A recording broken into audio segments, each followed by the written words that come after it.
Chapter 410. Go to watch net. In Zhao Yogan's opinion, Li Yundong was just a poor student who had raised some money to open such a shop. As long as he casually played with him, it wouldn't take long for this annoying boy to collapse and go bankrupt. Zhao Yuzhen was afraid that Li Yundong would break down and go bankrupt.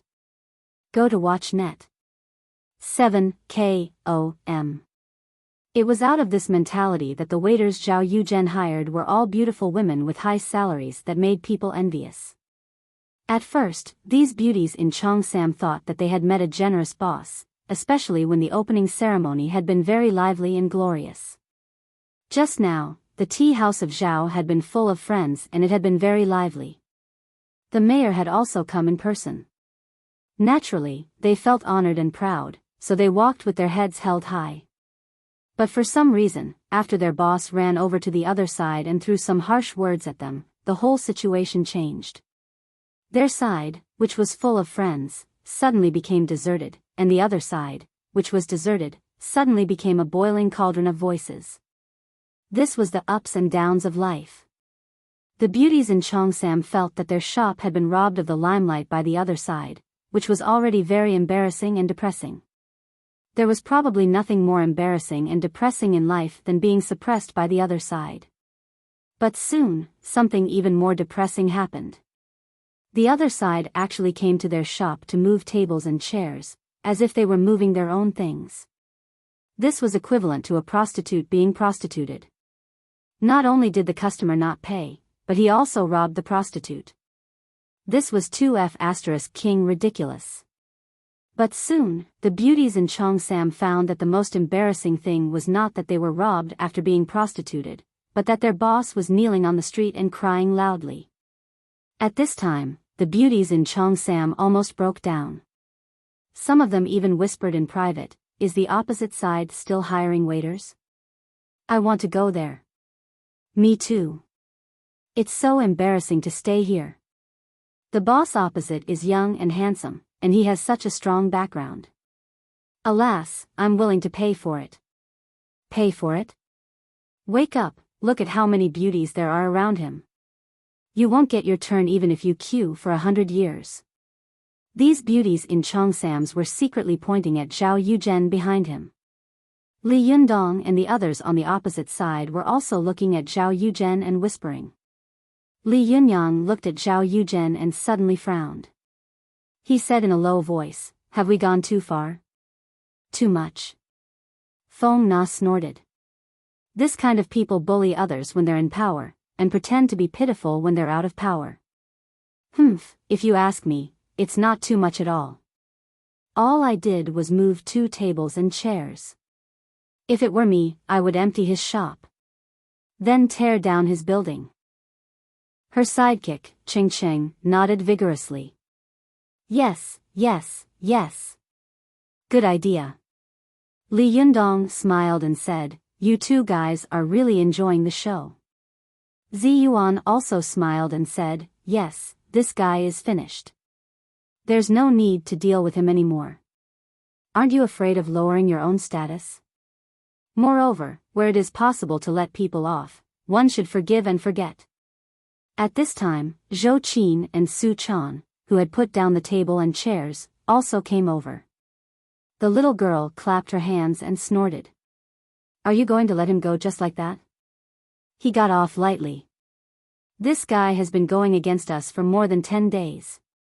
A smile appeared at the corner of Zhou Qin's mouth. "It doesn't matter. There will be plenty of opportunities to deal with him in the future. It's good to let him play with him slowly." Li Yundong looked at her helplessly and said, "Is this your true colors?" Zhou Qin smiled slightly, lifted her long black hair, and said lightly, "I just want some people to know that whoever wants to bully us must pay the price. Master, if it's not convenient for you to do something, then let me do it." Li Yundong shook his head with a wry smile. He opened his mouth and was about to speak when Feng Na, who was beside him, persuaded, "Oh, hurry up and let President Chao and the others sit down. They'd been waiting for a long time." Only then did Li Yundong find that Chao Kefi, Yin Mengfan, and Lu Feier were looking at them in shock.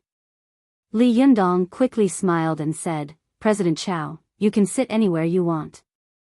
As he spoke, Li Yundong pointed to the tables and chairs that Zhou Qin and Su Chan had brought back and said with a smile, Would you like to sit here? Chao Kefi quickly waved her hand and said with a smile, No, these are your trophies. We can't sit here. She pulled Lu Feier and Yin Mengfan to a table next to them and sat down. Li Yundong smiled and didn't insist. After a while, the upper and lower floors were full of people. Zi Yuan whispered to Li Yundong, Can we start the opening ceremony? Li Yundong nodded and said, Okay. Zhou Qin also said, Then let's invite Uncle Li to cut the ribbon for us. Li Yundong asked curiously, Did we prepare for this? Zhou Qin also smiled and said, It's temporary. It just so happens that there are red silk and satin in the store that hasn't been used up yet. We can make do with it temporarily. Li Yundong thought for a moment and said to Su Chan, Chaner, you will be the MC. You will be responsible for carrying the plates later. Su Chan blinked her eyes. Carrying what plates? Li Yundong smiled and scratched the tip of her nose. Nonsense, didn't you see how they did it at the beginning? Can't you do the same? Su Chan suddenly understood. She giggled and said, I see, then I will go and prepare. Li Yundong patted her head intimately and said, Don't make any mistakes. Su Chan answered obediently, I know. After that, she turned around and ran into the storage room of the tea house. Li Yundong then said to Zhou Qin, You, Feng Na, and Qing go and prepare the red silk. I will invite Secretary Li down later. Zhou Qin nodded to Feng Na and Qing, then turned around and left. Li Yundong smiled and said to the other students who had accompanied Qing, Everyone, take your seats. Don't stand at the door with me. If you don't know better, you will think that you are my bodyguards. The students of Tiannan University laughed and sat down on the first floor one after another. After Li Yundong made arrangements, he whispered to Zi Yuan, Will you cut the ribbon with me later? Zi Yuan asked curiously, Why did you suddenly make such an arrangement? Li Yundong smiled and said, If it weren't for you, this tea house wouldn't have been able to open at all. According to the shares, you have at least 35% of the shares, I also have 35%, and the others will share the remaining 30%. She shook her head and refused, saying, Li Yundong, since you also know that this 100% is a whole, then you shouldn't say such a thing. If any one of them is missing, it will be incomplete. Think about it, when we are competing with others in the tea art competition, will it be okay without Su Chan? Will it be okay without Hongling? If I am the only one cutting the ribbon, they will have their own thoughts even if they don't say it. Li Yundong was silent for a long time. He sighed softly and said, Zi Yuan, it's just that it's difficult for you. Zi Yuan smiled faintly. How can it be difficult? That's not what I want. What's more, you are the only man among us. It's naturally best for you to come forward on such an occasion. Li Yundong smiled and nodded slightly. Just as he was about to speak, Su Chan suddenly rushed out of the storage room and shouted, Yundong, we only have a pair of scissors. Li Yundong was stunned. Just a pair of scissors? I'm afraid it's not enough, right? Is it too late to buy it now? Su Chan blinked her eyes. I don't think it's too late. Li Yundong thought for a moment and said, Find something else to replace it with. A living person can't be suffocated to death by peeing. Su Chan nodded and turned to leave. At this time, Zhou Qin, Feng Na, and the others also took out a red ribbon that was more than 3 meters long. Zhou Qin asked, Is this long enough? Li Yundong nodded and said, It's enough. Zhou Qin, go and ask Secretary Li to come down. Let's start cutting the ribbon. Li Yundong said to the little foxes, You guys are responsible for setting off the firecrackers. When the little foxes heard this, they were immediately overjoyed.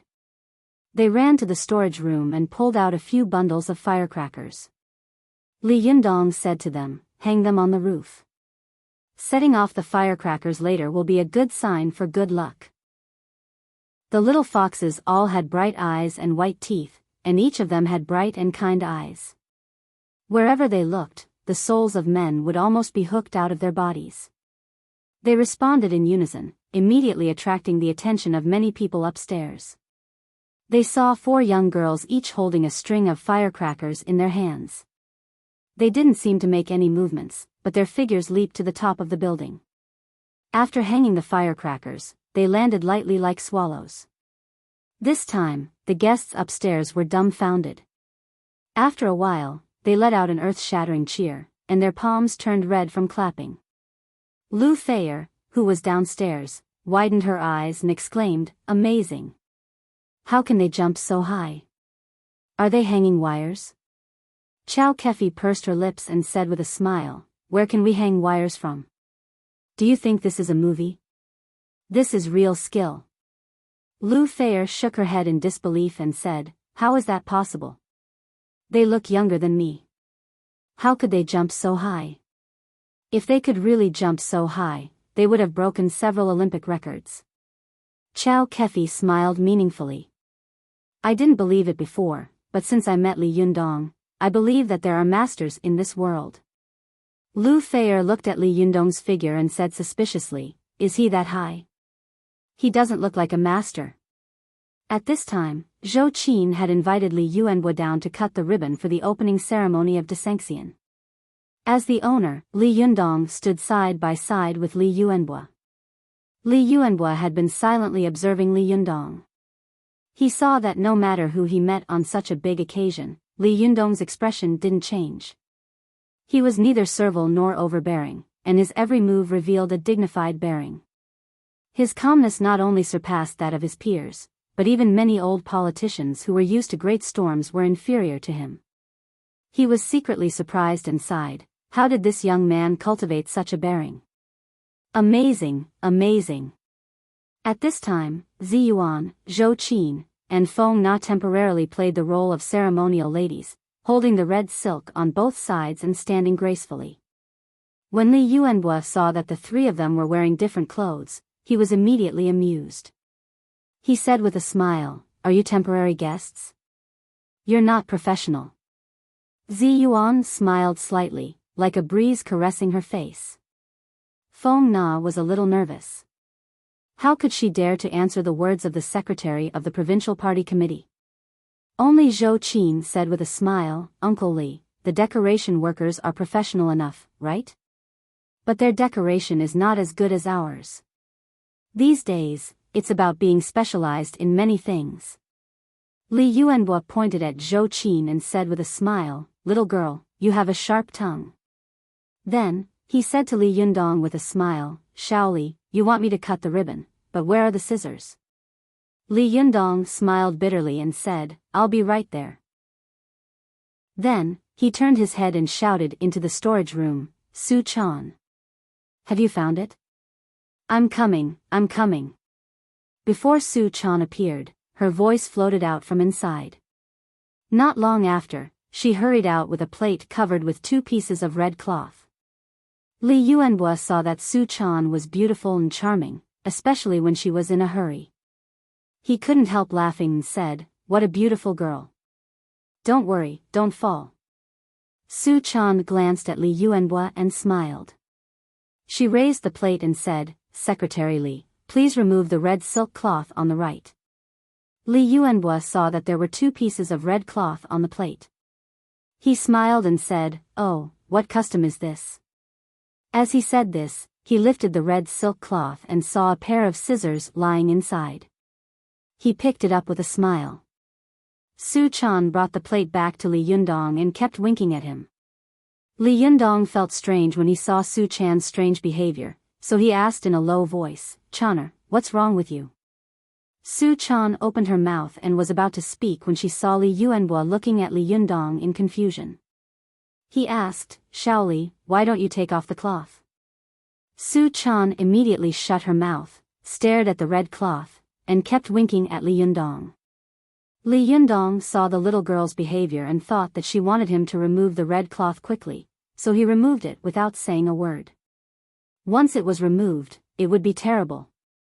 Su Chan suddenly lowered her head with a painful expression, while Li Yundong was dumbfounded and his eyes were wide open. He saw a file lying quietly on the plate. Li Yuanhua, who was standing to one side, saw Li Yundong in a daze. He glanced at him curiously and was immediately stunned. The secretary of the provincial party committee, who had experienced countless storms and seen countless big scenes, was stunned on the spot and couldn't say a word. Li Yundong picked up the 7-inch-long file from the plate with trembling hands and stammered, What is this?" Su Chan lowered her head, and her chin almost touched her chest.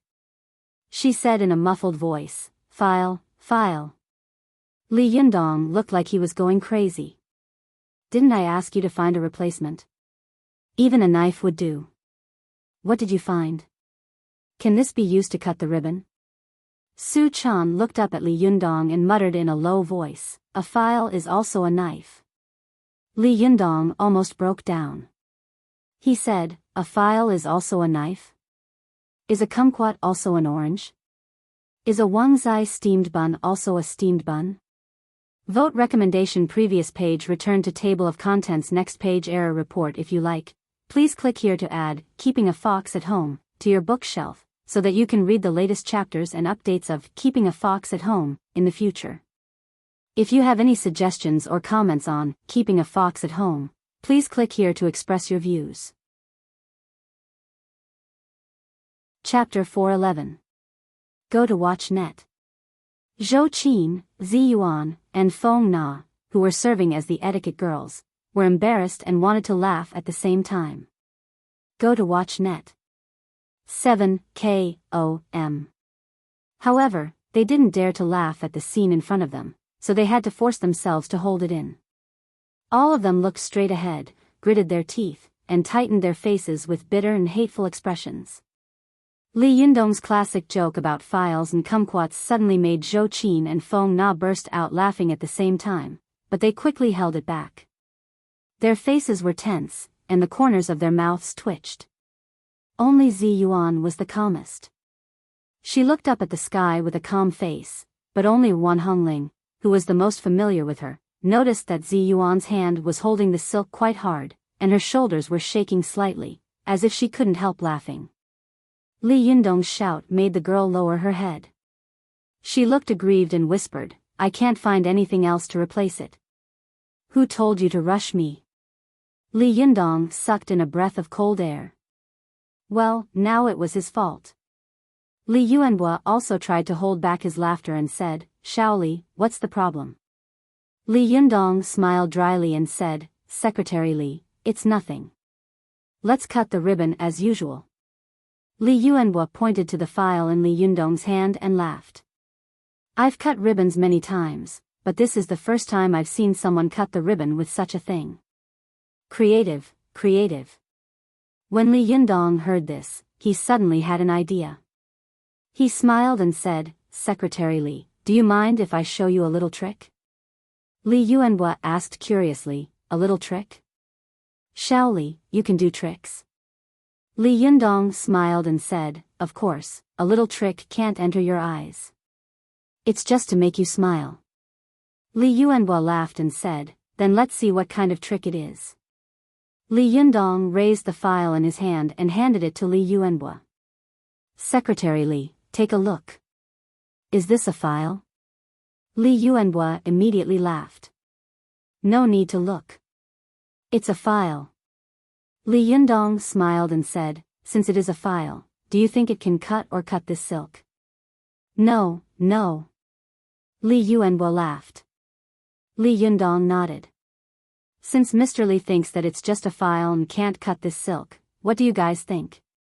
With that, he raised the file high in the air and showed it to the people upstairs and downstairs. At this time, the people upstairs and downstairs were looking at him. Someone shouted, "It's file, we saw it clearly." Lu Feier also whispered to Chow Kefi, "Sister Chow, what's wrong with this guy? What are you trying to do with that file?" Chow Kefi gently slapped her hand and stared at Li Yundong. She said in a low voice, "Don't talk. Pay attention."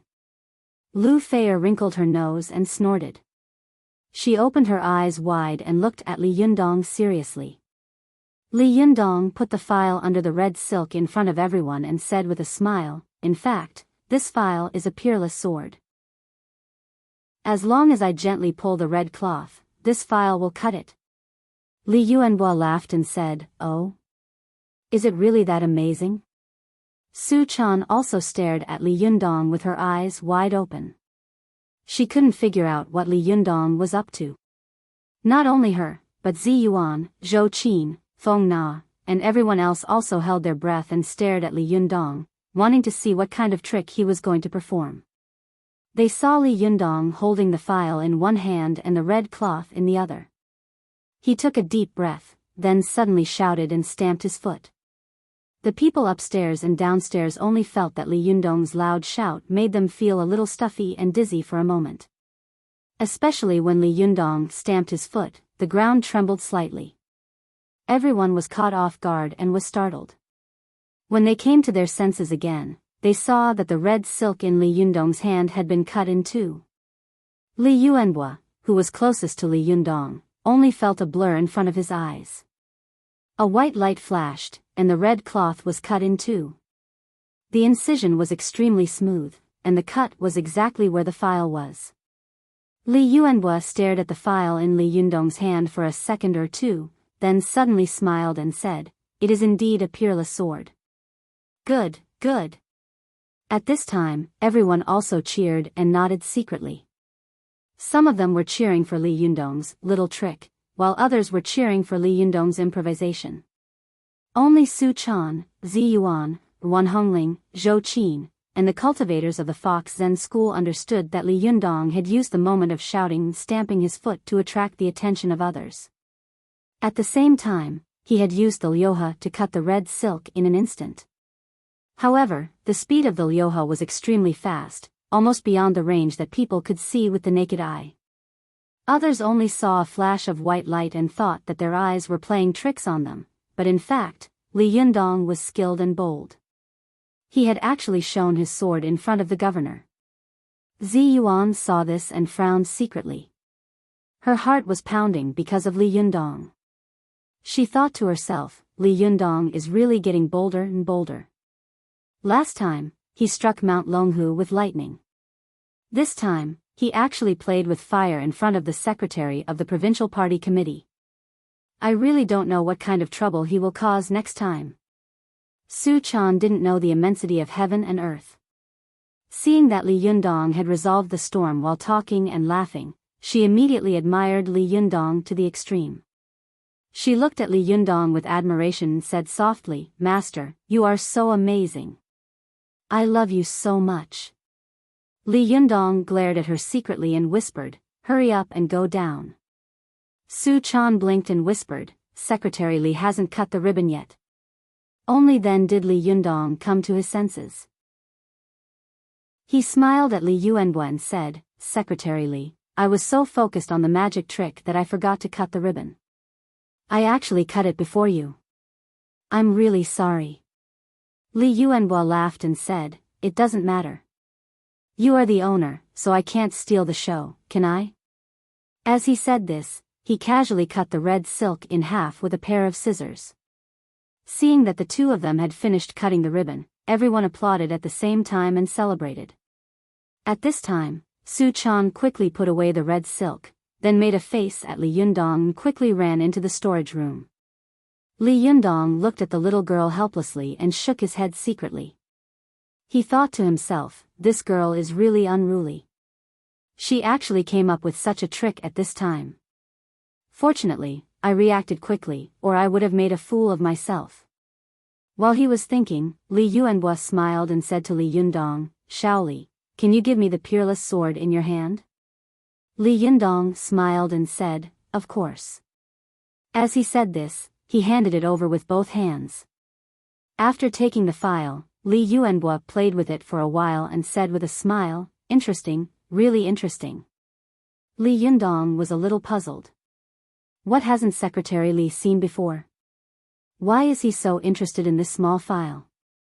Li Yuanhua played with the file for a while, then suddenly said to Li Yundong, "By the way, I still don't know the name of your shop. Where is the plaque of your shop? It hasn't hung up yet, has it? Li Yundong smiled and said, I was just about to ask Secretary Li to unveil the plaque. Li Yuanhua also smiled and said, I've touched all the good things. You can't speak ill of an old man like me behind my back. Li Yundong saw that as a senior official of the provincial party committee, Li Yuanhua didn't put on any airs at all. He was humorous and amiable. He was secretly surprised and didn't say anything for a while. Zhou Qin smiled and said, Uncle Li, it's what we want for you to unveil the plaque. Don't talk so much. Hurry up and unveil the plaque. We've been waiting for so long. Li Yuanhua smiled and said, Okay, then I won't waste any more time. As he said this, he smiled at Li Yundong and said, Shaoli, would you like to join us? Li Yundong smiled and said, Then I'll do as you say. At this time, Wan Hongling and Zi Yuan took the opportunity to take out the plaque. Li Yundong and Li Yuanhua walked to the plaque and opened it together. Li Yuanhua took a closer look and saw 3 big words written on the plaque, Desanxian. Li Yuanhua's eyes suddenly lit up and he shouted, Good calligraphy, really good calligraphy. Which master wrote it? Li Yundong smiled and pointed to Zi Yuan beside him, saying, This is the work of Zi Yuan, the second owner of Desanxian. Li Yuanhua looked at Zi Yuan in shock and cried out involuntarily, The 8 immortals painting upstairs was also carved by you? Zi Yuan smiled faintly and said, Yes, I did. Li Yuanhua's eyes widened and he kept shaking his head. Incredible, it's really incredible. You are so young. How did you practice your kung fu? Zi Yuan smiled slightly. Her smile was elegant and dignified, like that of Guanyin in the world. It was amazing, but no one dared to offend her in the slightest. She said, In everything, cultivation is not based on time, but on one's heart. If the heart is there, the kung fu will be there. If the heart is not there, the kung fu will not be there. Li Yuanhua was suddenly moved. He said solemnly, Well said, Master Zi Yuan. I will remember your words. As he said this, he turned his head and said to Li Yundong, Shaoli, I didn't expect to see an immortal here today. I didn't come in vain. Li Yundong asked knowingly, Where are the immortals? Li Yuanhua laughed and pointed to Zi Yuan. Isn't this it? A celestial appearance, celestial calligraphy, and celestial paintings. If this isn't a living celestial, then what is it? Zhou Qin, who was standing to one side, knew that Li Yuanhua was very shrewd and didn't praise people easily. At this time, he had given Zi Yuan such an evaluation. Obviously, he admired her to the extreme. She secretly admired him, but at the same time, she was a little unconvinced. She was eager to have a try and compete with him in the future. Li Yundong didn't know what Zhou Qin was thinking. He smiled and said, Secretary Li, please sit inside. I'll hang this plaque up. Li Yuanhua smiled and said, Okay, hang it up quickly and let me have a look. As he said this, he looked at the people around him and said, Hurry up and take this plaque upstairs. Do you want to use a ladder or a rope? As he spoke, he saw that Zi Yuan, Wan Hongling, and Zhou Qin were all standing still. Zhou Qin smiled and said, Uncle Li, Li Yundong can do it alone. Li Yuanhua glared at her reproachfully and said, What nonsense are you talking about? This plaque is made of mahogany and is very heavy. I'm afraid it weighs more than 40 kilograms. How can one person carry it up? As soon as he finished speaking, he saw Li Yundong suddenly grab the plaque with his hand. Then, he shook his arm and slapped the bottom of the plaque with his palm. The plaque flew up and hung right in the middle of the tea house. Li Yundong's move was neat and elegant. All the people who saw it immediately cheered. Lu Feier, who was slowly eating snacks, also suddenly widened her eyes and the snacks in her hand fell to the ground. She said while stuttering, So handsome. Chow Kefi snorted proudly, as if she had been the one who had been in the limelight just now. That's handsome. There are more handsome ones behind. Li Yuanhua looked up at the plaque hanging steadily, and then at Li Yundong with a face full of shock. He said, "How did you throw such a heavy plaque up there?" Li Yundong chuckled and said, "It's just a small trick. It's not worth mentioning." A trace of doubt suddenly flashed in Li Yuanhua's eyes, but he quickly suppressed it. He turned around with a smile and wanted to walk into the tea house with Li Yundong. At this time, Han Lin, who had been hiding not far away and filming, suddenly ran over. He said loudly, "Reporterly, can I do a brief interview with you?" Li Yuanhua frowned secretly and said lightly, "I'm here to attend a friend's celebration today. This kind of thing can't be done, right?" As he said this, he turned around and went into the tea house. Although it was a question, the tone of it was clear that there was no room for negotiation. Although Han Lin was arrogant, he was not a fool.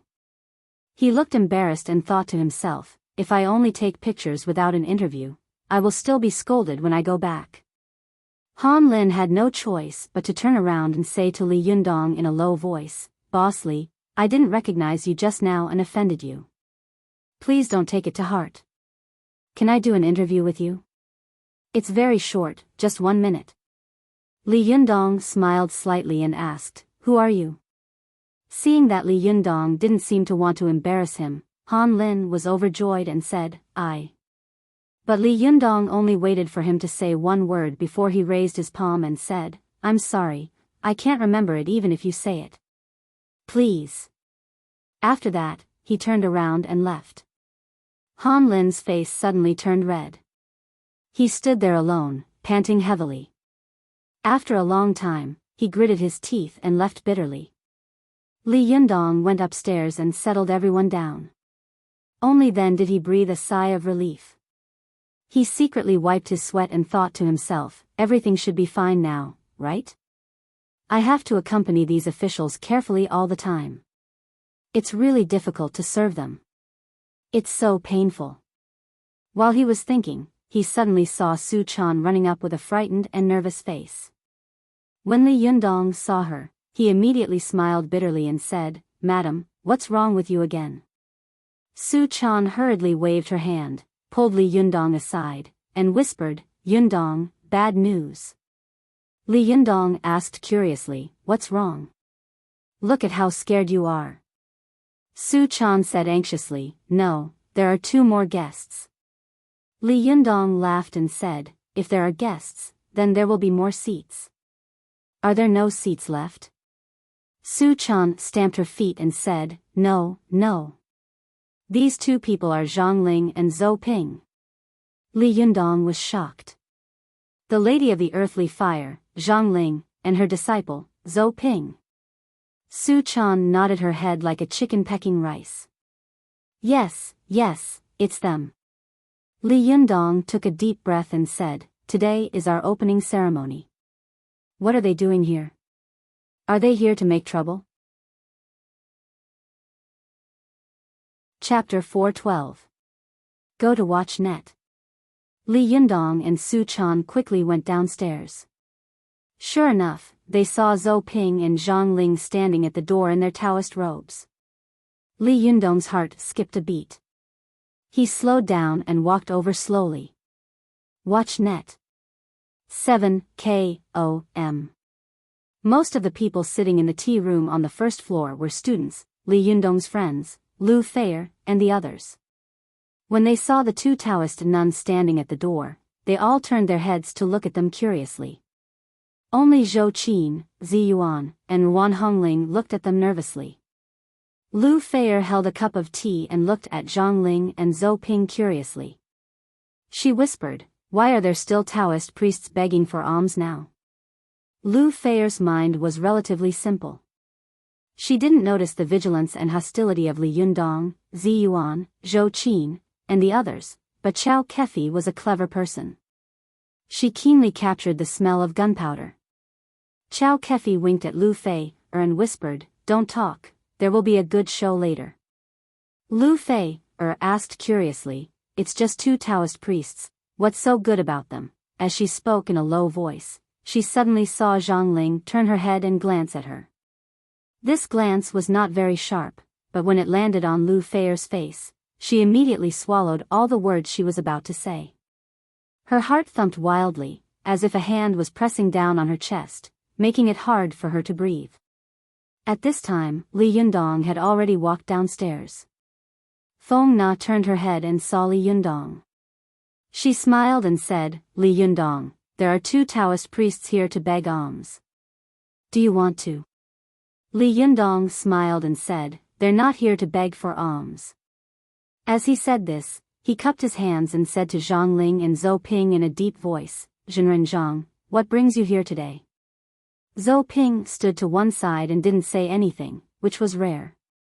She just stared at Li Yunyang with an unfriendly gaze. Zhang Ling, who was next to her, formed a palm with one hand and said, "Amateus, Zhenren Li, how have you been since we parted on Mount Gazao?" Li Yundong also returned the salute and said lightly, "Zhenren Zhang, you are still as elegant as ever. I wonder why you have the time to visit my store today?" The people around them saw Li Yundong and Zhang Ling saluting and speaking in a genteel manner, just like ancient people. They all felt strange and looked at them curiously. Zhang Ling glanced around faintly and said, "I heard that Zhenren Li has opened a tea house. As fellow Taoists, how can I not come to celebrate?" Li Yundong's heart trembled. He cupped his hands and said, "Zhenren Zhang, you're too polite. I don't deserve it. It's just that there are so many distinguished guests here. I wonder how Zhenren Zhang wants to celebrate." Zhang Ling suddenly smiled and said meaningfully, "Zhenren Li, since you dared to show your sword in public just now, you must be very confident in your magic cultivation, right?" Li Yundong's eyes narrowed slightly, but he soon smiled and pretended to be stupid. "What do you mean by showing your sword in public?" Daoist Zhang's words sound really strange.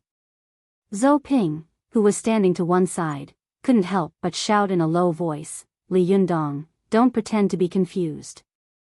Just now, you dared to show your powerful magical weapon in front of the secretary of the provincial party committee. Are you tired of living?" Li Yundong glanced at her indifferently. "I don't understand what you're saying either." Zhang Ling snorted and also lowered her voice. "Zhenren Li, it's fine if you play with fire, but don't get us involved." Li Yundong drawled and said, "Oh? What do you mean?" Zhang Ling said coldly, "Don't use magic in front of secular mortals. This is the iron law of our cultivation world. Don't you know that?"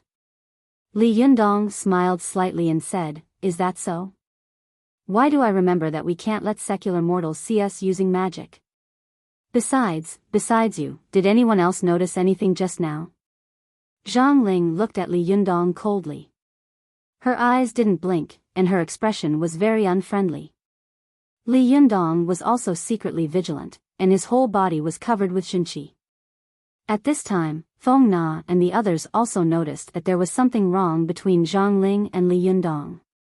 Although they didn't know what Li Yundong and Zhang Ling had said, they could see that the two of them were about to fight. Feng Na said to Zhou Qin nervously, "Hey, what's going on? Are these 2 Taoist priests looking for trouble? Hurry up and call the police." Zhou Qin was even more nervous than Feng Na, but after all, she was the daughter of a rich family and had seen many big scenes. She said calmly in a low voice, "It's okay. With Li Yundong here, nothing will happen." At this time, Lu Feier also grabbed Chao Kefi's arm and said with some fear that the world would not be in chaos, Hey, sure enough, it seems that they are going to fight. Wow, as a master, you won't even hit a woman, will you?" Chao Kefi's expression was strange. Although she felt uncomfortable in her heart, she still defended Li Yundong and said, "Li Yundong is not such a person. However, you have to know that some women in this world really deserve a beating." At this time, Yin Mengfan, who was standing to one side, turned around and glared at them. "Don't be so noisy. I can't hear them." The 2 women immediately shut up and continued to look at Li Yundong and the others with great interest. Zhang Ling stared at Li Yundong for a long time. Suddenly, she burst out laughing and said, "Zhenren Li is really skilled and bold. Good, I admire you. Since you said so, I'd like to try Jinren Li's ability to fight in public. Li Yundong's eyes suddenly showed a sharp look. He said coldly, Jinren Zhang, today is the opening ceremony of Desanxian. Do you have to make trouble today? Zhang Ling snorted coldly. Jinren Li, I think you are mistaken. Before you showed your sword in public, I didn't want to come to you, but since you dared to show your powerful magical weapon in public, it means that you are very confident in your ability to fight in public. Then, any cultivator around can challenge you for the purpose of maintaining the laws of the cultivation world. Otherwise, if you are not discovered this time, what will you do if you are discovered next time? Li Yundong frowned. He tilted his head slightly and whispered to Zi Yuan, is there such a rule? Zi Yuan also quickly whispered, yes. There is an unwritten rule in the cultivation world. If any cultivator uses magic treasures or magic in public in a busy city, then all the cultivators who see it have the right to stop it. The purpose is to prevent people from maliciously publicizing magic treasures in the cultivation world to the world, causing chaos in the world and attracting the vigilance and suppression of the government. Li Yundong nodded slightly. Seeing that he couldn't avoid this battle, he simply calmed down and said in a deep voice, well, how do you want to fight, Jinren Zhang? How about we find a remote place where there is no one? Zhang Ling smiled. She looked around and said, why do we need to find a place where there is no one? Since Daoist Zhang dares to show off his magic weapon in front of so many people, then why don't we compete according to the convention of the cultivation world? Let's see who is the first to be discovered by the surrounding people, and who loses. At this time, Zi Yuan whispered in Li Yundong's ear, this is a battle between great cultivators. Often relying on their profound Taoist magic, they often do something bold and skillful. They use magic and powerful magical weapons in public in front of the world, but they don't let them see the mystery of it. They only think that it is a magic trick. But if one of them is destroyed by the other, or if the mystery is discovered by the world, then it will be considered as the loser. Li Yundong smiled gratefully at Zi Yuan and nodded. I understand. He said to Zhang Ling, in that case, how should we fight? Zhang Ling pondered for a moment, but before she could speak, she suddenly heard an old man's voice. Huh, what a coincidence. It turns out that Jinren Zhang is also here. When they heard the voice, they looked in the direction of the voice and saw an old man wearing a Taoist robe, with a slender Taoist nun beside him. They were walking quickly. When Li Yundong saw them, he immediately frowned. These two people were none other than Jing Yuan and Ding Nan. Jing Yuan's face was flushed and kind. People who didn't know him well would feel close to him when they saw his face. Ding Nan, who was next to him, was wearing a Daoist robe for the first time. Although the robe was loose and covered her slim figure, her face was like a peach blossom, and she was tall. Wearing the Daoist robe made her even more attractive. Li Yundong took a deep look at Ding Nan and said in a deep voice, what are you doing here? Ding Nan smiled slightly and said, Li Yundong, you and I are classmates. I heard that you opened a shop here. As a classmate and fellow Daoist, I came to congratulate you. Don't you welcome me? Jing Yuan also smiled kindly and said, my beloved disciple is really nostalgic. She insisted on coming here, and I couldn't stop her. Jinren Li, you can't be so unreasonable, can you? Li Yundong snorted. Just as he was about to speak, he heard a surprised voice coming from not far away. Hey, Leader Zheng, you're here too. Ah, Jinren Zhang, you're here too. Everyone looked over and saw that Du Fei of the Chuanjin Dragon sect was also wearing a Taoist robe. He was looking at Li Yundong and the others in surprise. Li Yundong was also surprised. Jinren Du, why are you here? Du Fei's face was full of smiles. He bowed and said, Amateus, Jinren Li, you opened a shop without telling me. It's obvious that you don't treat me as a friend, so I had to come uninvited. Li Yundong smiled bitterly in his heart. I just don't want the cultivation world to get involved in this, so I want to keep a low profile. Now, both those who should come and those who shouldn't have come are here. Zi Yuan seemed to know what Li Yundong was thinking. She said in a low voice, Li Yundong, you are a cultivator. Since you chose to open a shop in the downtown area, it's impossible to avoid being disturbed by fellow Taoists. You should be aware of this and be mentally prepared. Su Chan also grabbed Li Yundong's arm and whispered, Yundong, I'm sorry. I've caused you trouble again. Li Yundong glanced at Zi Yuan and smiled at her. Then, he patted Su Chan's head and said with a smile, silly girl, don't be silly. Even if you don't cause me trouble, trouble will come to me. Zhang Ling, who was standing to one side, nodded lightly to Zheng Yuan and Du Fei as a greeting. She said, since Zhenren Du and Leader Zheng are here, you can be witnesses. Leader Zheng and Du Fei asked in unison, what witnesses? While they were talking, Lu Fei, Chao Kefi, and Yin Meng Fan, who were in the tea house, were craning their necks to listen to their conversation. Lu Fei said, hey, I heard them say the word witness. What did you hear? Yin Meng Fan said with a strange expression, I didn't hear it clearly. It's too noisy here, especially upstairs. There are even people playing finger-guessing games. Do they really think this tea house is a restaurant? Chao Kefi also sighed. I only heard something about a real person or a fake person. I didn't hear anything else clearly. Lu Fei blinked. Why don't we just go over and listen to what they're saying? Chao Kefi hesitated for a moment. That's not good. Don't you see that they are all Taoist priests? Maybe they have something to do. Lu Fei pouted and said unhappily, it's really annoying. They asked me to see a master, but I didn't see a master. I only saw a group of stinky officials and a group of stinky Taoist priests. As soon as she finished speaking, Chao Kefi and Yin Mengfan widened their eyes and looked outside the door. They saw a luxurious Mercedes-Benz slowly driving in. 2 young men and a woman got out of the Mercedes-Benz. The man was handsome, but his eyes were a little lecherous. The woman had a baby face, but her figure was particularly hot and sexy. Yin Mengfan said, isn't that the young master of the Shen family and Shen Hui? Why are they here? When Li Yundong saw the 2 of them, he suddenly felt a headache coming on. He complained to himself, why are these 2 lawless guys here? It's getting more and more lively. Well, a spoiler. The girl on the cover is Su Chan.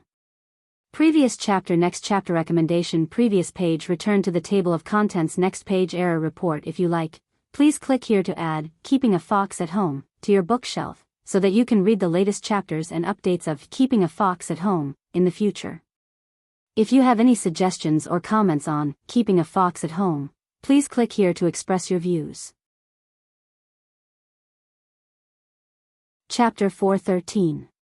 Go to watch net. Shen Yu and Shen Hui got out of the car. They looked at the tea house of Desangxian and showed disdainful expressions at the same time.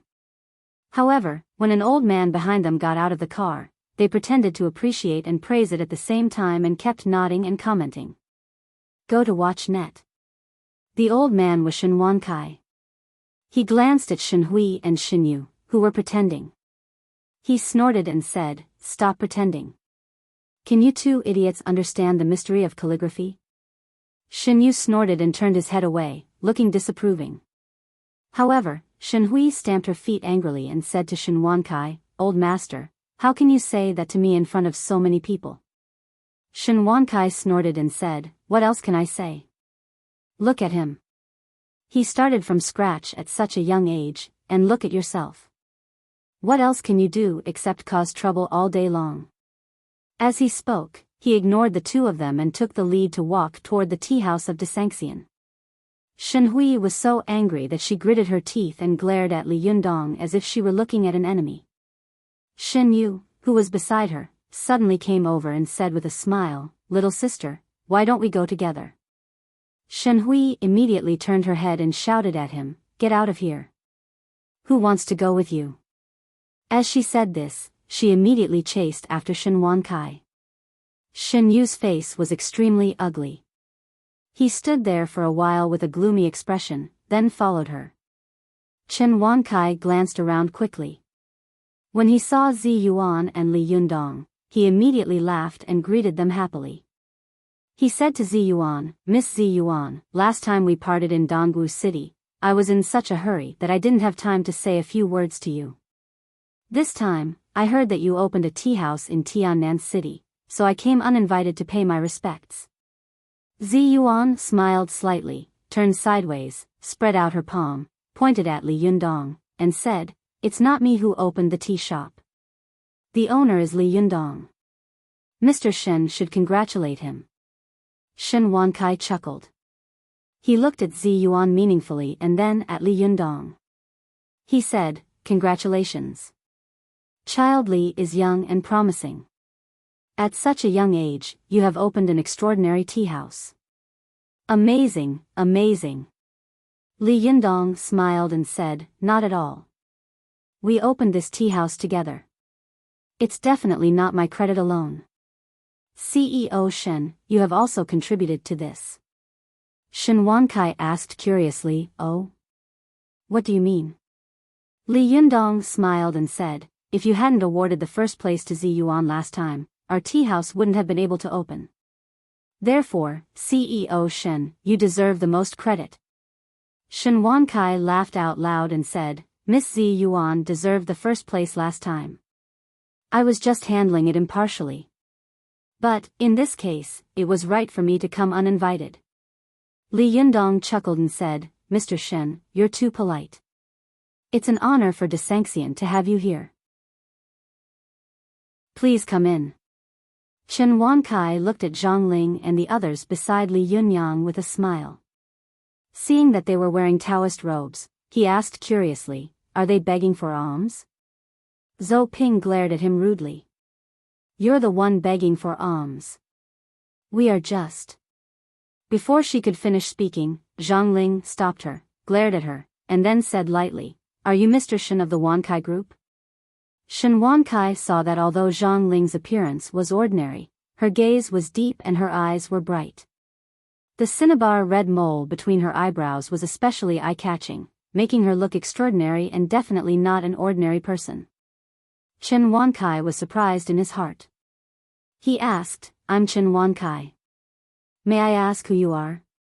Zhang Ling smiled faintly and said, "It doesn't matter who I am, but I heard that you are not only a business genius, but also an elegant person, so I want to ask you to be a notary." "How about that?" Chen Wankai asked curiously, "What notary?"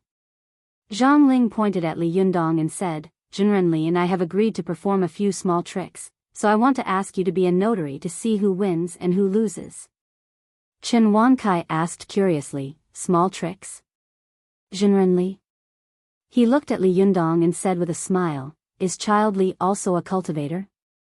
Li Yundong cupped his hands in obeisance and said with a smile, "Sorry to make you laugh, Mr. Shen."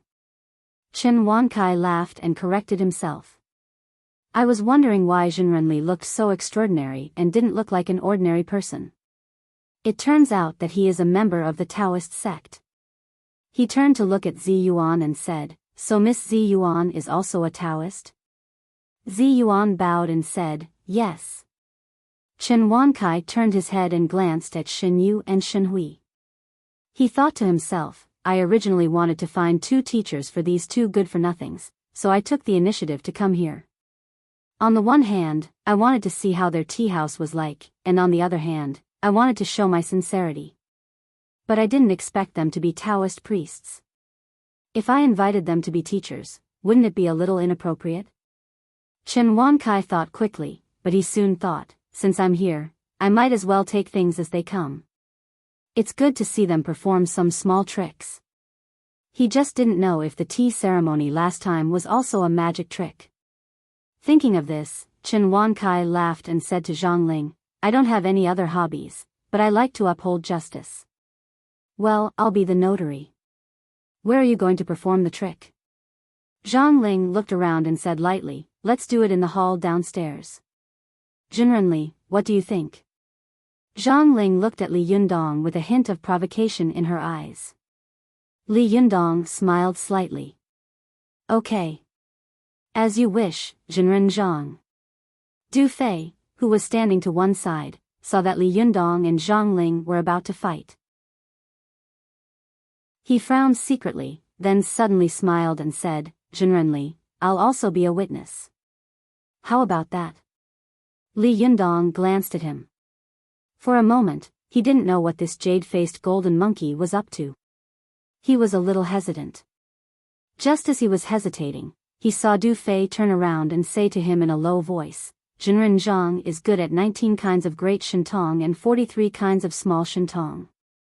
Zhenrenli, be careful, especially her 5 ghosts technique and the fairy descending to the world." Zi Yuan also sent a voice transmission to Li Yundong. Although the Chuanjin Dragon sect and the Jingyi school are polite on the surface, in fact, they seem to be united but are actually divided. They are secretly competing with each other. "Li Yundong, you might as well let Du Fei be a notary. He needs our help now, so he shouldn't be secretly hindering us. Moreover, if Chen Wankai makes a wrong judgment, he can help you correct it." Although Li Yundong secretly wondered what the 5 ghosts technique and the fairy descending to the world were, he already had an idea in his heart. He smiled and said, "Well, since Zhenren Du is so warm-hearted, I'll have to trouble you." After he finished speaking, Jing Yuan also smiled and said, "In that case, I'll also join in the fun and be a notary. What do you think?" Li Yundong frowned and looked at Jing Yuan unkindly. He didn't say anything, but Zhang Ling pondered for a moment and said, "Well, since Zhenren Du has become a notary, Leader Zheng should also be a notary." Jing Yuan laughed and said, "Well, Zhenren Zhang is really straightforward. I wonder what trick Zhenren Zhang and Zhenrenli are going to compete in the first round?" Zhang Ling said lightly, "There are too many people here, so I can't show it. Let's play a little trick." As she said this, she said to Li Yundong, "Zhenrenli, please bring a table, a teacup, and an opaque cover." Li Yundong turned his head and was about to give an order to Su Chan, but he saw that the little girl had already run to the opposite side and moved another table over. Zhou Qin turned around and took a teacup and a large teapot from the storage room.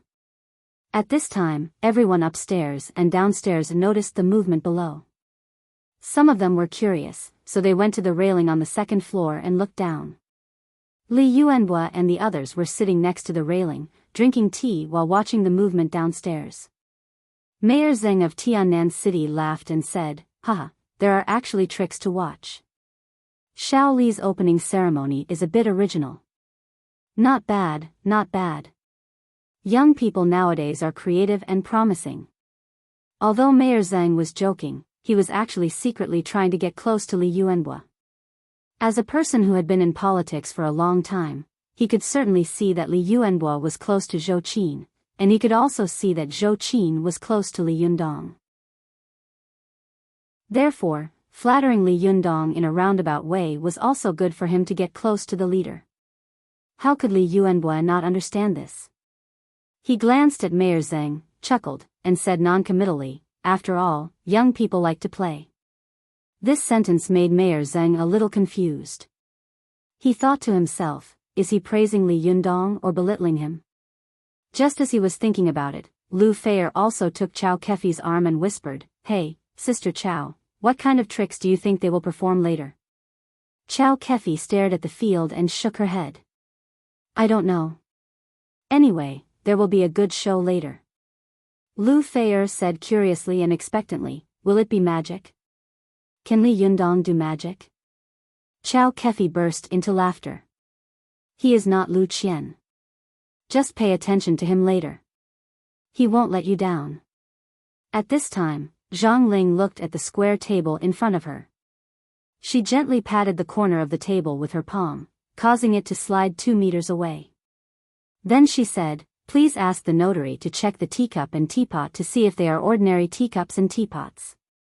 Chen Wankai didn't know how they were going to compete and felt strange in his heart, but he still went forward to take a closer look at the teacup and teapot. He knocked them up and down, and even reached into the teapot to touch it. He said, "No problem, they are ordinary teacups and teapots." Zhang Ling then said to Du Fei and Jing Yuan, "Zhenren, please check them." Du Fei smiled and said, "No need. Jing Yuan also laughed. Why do we need to check? Zhang Ling turned her face and said lightly to Li Yundong, Zhenrenli, although this is your tea set, do you want to check it? Li Yundong was full of doubts. Li Yunyang was full of doubts. He didn't know how Zhang Ling was going to fight with him in front of so many people without being noticed. He frowned slightly and said, No, Zhenren Zhang, how do you want to compete, and how do you want to decide the winner? Zhang Ling smiled faintly. As if she was performing a magic trick, a horsetail whisk suddenly appeared in her hand. Then, with a shake of her arm, the horsetail whisk hit the bottom of the tea table with a bang. The teacup on the tea table jumped up, and the lid of the teapot also jumped up. The teacup flipped over, and just as the lid of the teapot jumped up, it fell into the teapot next to it, making a crisp sound. Her kung fu was elegant and beautiful, and it immediately attracted cheers from all over the tea house. Chen Wansai's eyes couldn't help but light up. He was worried that the teacup would fall into the teapot and break, so he went forward and opened the lid of the teapot to take a look. He saw that the teacup had fallen right in the middle of the teapot, without any damage. Chen Wankai immediately raised his head, gave Zhang Ling a thumbs up, and said loudly, What a good kung fu! I admire you. As he said this, he took 3 steps back and looked at the field with bright eyes. Shen Yu and Shen Hui looked at each other. Although they were very disdainful of Li Yundong, they were young after all, and it was inevitable for them to love fun. Therefore, they looked at the field curiously, wanting to see how Li Yundong and Zhang Ling were going to perform this trick. Previous chapter. Next chapter. Vote recommendation. Previous page. Return to table of contents. Next page. Error report. If you like, please click here to add Raising a Fox at Home to your bookshelf, so that you can read the latest chapters and updates of Raising a Fox at Home in the future.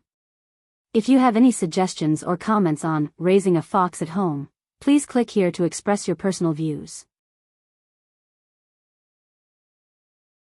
Chapter 4:14. Go to watch net. On the first day of the opening of Desangxian's tea house, the upper and lower floors were full of celebrities from all walks of life.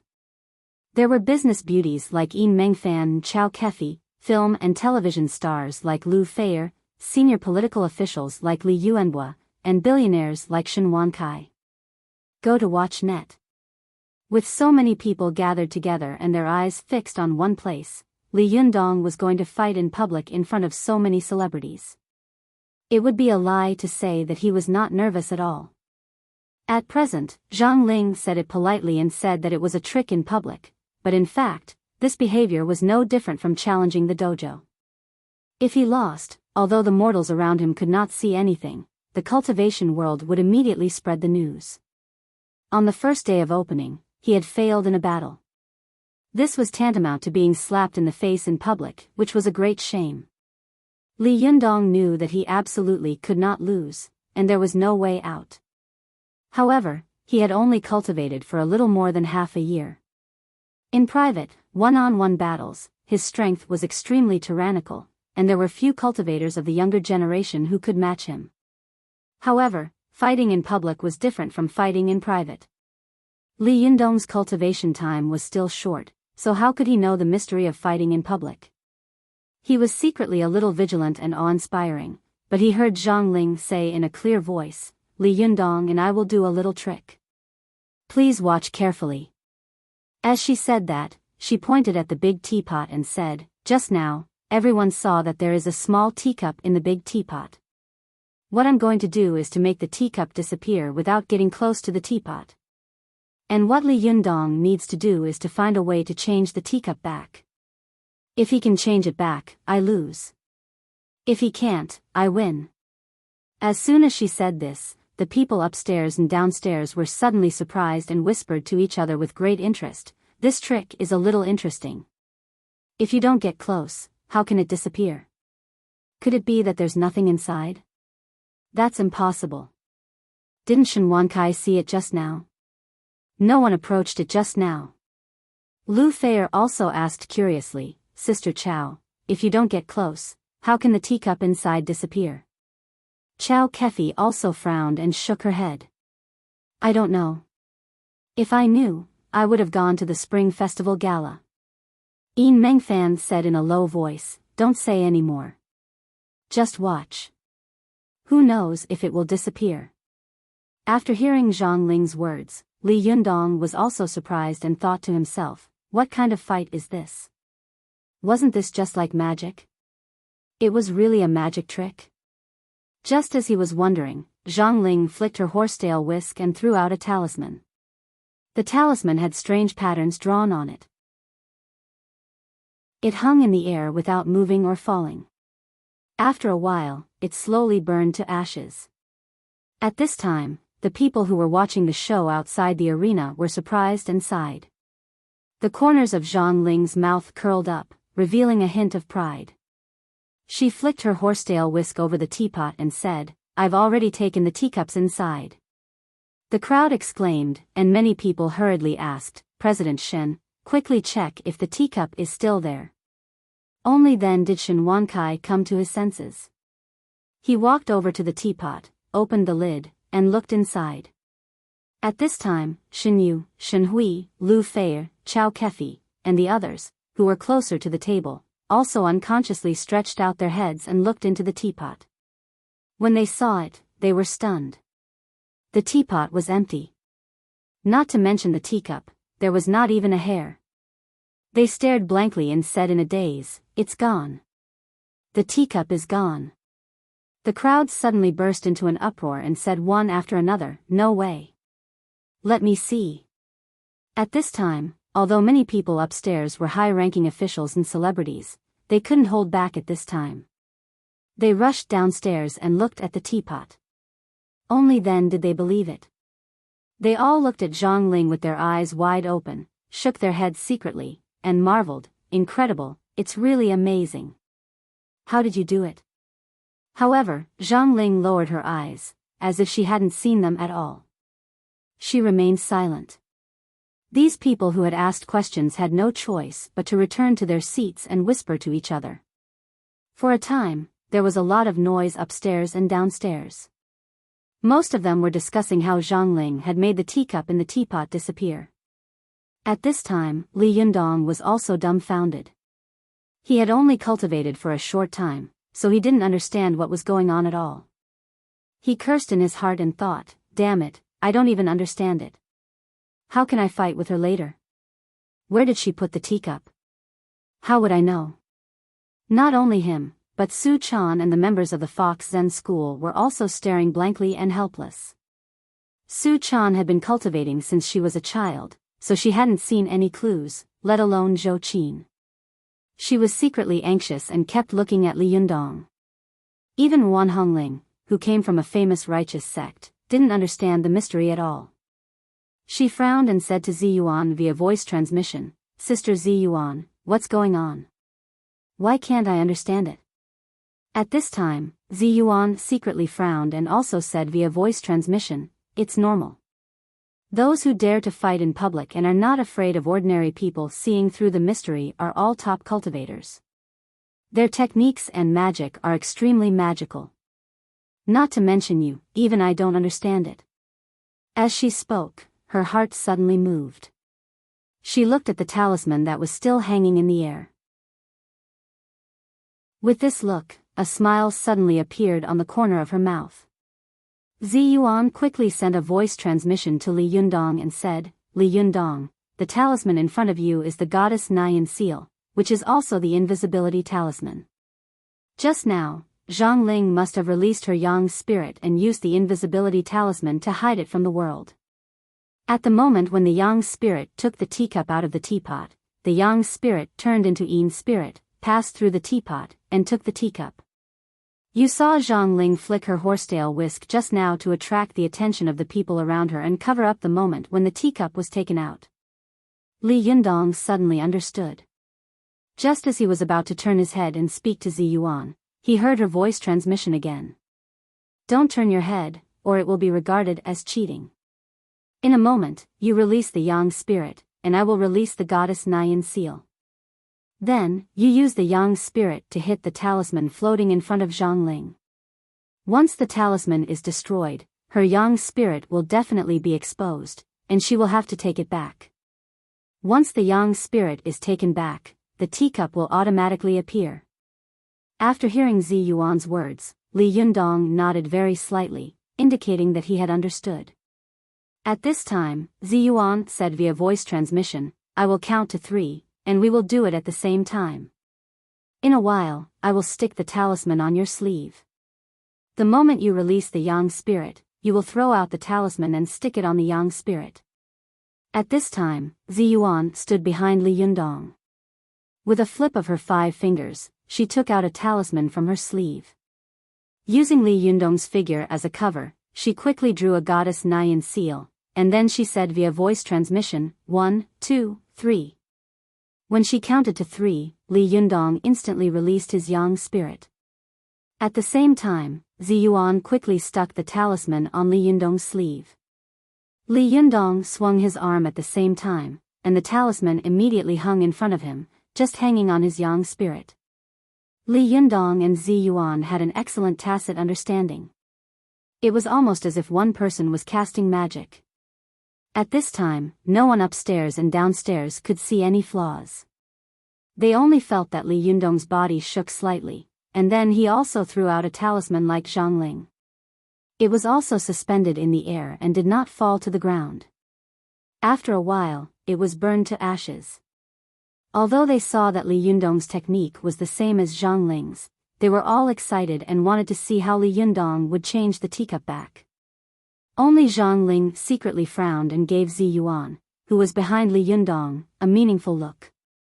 After Li Yundong's yang spirit went out of his body, although he couldn't see Zhongling's yang spirit in front of him, he knew that Zhongling couldn't see his yang spirit either.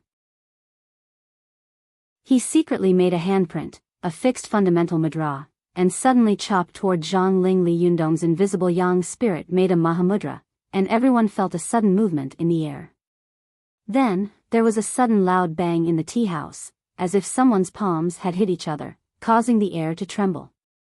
Especially the people on the first floor, they only felt that there was an invisible wave of qi in the air rushing toward them, making them suffocate.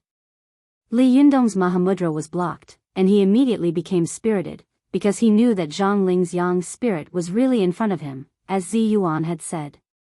He immediately controlled his yang spirit to rush forward, and at the same time, he quickly made a Mahavirakana mudra with both hands and slapped toward Zhongling. Li Yundong's mahamudra was blocked, and he immediately felt a strong wind in front of him.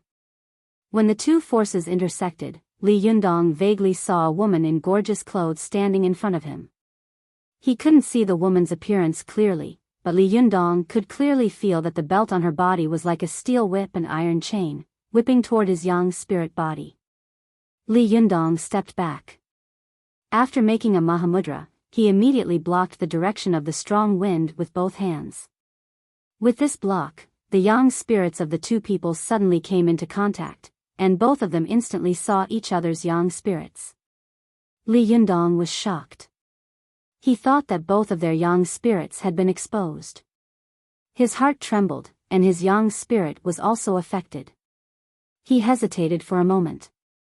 As he hesitated, Zhongling's yang spirit immediately tied Li Yundong up like countless fairy-tied ropes. In the blink of an eye, he was tightly tied up. Li Yundong was shocked. He wanted to struggle, but he was afraid that the movement would become louder and louder. If he didn't struggle, he would definitely lose. Just as he was in a dilemma, he heard Zi Yuan's urgent voice transmission, "Li Yundong, don't worry. You haven't been exposed.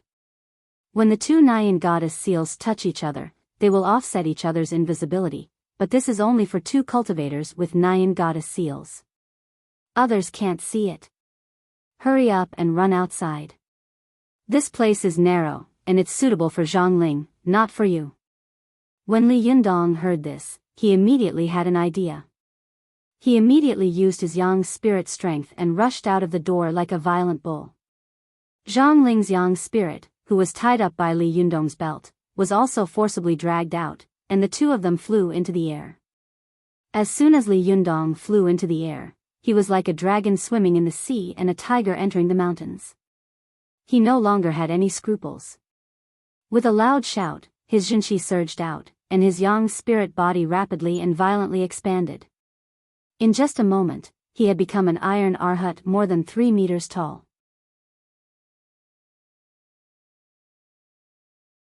Chapter 4:15. Go to watch net. Li Yunyang's yang spirit continued to grow, and Zhang Ling's yang spirit was suddenly shocked. Her expression turned cold as she said coldly, "It's really rare to see someone who can cultivate to your level at such a young age." At this time, Li Yundong was looking at Zhang Ling's yang spirit in the air. He saw that she was extremely beautiful and ethereal, like a fairy in the heavenly palace. He sneered and said, "Your yang spirit is very beautiful. Is it to make up for your lack of beauty?" There was a flash of anger in Zhang Ling's eyes, but soon she burst out laughing again. "The body is just a bag of skin. We cultivators cultivate the yang spirit body. The yang spirit is the most valuable thing to cultivate. Only the yang spirit can overcome life, old age, illness, and death, but the body can't.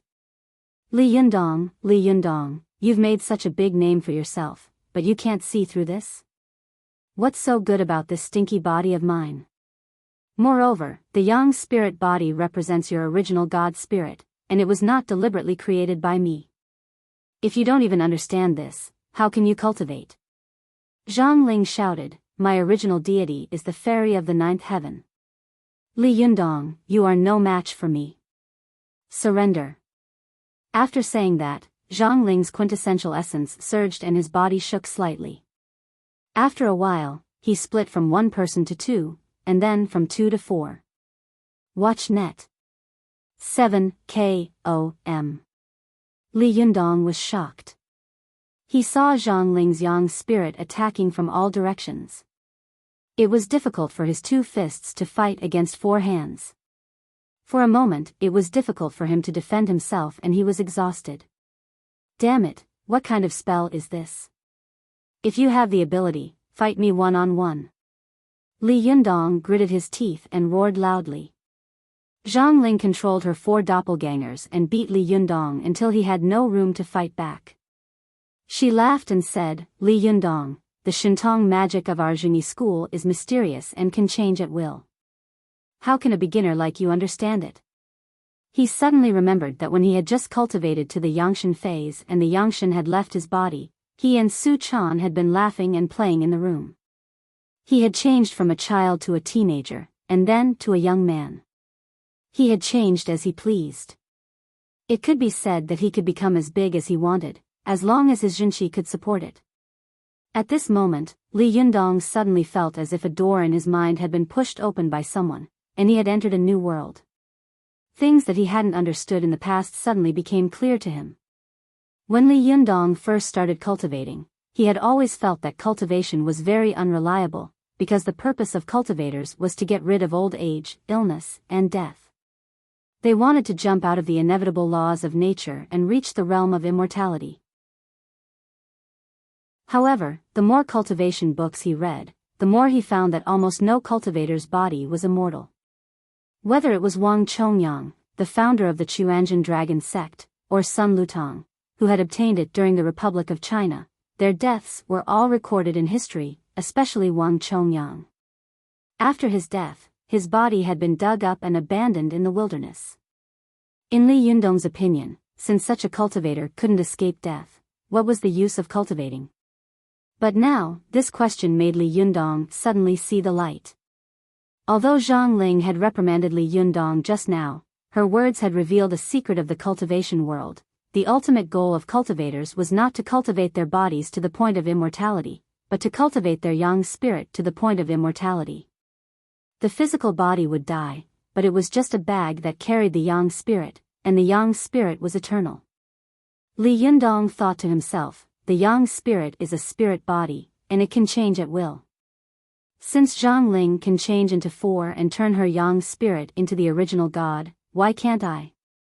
As soon as this thought came to mind, Li Yundong's yang spirit began to change obviously. A black aura came out of his body, making him look like he was surrounded by dark clouds. His skin was as dark as steel, and a red and black aura came out of his nostrils. Zhang Ling didn't know that her casual words had inadvertently made Li Yundong understand the Tao. She saw that Li Yundong's yang spirit suddenly became extremely ferocious, and two different auras came out of his nostrils. She was shocked and said coldly, "You really have cultivated the heavenly Jin Dan technique, and you have even cultivated to the 8th phase. It's really rare for someone to be able to cultivate to your level at such a young age. However, do you think you can deal with me at the 8th phase?" When Zhang Ling spoke, the 4 doppelgangers spoke at the same time. Their voices came from all directions, seeming to be extremely powerful and oppressive. The air around them was shaking constantly, as if the fairy of Jiutian was scolding them loudly. But as soon as Zhang Ling's voice fell, Li Yundong's yang spirit body made a crashing sound, and a human body grew out from one side of his shoulder, with an extra head and 2 arms. Then, another human body grew out from the other side, with another head and 2 arms. This time, Zhang Ling was shocked. She fixed her eyes on Li Yundong's yang spirit and said in shock, "Akalanatha. This is impossible. You are obviously a Taoist cultivator. How can your original god spirit transform into Akalanatha?" Li Yundong laughed and said, "Is there something you don't know? Watch me." After that, Li Yundong rushed toward one of Zhang Ling's doppelgangers like a black whirlwind. Zhang Ling was shocked and confused, and her combat strength was greatly reduced. This doppelganger was beaten back, and the other 3 doppelgangers shouted at the same time and rushed toward Li Yundong. The yang spirits of the 2 men were fighting fiercely in mid-air, but their bodies were motionless in the shop of the Desanxian, like 2 stone statues. The customers in the store were all confused. They whispered to each other, "What's going on? Why didn't he move? That's right. What is young Master Li doing? Why is he stunned? Is there no way to get the cup back? I haven't seen him move at all. How can he know that he can't get it back without trying? Maybe he's thinking of a way." Lu Feier also whispered to Chow Kefi, "Sister Chow, what are they doing? Are they competing to see who can stare longer?" Chow Kefi glared at her and said, "Shut up." She was also secretly worried about Li Yundong, wondering if there was any way she could help him save some face if Li Yundong lost. But Chow Kefi's concern made her panic, especially at this time, when there were celebrities from all walks of life sitting upstairs and downstairs. No matter who it was, she couldn't afford to offend them. Her words carried little weight, so how could she say anything? For a moment, Chow Kefi was so anxious that she clenched her fists, and her palms were all sweaty. As for Zi Yuan, Su Chan, Zhou Qin, and the other cultivators, they were even more nervous than the people around them. They all widened their eyes and stared at Li Yundong. From time to time, they glanced at Zhang Ling, trying to judge the changes in the battle through their expressions. Seeing Li Yundong's angry eyes and frown at the beginning, they couldn't help but feel their hearts skip a beat. They thought to themselves, "Oh no, Li Yundong must be at a disadvantage." After a while, seeing that Li Yundong was still gritting his teeth, they couldn't help looking at Zhang Ling anxiously, only to see that Zhang Ling was also frowning and glaring. The 2 of them stared at each other as if they were competing to see who could stare the other to death first. Zhou Qin hadn't been cultivating for a long time, so she couldn't help whispering to Su Chan, "Su Chan, what's going on? Why are the 2 of them not moving?" Su Chan whispered to Zhou Qin, "I guess their yang spirits must be fighting secretly, so both of them are concentrating on controlling the yang spirits and don't dare to relax at all." Zhou Qin was shocked. Yang spirits fighting? Where? Why didn't I see it? Su Chan whispered, "Didn't you see both of them throw out a talisman just now? Although I didn't see the pattern of that talisman clearly, I guess it was the goddess Nyan seal, which is also the invisibility talisman. These 2 invisibility talismans secretly hide the yang spirits of the 2 of them, so we can't see them fighting." Hearing this, Zhou Qin's heart was filled with awe and curiosity. She looked around and whispered, "Will they be around us?" Su Chan shook her head and said, "I don't think so. I guess they should be in the air." Zhou Qin sighed in a low voice, "Su Chan, You know so much. Su Chan giggled. Sister Zhou Qin, you're the one who knows a lot. Zhou Qin smiled slightly and didn't say anything. While the two of them were whispering to each other, Zi Yuan frowned slightly. She looked up at the sky outside and then at the people around her. Seeing that they were all staring at the field, she walked out quietly. As soon as she moved, Du Fei and Jing Yuan, who were beside her, noticed her and followed her out. At this time, in mid-air, the battle between Li Yundong and Zhang Ling had entered a white-hot stage. Li Yundong had 3 heads and 6 arms, and his defense was impenetrable. Zhang Ling's 4 doppelgangers couldn't penetrate his defense at all, and the other magic she cast was also dispersed by Li Yundong's Mahamudra, which made Zhang Ling gnash her teeth in hatred. In particular, Li Yundong's immovable Wisdom King, who had 3 heads and 6 arms, spoke the mantra, and breathed out 2 qi from his nostrils. It was really like the immovable Wisdom King had descended to the world. When the immovable Wisdom King fundamental seal came out, Zhang Ling didn't even dare to take it. Especially when Li Yundong's palm shot out, the palm print shone with golden light and flew to the horizon, out of sight with the naked eye, before disappearing. Such power was really terrifying. The more Zhang Ling fought, the more shocked she became. She thought to herself, is this Li Yundong the reincarnation of the immovable Wisdom King? How can he be so powerful? But she quickly denied this idea. No, it's impossible. The immovable Wisdom King is a compassionate, wise, and bright king who can control all phenomena. This Li Yundong is so hateful. How can he be the reincarnation of the immovable Wisdom King? Li Yundong didn't know what Zhang Ling was thinking, but when he saw that Zhang Ling's offensive was getting weaker and weaker, he became more and more excited. The Jinqi all over his body was like a long river, surging endlessly. The Mahamudra from his 6 arms were like cannonballs, so Zhang Ling's 4 doppelgangers couldn't get close. At first, Zhang Ling wanted to rely on her flexible and agile skills to dodge the Mahamudra, thereby consuming Li Yundong's Jinqi. However, she saw that Li Yundong had made hundreds of Mahamudra in a row. Not only did his Jinqi not show any signs of exhaustion, but the Mahamudra was getting fiercer and fiercer, and his Jinqi was getting more and more vigorous. Zhang Ling complained in her heart. For a moment, she regretted fighting with Li Yundong in terms of yang spirit. After cultivators cultivated to the top level of yang spirit, it was difficult to separate their cultivation realms.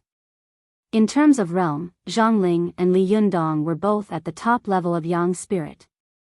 But in terms of Shintong and Kung Fu, she was far stronger than Li Yundong, especially in terms of Shintong and Taoist magic.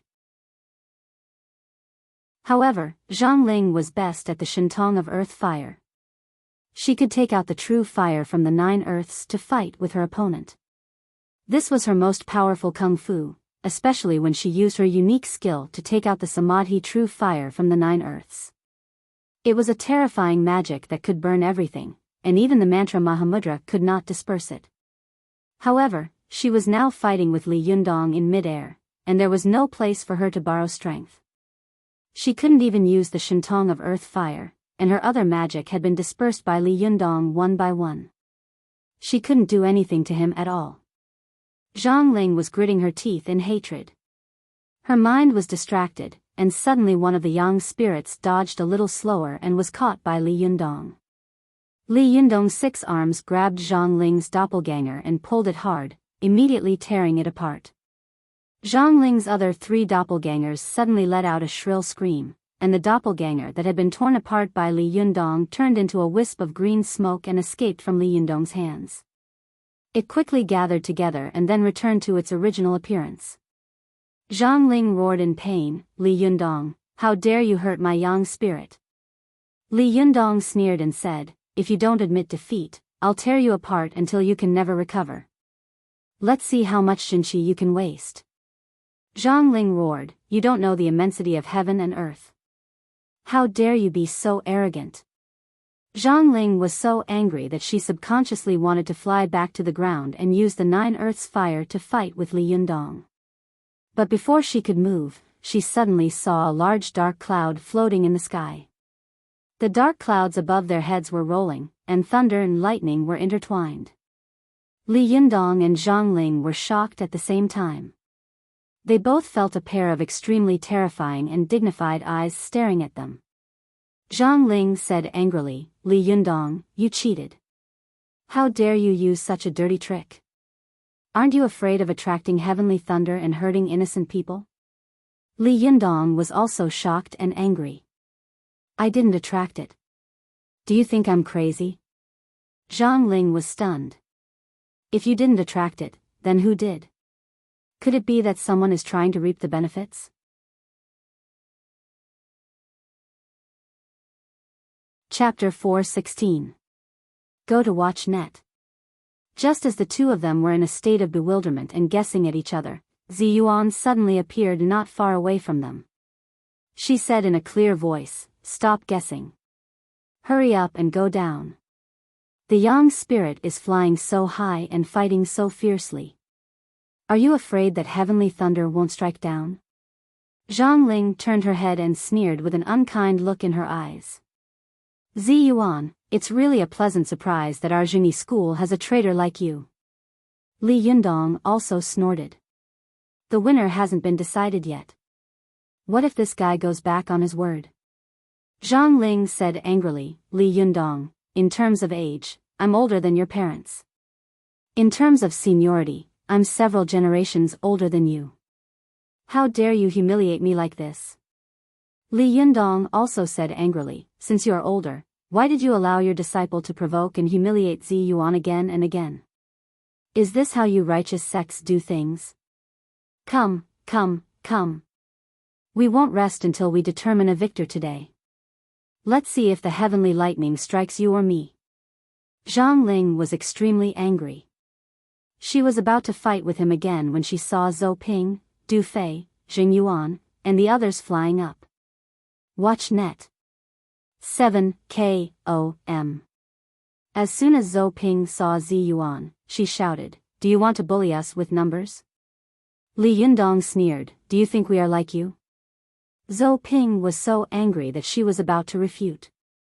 Du Fei, who was beside her, looked at the sky worriedly and advised, "Jinren Zhang, Jinren Li, I saw your battle just now. One of you is a famous Taoist, and the other is a rising star. This should have been a blessing for our Taoist school. As the saying goes, it's better to squash enmity than keep it alive.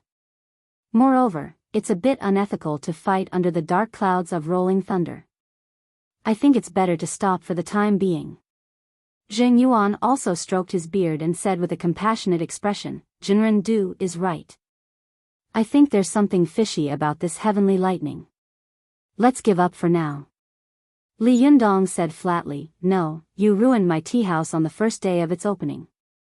How can I do business in the future? We must determine the winner today."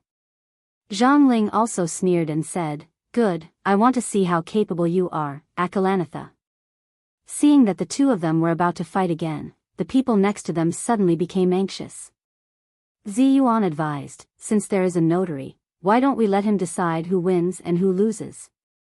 As soon as Zi Yuan said this, the faces of Du Fei and Zheng Yuan stiffened. They cursed in their hearts, "Damn it, this Zi Yuan really knows how to push the boat with the current and bring trouble to others. If he had known it would be like this, he wouldn't have joined in the fun and become a notary." Li Yundong turned his head to look at Du Fei, cupped his hands and said, "Jinren Du, what do you think?" Du Fei looked embarrassed. He thought for a moment, narrowed his eyes, and gritted his teeth. "In my opinion, Jinren Li did have the upper hand just now, and one of Jinren Zhang's Yang spirit doppelgangers was destroyed. If the fight continued, it would be difficult to determine the outcome. But judging from the situation just now, Jinren Li should have won." Zhang Ling laughed coldly, "Great, the Chuanjin dragon sect has finally revealed its fox tail. Well said, Jinren Du." Du Fei cupped his hands and said, "Jinren Zhang, I'm just telling the truth." Zhang Ling snorted, turned to look at Jing Yuan, and said coldly, "What did Leader Jing say?" Zhang Ling thought to herself, "It seems that I won't be able to get away with it today. I offended Jing Yuan last time, and I'm afraid he will take revenge this time. But just as Zhang Ling was thinking about this, Zheng Yuan said, Jinren Du is wrong. Since it's a battle of methods, how can the outcome be decided by temporary gains and losses? In my opinion, if the fight continues like this, Jinren Zhang will definitely be able to reverse the situation with her profound cultivation foundation and various Shintong Taoist magic. So in my opinion, Jinren Zhang should have won, because her cultivation skills are higher than Jinren Li's. Hearing this, Zhang Ling was both surprised and happy. She thought to herself, did Zheng Yuan not care about the past? Was I wrong about him? Li Yundong was angry in his heart. He sneered and said, Zheng Yuan, I haven't settled the score with you last time. Do you want to die?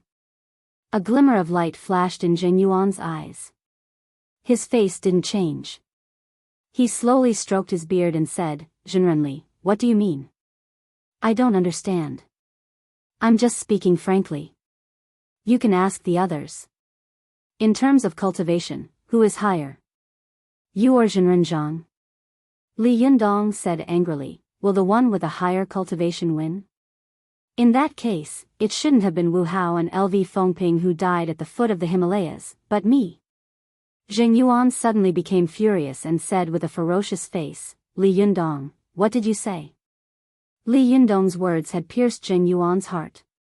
If Zheng Yuan also joined the battle and the cultivators fought in mid-air, the heavenly thunder would be attracted by their spiritual energy and jinqi, and it would definitely fall faster. If it really fell, the consequences would be unimaginable. Zi Yuan immediately said, since the two notaries insist on their own opinions, we should let another notary judge who will win and who will lose. Hearing this, Du Fei immediately said, Jinren Zi Yuan is right. Shen Wankai should be the judge. Zheng Yuan rolled his eyes and nodded in agreement. Zhang Ling sneered and said, he is just a mortal and can't see us fighting. How can he judge the outcome? Zi Yuan said, Jinren Zhang is right, but since he can't see the battle between the two of you, why don't you add another battle that he can see, and then use it as evidence to let him decide the outcome? Li Yundong's heart skipped a beat. He said, Jinren Zhang, you go first. I'll decide the rules for the second round. Zi Yuan's expression didn't change, but she praised Li Yundong's cleverness and tacit understanding in her heart. Zhang Ling was bold and conceited. Seeing that the lightning in the dark clouds above her head was getting fiercer and fiercer, she nodded and said, well, if you have any skills, just say it. After that, her figure flashed and she quickly flew to the ground. Li Yundong and Zi Yuan looked at each other and quickly flew back. As soon as Li Yundong's yang spirit returned, he saw Zi Yuan and the others walk in one after another. The guests upstairs and downstairs of Desanxian were all staring at him, as if they were waiting for him to make the teacup appear. Li Yundong thought to himself, I can't say that I was evenly matched with Zhang Ling just now, so I have to add another battle. But now everyone is looking at me and wants me to make the teacup come out. What should I say? Li Yundong was thinking, but soon he had an idea. He cupped his hands and said, sorry to keep you waiting. I'll make the teacup come out later. As he said this, he said to Su Chan, Chaner, go find a big water jar or a big tea jar. Remember, it must be big, the bigger the better. Su Chan rolled her eyes. Although she didn't know what Li Yundong was going to do, she was very clever and said, it just so happens that I bought a big tea jar before. It happens to come in handy today. As she said this, she ran into the storage room and came out with a tea jar in one hand. Everyone looked at it curiously and was shocked. They saw that the tea jar in Su Chan's hand was as thick as the waists of two strong men, and it reached Su Chan's waist. It was more than 1 meter high. They laughed in surprise and said, how is this a tea jar? This is clearly a rice jar. It's strange. How could there be such a big jar in this tea shop? Su Chan carried the tea jar to the field and put it down easily. The tea jar fell to the ground with a muffled thud. Only then did everyone realize that the tea jar was extremely heavy. They immediately looked at Su Chan in surprise and thought to themselves, how could such a beautiful and lovely girl be so strong? How could she pick up such a big water jar with one hand? It's fine that there are so many beautiful women in Desanxian, but all of them have unique skills. It's amazing, really amazing. When Li Yundong saw the water jar, he nodded to Su Chan and said, go fill the tea jar with water. Su Chan sighed and turned to go into the back room. Zhou Qin, who was beside her, also said, I'll go help too. As soon as she moved, Chao Kefi, who had been watching the field eagerly, also said, I'll go too. Lu Feier rolled her eyes and followed her with a smile. After the beauties entered the back room, Su Chan looked back curiously and asked, why are there so many people here? I can do it alone. Zhou Qin smiled and said, well, you're the only one in the limelight. Can't I help master a little? Su Chan giggled and said, Sister Zhou Qin, help me carry 2 buckets of water later. Chao Kefi and Lu Feier didn't have time to look at the back room of Desanxian. They saw Su Chan and Zhou Qin each fill 2 buckets of water, and then walk out while talking and laughing. The buckets in their hands were deep and thick, and they were probably 20 or 30 kilograms full of water. However, the 2 of them lifted them as if they were light. Moreover, the water in the buckets didn't ripple, and not a single drop was spilled. Chao Kefi and Lu Feier were amazed. Chao Kefi winked at Lu Feier and said in a low voice, did you see that? They are masters, aren't they? Lu Feier nodded and looked at Su Chan and Zhou Qin in admiration. She whispered, look, they are so slim and weak. I didn't expect them to be so strong. Chao Kefi said in a low voice, this is not just about strength. Look at their buckets full. They walk so fast without spilling any water. This is Kung Fu. Lu Feier exclaimed, I really don't know how they learned it. Chao Kefi smiled and said, didn't you hear Zhou Qin say that she learned it from her master? Lu Feier asked curiously, who is her master? Chao Kefi laughed and said, you are a star. How can your observation skills be so poor? Didn't you see that when Zhou Qin talked to Li Yundong, she called him master? Of course, her master is Li Yundong. Lu Feier blinked her eyes and said, no way. How old is he? He should be about the same age as me, right? Chao Kefi smiled and said, there is no age difference in learning. Those who are capable can be teachers. The disciple is a master, and the master is definitely not inferior. Just watch. Lu Feier made a face and said, Humph, I'd like to see what he's going to do with such a tank of water and how he's going to change the cup back.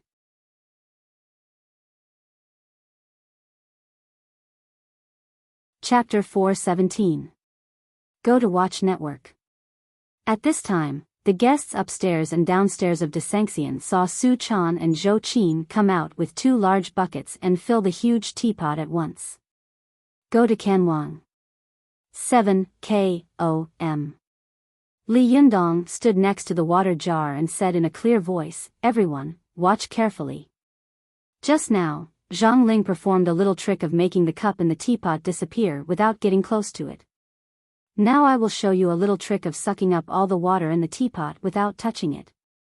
Shen Wankai smiled and said, Childly, this trick of yours has nothing to do with making a teacup. Even if you can drink it all, how can you make the teacup appear? Li Yundong chuckled and said, Don't worry, Mr. Shen. After I finish drinking the water in the teapot, it will be Zhang Ling's turn. If she can drink it all, then the teacup won't appear. If she can't drink it all, then the teacup will appear. Shen Wankai was surprised. What kind of logic is this? Strange, it's really strange. Shen Yu, who was standing to one side, sneered, turned his head away, and whispered with disdain, What a trick. However, Shen Hui had seen some of Li Yundong's magic. She watched curiously from the side, and it was rare that she didn't make any sarcastic remarks. At this time, the guests upstairs and downstairs were also whispering to each other and discussing. Hey, what do you think drinking water has to do with making a teacup? I don't know. I'm just curious. How can I drink water without touching the teapot? Are you stupid? If I don't touch the teapot, can't I use a cup? That's right. However, even if you drink it with a cup, how can you finish such a big jar of water? Can't you drink it slowly? You can finish it eventually. Ah, no way. Are we going to watch Child Li drink water slowly here? What's so interesting about this trick? This. Hey, why are you so serious with me? Just watch what Child Li does. Yes. Hey, no, you're the one who's serious with me. Li Yunyang ignored the crowd and said meaningfully to Zhang Ling, Zhenren Zhang, what do you think? Zhang Ling frowned inwardly. However, she was extremely conceited. If Li Yundong could do it, she could definitely do it as well. She said proudly, let's do as you say. Li Yundong nodded and said, okay. He cupped one hand in the other before his chest and said loudly, everyone, please watch carefully. In an instant, there was silence in the Desanxian building. Everyone's eyes were fixed on Li Yundong. Li Yunyang stood in front of the big water tank. He took a deep breath and shook his body. A force came from the bottom up, like an old bear shaking off lice. He shook the force to his hands. Li Yundong's hands were 1 foot above the water tank, and then he slowly pushed them as if he was doing Tai Chi. At first, everyone thought that Li Yundong was performing some kind of trick, but soon, they all widened their eyes and saw that the water in the teapot began to slowly rotate by itself. As Li Yundong's movements became faster and faster, the water in the teapot also began to rotate faster and faster. When the swirling water in the teapot was about to splash out, Li Yundong suddenly stopped and slapped both sides of the teapot with his palms. With a bang, a column of water suddenly rushed up from the center of the teapot. Li Yundong immediately took a deep breath, and the column of water went into his mouth. Although the crowd didn't know what Li Yundong was up to, they immediately cheered when they saw that Li Yundong's move was really elegant and beautiful.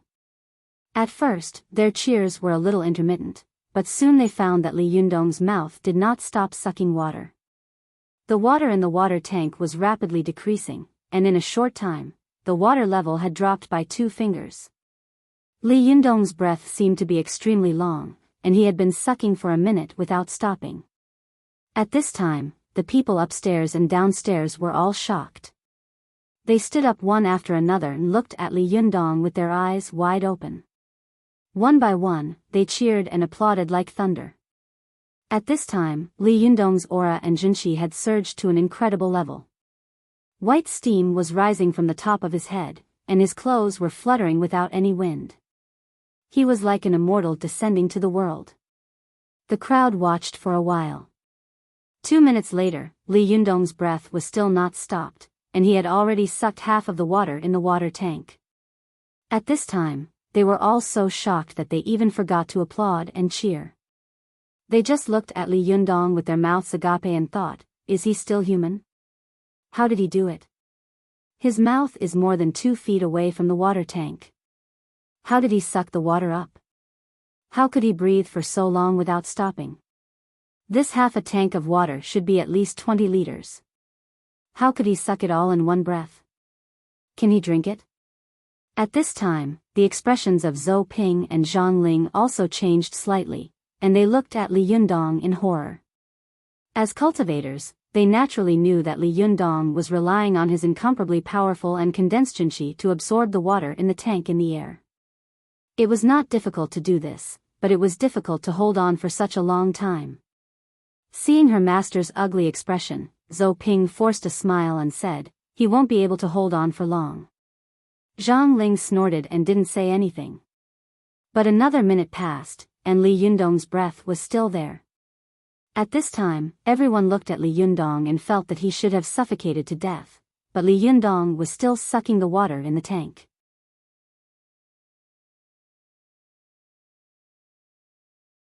This made everyone have an illusion that the person in front of them was not a person, but a divine dragon that had descended from the 9th heaven.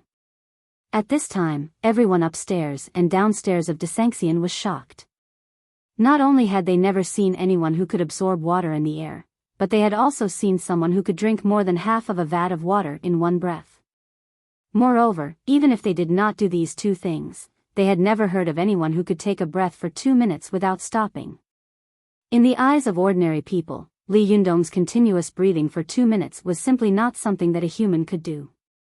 No matter how large a person's lung capacity was, it was absolutely impossible for it to be so large. But they didn't know that at this time, Li Yundong's external qi had long been cut off, and it was the internal qi in his body that supported him. As the saying goes, when the mortal breath stops, the Jinqi rises, and it seems to exist unintentionally.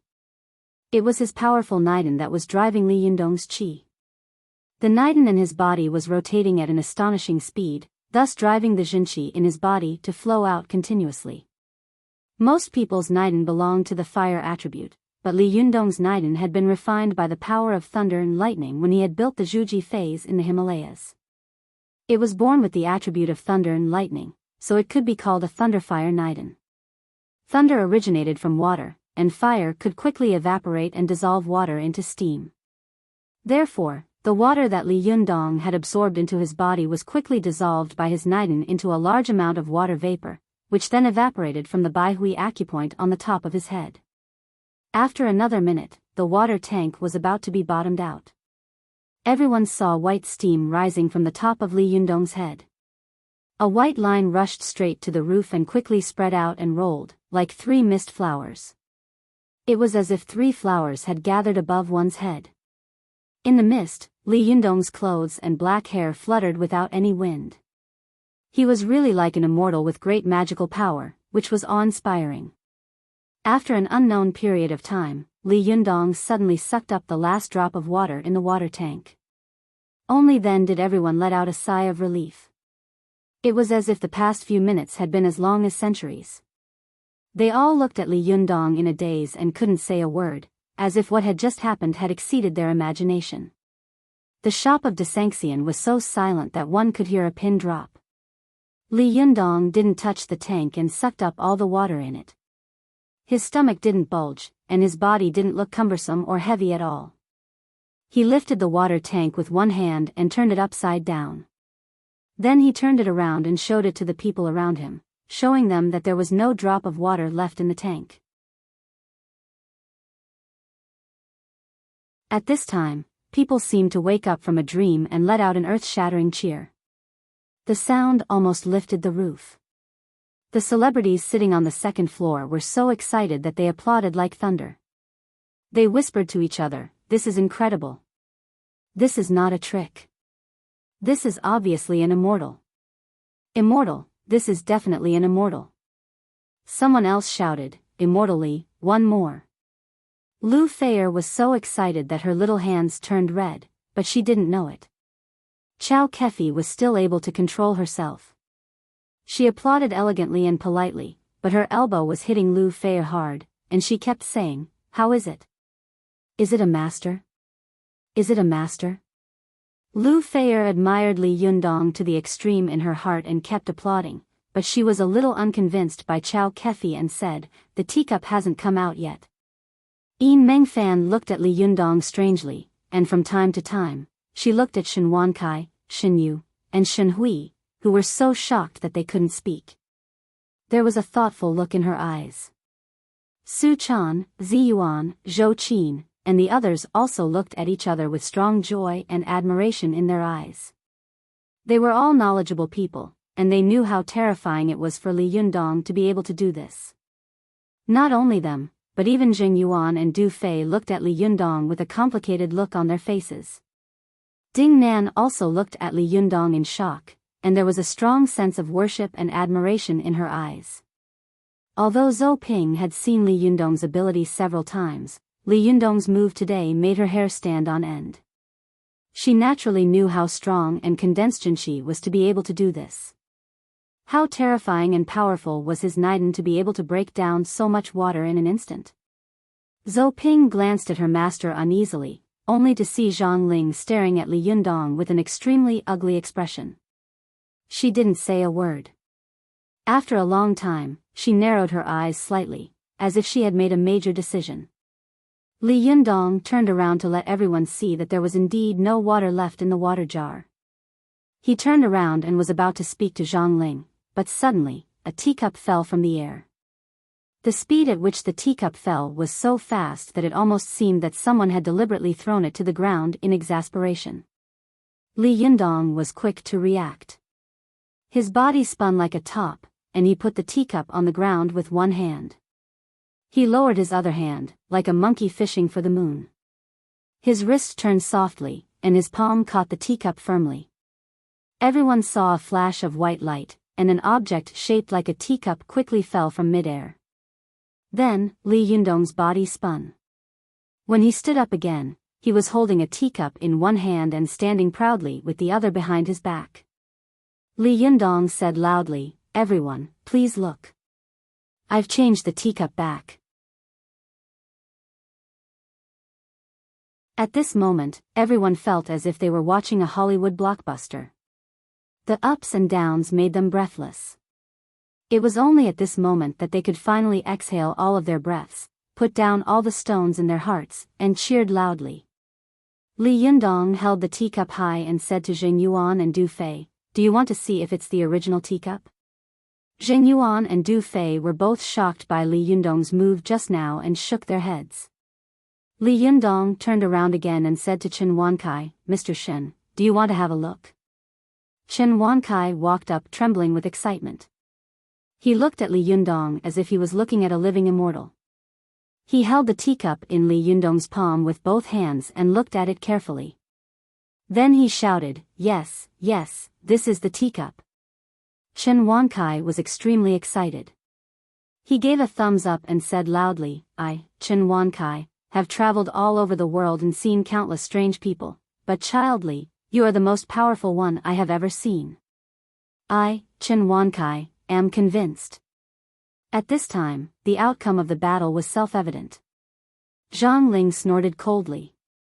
She knew that she didn't have such a long Jinshi aura. Unless she used magic, she couldn't absorb water with Jinshi like Li Yundong did. Her face was ugly, and she walked out without saying a word. Seeing that the situation was not good, Zhou Ping immediately followed her out. When they left, Zhao Yuzhen of the tea house of Zhao had already been helped up by the beautiful women in Chongsam, but he was still standing there like a stone statue. Before Zhou Ping left, she glanced at her and secretly cursed in her heart, "If it weren't for the fact that this useless thing is so incompetent, why would we have to force our way out?" Humph. When the two of them left the Desanxian shop, they could still hear the people inside cheering loudly, especially the cheers of Li Yundong's classmates. Zhang Ling felt that these voices were extremely harsh.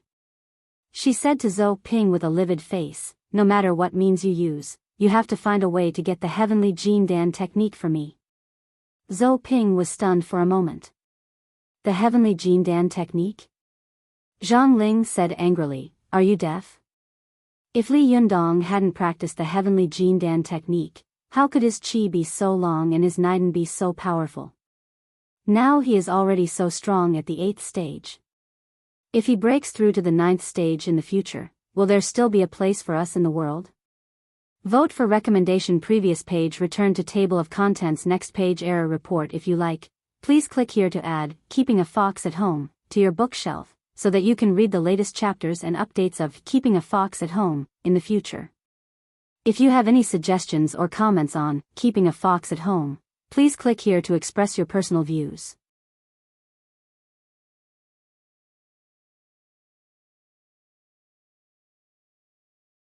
Chapter 418.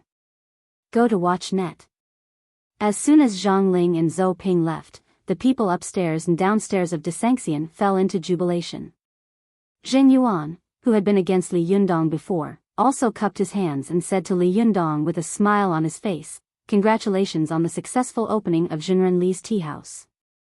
"Congratulations." Li Yundong glanced at him and said coldly, "Thank you very much. Go to watch net. 7 KOM. At this time, Ding Nan also said to Li Yundong with mixed feelings, "Li Yundong, I know you have some opinions about me, but no matter what, we used to be classmates. For the sake of our former classmates, I wish you a prosperous business and a lot of money." Hearing this, Li Yundong also felt a myriad of emotions in his heart. He looked at the tall girl in front of him with a complicated look in his eyes, sighed, and said, "Ding Nan, I know I can't persuade you now. But alas, you're on your own." Ding Nan's eyes darkened. She lowered her head, as if she didn't want Li Yundong to see the feelings in her eyes. She said in a low voice, "Then I'll go first." After that, she walked away quickly. Zheng Yuan narrowed his eyes slightly and said to Li Yundong meaningfully, "Zhenrenli, your relationship with my beloved disciple is quite good?" Although Li Yundong didn't know why Ding Nan had become Zheng Yuan's disciple, he guessed that there must be some secret reasons. He also knew that Zheng Yuan was a cunning and ruthless person, so he deliberately said vaguely, "There is no hatred in this world that can't be let go, and there is no grievance that can't be solved. What's more, your disciple has a good relationship with me in the past. What's wrong? Leader Zheng, is there something you can't figure out?" Zheng Yuan said with a fake smile, "It's nothing, Zhenrenli. The Taoist assembly will be held in a month. We'll meet again." After that, he cupped his hands and left with a flick of his sleeves. For a moment, Ding Nan couldn't help showing her true feelings in front of Li Yundong, but after she left, she secretly regretted it. She was very clear about Zheng Yuan's thoughts and means. If she revealed a flaw and let him know that she was not LV Fengping, she would definitely die. Ding Nan didn't go far before she stopped. When Zheng Yuan came up to her, she whispered, "Master, I'm sorry." Zheng Yuan put his hands behind his back and said lightly, "Oh? Where did that come from?" Ding Nan said in a low voice, "I know you will overthink what I said just now, Master, but I have no choice." Zheng Yuan said indifferently, "Oh?" Ding Nan said with tears in her eyes, "Master, you've seen it. This Li Yundong is too strong. I really don't dare to hope that I can succeed in my revenge. I just hope that you won't have any enmity with him in the future. If this strong man comes and kills you again, then I will have no one to rely on in this world." Ding Nan had been rolling around Zhou Qin's side for a long time, so her acting skills had long been honed to perfection. When she cried, she really looked like a pear blossom in the rain, which made people feel sorry for her. Zheng Yuan's face, which had been tense, suddenly relaxed. He said, "You don't have to talk to him so affectionately. Those who don't know might think, humph." Ding Nan continued, "Master, in this way, we can numb Li Yundong and relax his vigilance. Secondly, we may resolve the grudge between him and us. If something happens in the future, we will have a strong ally." Zheng Yuan nodded slightly.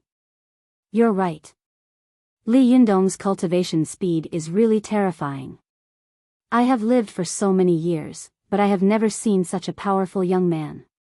If he is a friend and not an enemy, it will be a great thing." Ding Nan couldn't help but feel happy, but soon Zheng Yuan changed the topic and said, "But do you think Li Yundong is a fool? Do you think you can turn an enemy into a friend by saying these words?" Ding Nan cursed in her heart, "This old pervert is really hard to fool." Ding Nan sobbed softly again and said, "Master, this body of mine used to be Li Yundong's classmate, and our relationship was quite deep. He didn't know that I had already occupied the body of his former classmate, so he didn't know the secret and thought that I was his classmate. I knew this, so I said those words boldly, but I didn't expect that it would make you doubt me. Please punish me." After that, Ding Nan was about to kneel down. Although Zheng Yuan was cruel and merciless, he was also a person who cherished flowers. He stopped her with a hand and said with a smile, "There are so many people here. What are you doing? Let's go. Since you don't have such thoughts, I won't doubt you. But if you have any ideas in the future, you should tell me in advance. Otherwise, it will be bad if there is a gap between master and disciple." Ding Nan smiled through her tears and said, "Thank you for your magnanimity, master." Zheng Yuan smiled and took Ding Nan's hand. "Let's go back. The Taoist assembly will be held in a month. I have to prepare well then." Ding Nan felt goosebumps all over her body when Jing Yuan held her hand, but she couldn't shake it off, so she forced herself to smile and said, I hope you can show your power at the Taoist assembly and suppress all the heroes. Jing Yuan couldn't help laughing when he heard this. As he touched Ding Nan's hand, he said with a smile, I need your help. Ding Nan was extremely disgusted. She forced a smile, but in her heart, she thought, this lecture is going too far. I have to think of a way. Although Jing Yuan's face was also full of smiles, there was still a trace of doubt in his heart. Pinger has been a little strange since she took possession of me. Although she said that today, I still feel that it's a little strange. No, I have to test her again when I have a chance in the future. The two of them talked and laughed happily along the way, but in secret, they had their own thoughts and ulterior motives. In De Sanxian's shop, Li Yundong suddenly became the focus of everyone's attention. The reason why many celebrities from all walks of life had come to attend the opening ceremony of this small tea house was all for the sake of the Zhou family. If the Zhou family had not recovered, Zhou Qin would not have been able to ask these people to come even if she had knocked her head. But now that the Zhou family had made a comeback, these people had come uninvited. In the officialdom, there was nothing more hypocritical than this. At the beginning, many of them had subconsciously regarded Li Yundong as half a son-in-law of the Zhou family. Therefore, although they were polite, they had never thought in their hearts, this lucky guy has climbed up a high branch, a guy who lives off women and so on. But now it seemed that they were all looking at Li Yundong with new eyes and were shocked. Only then did some people understand what it meant when Zhou Qin respectfully called Li Yundong master. It turned out that this overly young boy was really a great master. Lu Feier looked at Li Yundong with excitement and fanaticism. She grabbed Chao Kefi's clothes hard and said anxiously, Sister Chao, this guy is really a master. He's so tall. Chao Kefi also looked at Li Yundong in awe. She had known that Li Yundong was a strange person, but in her opinion, he was a master of kung fu.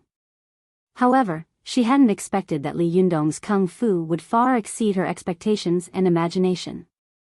It had already gone beyond the scope of human beings and was awe-inspiring. Chao Kefi was pulled away by Lu Feier. She withdrew her gaze from Li Yundong and scolded with a smile, Are you convinced now? Lu Feier nodded her head like a chicken pecking rice. I'm convinced. How did he do it? Chao Kefi smiled and said, I don't know. Why don't you ask him? Lu Feier's eyes lit up at first, but when she remembered Li Yundong's attitude towards her before, her face suddenly fell. Humph, this guy not only has eyes on the top of his head, but he's also short-sighted. He doesn't care about me. Chao Kefi covered her mouth and laughed. Oh, even a big star is useless? Lu Feier said angrily, Sister Chao, I'm kind enough to accompany you out. How can you laugh at me like this? Chao Kefi laughed and said, It's obvious that you want to skip work. You even threw your agent aside and turned off your cell phone, didn't you? Humph, I'll see what you can do when you turn on your cell phone later. Lu Feier said with a smile, Who told her to be so strict with me all day long? Let her be anxious. Humph. But, Sister Chao, you can't do this. At least let me figure out what's going on. Otherwise, I won't be able to sleep tonight. Chao Kefi snorted and said, I can't help it. Although he is young, he has a lot of ideas in his mind. Didn't you see that I was frantically looking for him a while ago? This heartless thing actually disappeared without saying a word. It's useless to beg such a person. Lu Feier looked disappointed. Ah. If I had known this would happen, I might as well not have come. Isn't he just trying to make me depressed? Yin Mengfan, who was standing to one side, suddenly smiled and said, Lu Feier, don't worry. I guess my uncle will ask Li Yundong to be Shen Yu and Shen Hui's teacher in a while. Chao Kefi asked curiously, How do you know? Yin Mengfan looked at Shen Hui, then turned her head to Chao Kefi and said with a smile, Shen Hui secretly told me that the old master wanted to invite Zi Yuan and Li Yundong to be Shen Yu and Shen Hui's family teachers. I think the old master brought them both here today. It's very likely that he wants to worship them in public. Lu Thayer couldn't help but interrupt. What does that have to do with me? Yin Mengfan said with a smile, Shen Hui and Shen Yu are both your fans. If Li Yundong accepts them as students, you can save the country in a roundabout way and find out what's going on from the two of them. Lu Thayer laughed and said, that's a good idea. But will Li Yundong accept them as disciples? Chao Kefi smiled and said, I think so. Old Master Shen has a lot of influence. While they were talking, Shen Wankai quickly calmed down after his excitement. He said very seriously and sincerely, Young Master Li, the last time we parted in Dongwu City, I was very impressed by the demeanor of you and Miss Zi Yuan. I admired you very much. I wanted to visit you as soon as possible, but I couldn't find your whereabouts. Yesterday, I accidentally heard that young Master Li was going to open a tea house in Tiannan City. I was pleasantly surprised, so I came uninvited. On the one hand, I wanted to congratulate the opening, and on the other. As he said this, he pulled Shen Yu and Shen Hui, who looked reluctant behind him, forward and said, This is my son and my daughter. I believe that young Master Li also knows my son. He and young Master Li also had some misunderstandings before, but I believe that young Master Li is magnanimous and will not care about it. Moreover, young people don't get to know each other without fighting. As for my daughter. Shen Wankai looked at Shen Hui, but the baby-faced girl suddenly snorted and turned her face away. She didn't buy his words at all. The smile on Shen Wansai's face froze, but he quickly smiled and said, This girl is still shy. Li Yundong smiled slightly and didn't answer Shen Wansai's words. He just looked at him calmly, not at all flattered. Shen Yu saw this and snorted in his heart. In his opinion, what kind of person was his father Shen Wankai? He was a person who would tremble everywhere in Tiannan City if he stamped his feet. He came to ask Li Yundong to be his teacher, which was to give Li Yundong a lot of face. That was to be courteous. But this fellow, he only knew a little trick and was putting on airs. Humph, what's the big deal? Shen Wankai didn't know what his son was thinking. He smiled and said to Li Yundong, I believe that young Master Li also knows my daughter. I have a presumptuous request. I hope young Master Li will do me a favor. At this time, Li Yundong had already guessed that Shen Wankai wanted him to accept Shen Yu and Shen Hui as his disciples, but he also muttered in his heart, accepting disciples is not like buying cabbages in the market. Moreover, Shen Hui has always been against me. If I accept her as my disciple, wouldn't the world be in chaos? Moreover, Shen Yu's character was quite bad, and he really didn't like him.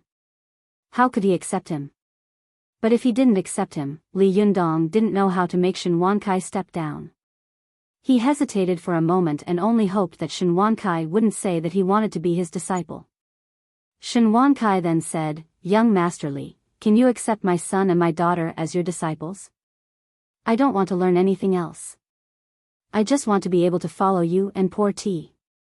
I want to learn from you, young Master Li, who is indifferent to favors and insults, and has a deep and profound cultivation skill.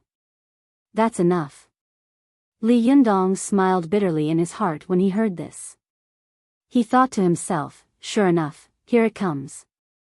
Should I accept them or not? Vote recommendation previous page return to table of contents next page error report if you like. Please click here to add Raising a Fox at Home to your bookshelf so that you can read the latest chapters and updates of Raising a Fox at Home in the future. If you have any suggestions or comments on Raising a Fox at Home, please click here to express your personal views.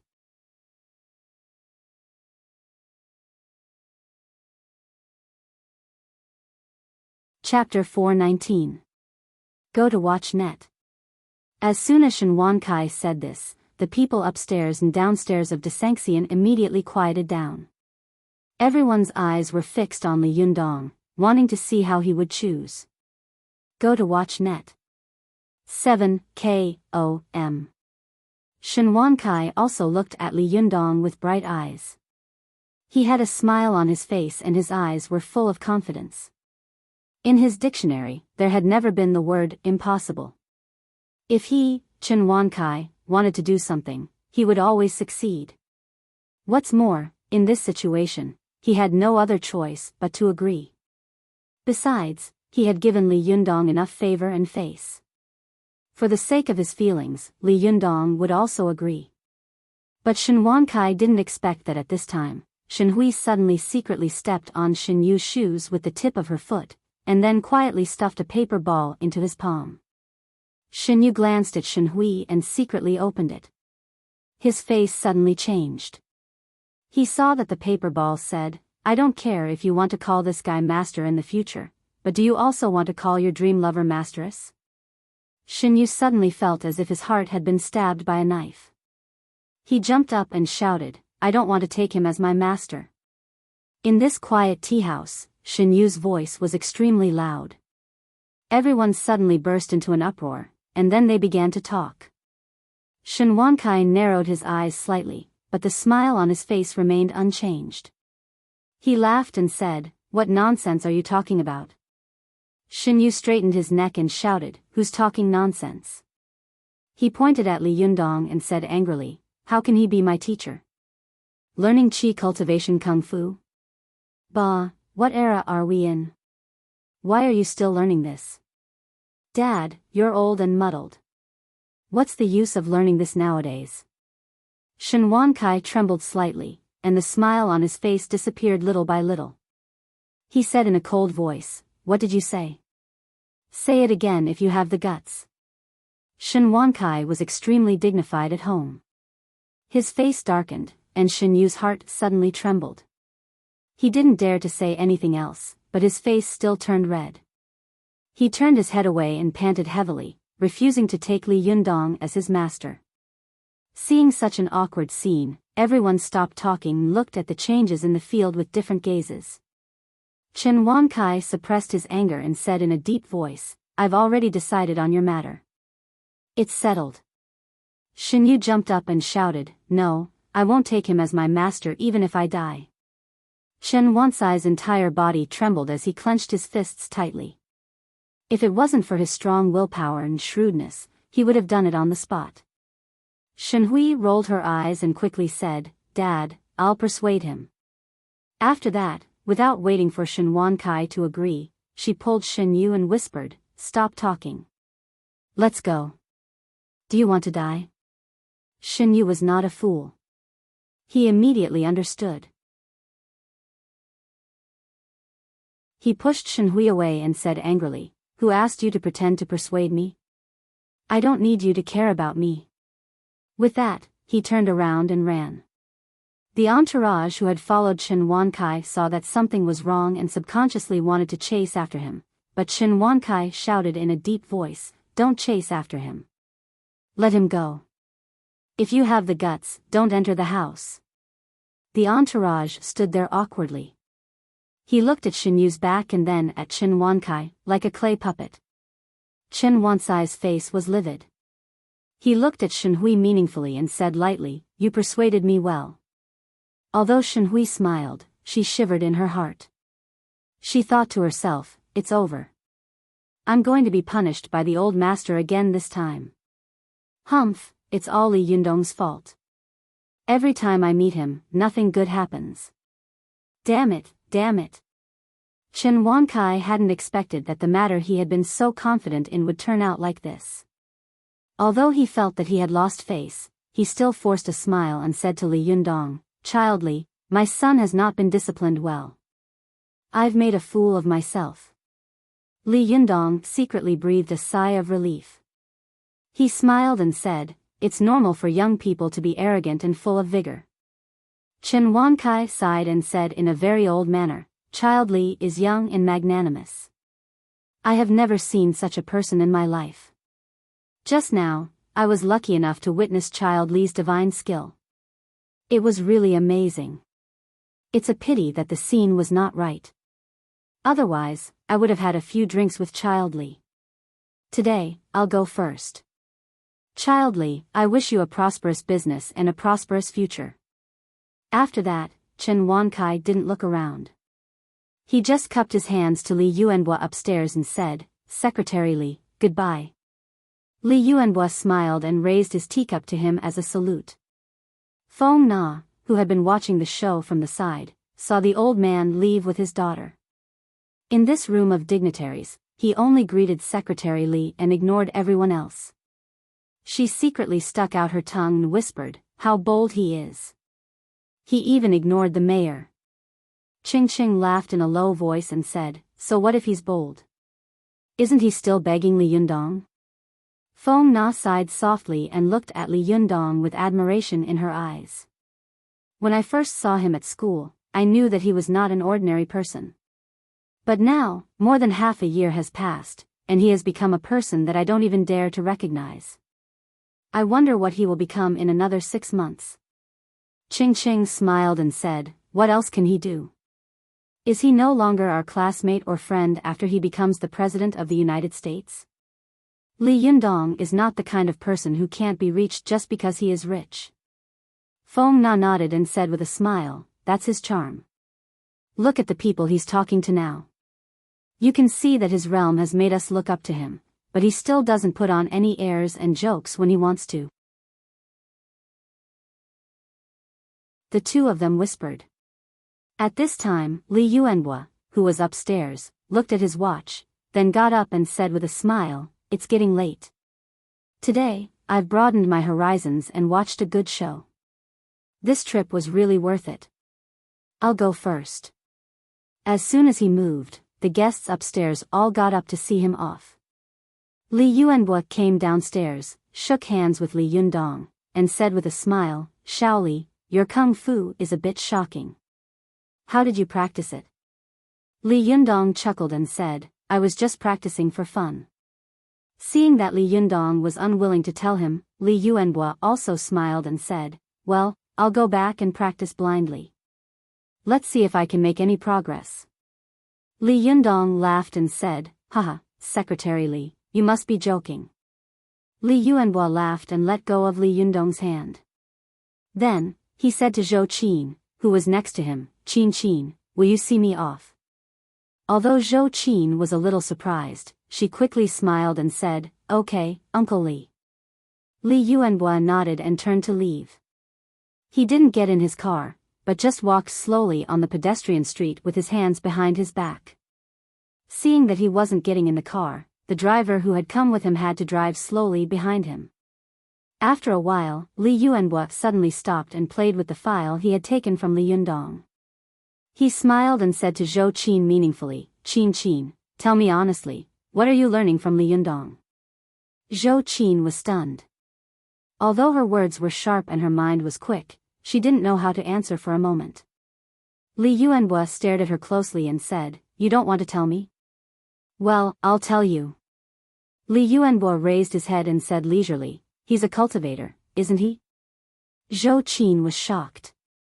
Uncle Li, are you spying on him? Li Yuanhua chuckled. How dare this bold guy play such a trick in front of me? Does he think I can't tell? Zhou Qin asked nervously, Uncle Li, in fact, Li Yundong is not what you think. Li Yuanhua didn't wait for her to finish. He raised his hand and interrupted her, saying, don't be nervous. I have no prejudice against cultivators. Moreover, the destruction of the 4 olds and the 10 years of turmoil in the country had also caused great damage to the cultivation world. The older generation felt very apologetic, so they had turned a blind eye to the development of the cultivation world over the years. But you have to tell him not to cross the line by playing with fire.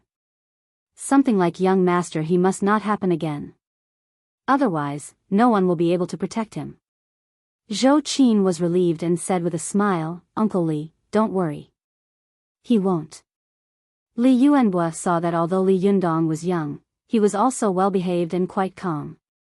As he spoke, he also let Zhou Qin change the topic to warn Li Yundong.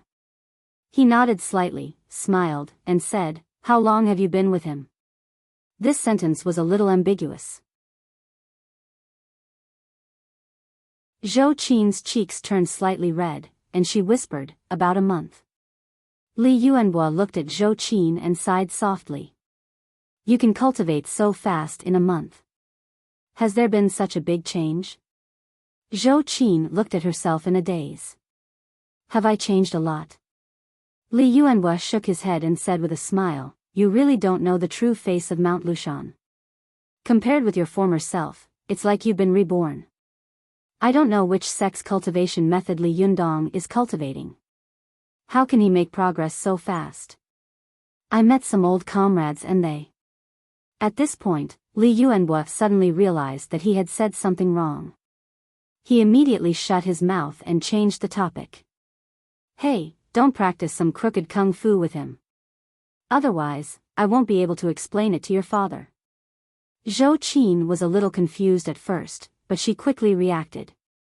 Her cheeks turned red and she said angrily, "Uncle Li, how can you be so disrespectful? What are you talking about?" Li Yuanhua laughed and said, "Forget it. Go ahead and go your own way. Alas, you don't want to take the road of politics, but you want to take such a difficult and dangerous road." Zhou Qin smiled sweetly and said, "Uncle Li, as the saying goes, infinite glory lies in the dangerous peak. Moreover, cultivation is the most inspirational thing in the world. There are not so many troubles of intrigue and deception. You can also jump out of the mortal world and get rid of old age, illness, and death. Why not?" Li Yuanhua sighed in his heart when he heard this. Yes, if you can jump out of the mortal world and get rid of old age, illness, and death, why not? Zhou Qin saw that Li Yuanhua's temples were gray, which was obviously due to his hard work. She whispered tentatively, "Uncle Li, do you want me to secretly teach you some cultivation kung fu in the future?" When Li Yuanhua heard this, he immediately waved his hand and said, No, there are rules in the system. We are atheists. You can't hurt me. Anyone who has anything to do with these things will be removed. Those who have anything to do with cultivation are all nominal positions. If people like us have anything to do with it, we will die." Zhou Qin sighed and said, "What is this? You might as well not be an official." Li Yuanhua laughed and sighed. "It's easy to go up the mountain, but it's difficult to go down. When you climb to a certain height, it's not up to you to decide whether you can go down or not. Forget it, it's getting late. I should go back." As he said this, he turned and walked to his car. Zhou Qin looked at his old back and suddenly asked, "Uncle Li, if you had to choose from the beginning, which path would you choose?" Li Yuanhua stopped and was silent for a while. He turned around and said with a smile, "The affairs of the mortal world are in chaos. How can I be at ease? Envy is returned to herding horses to the southern mountain." After that, Li Yuanhua turned around and left laughing. Zhou Qin chewed over the words "envy is returned to herding horses to the southern mountain" over and over again. For a moment, she was a little stunned. She thought to herself, it turns out that a high-ranking official like Uncle Li also envies me very much in his heart. Happy New Year, children.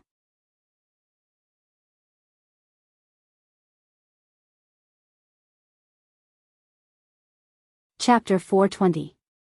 Go to watch net.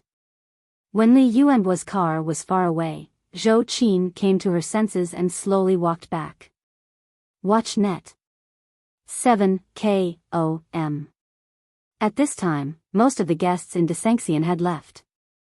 Li Yundong saw that the students who had come to support him had all left. At this time, there were only the people from the Fox Zen School, Zi Yuan, and the others left in the store.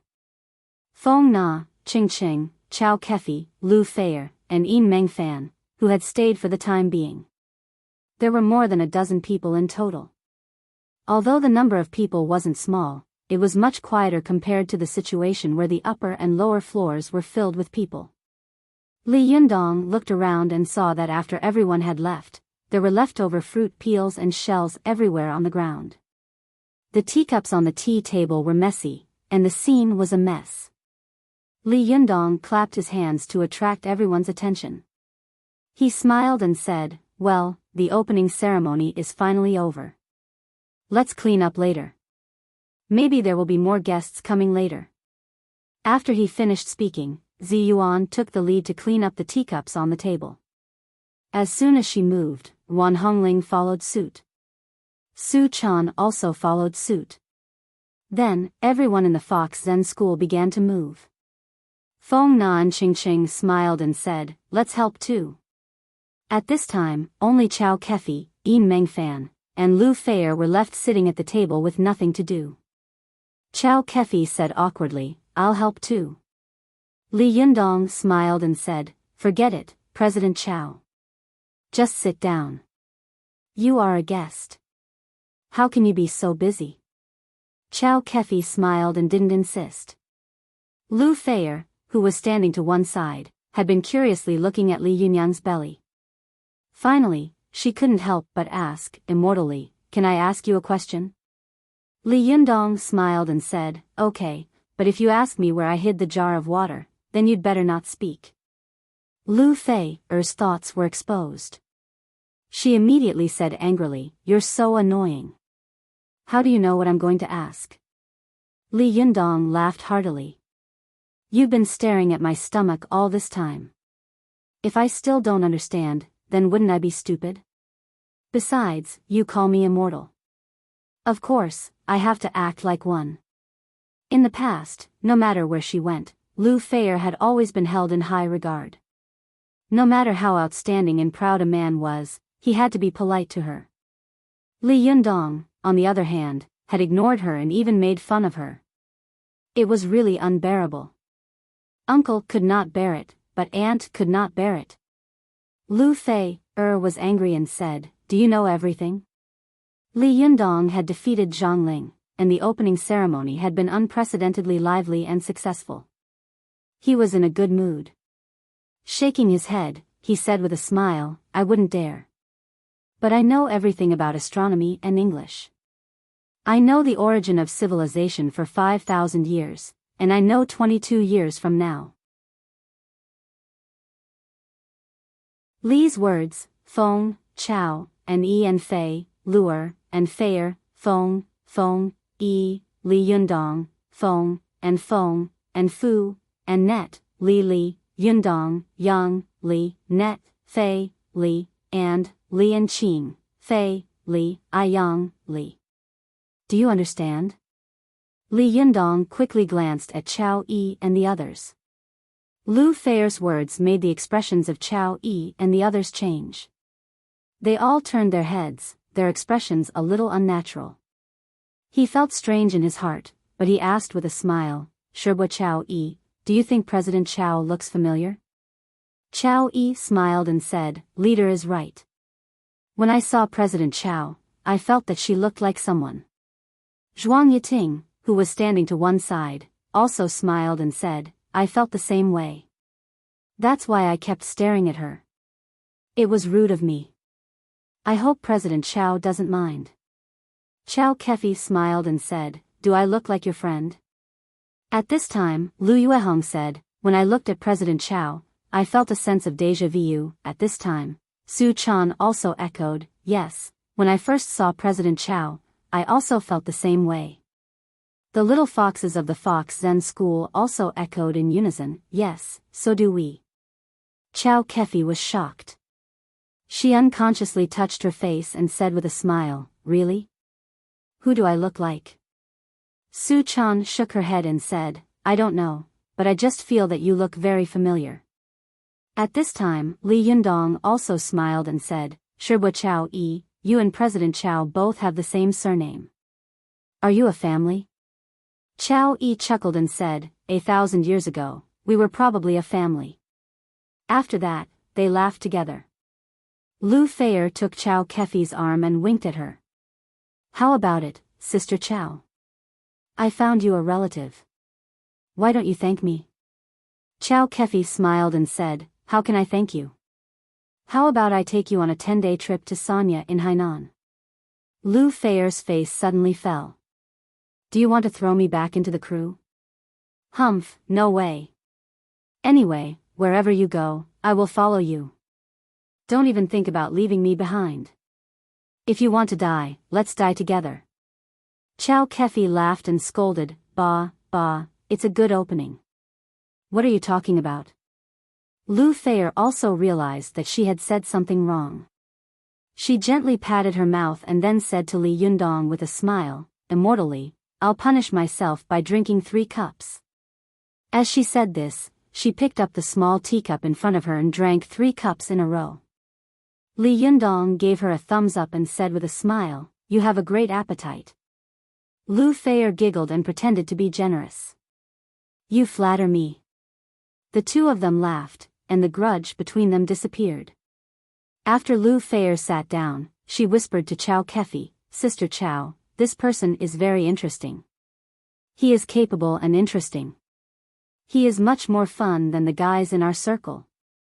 Chow Kefi squinted at her and said with a faint smile, What's wrong? Have you fallen for him? Lu Feier snorted and said, No, there are so many beautiful women around him. How could it be my turn? As she said this, she pointed to Zi Yuan, who had walked up to Li Yundong, and said, Look at this.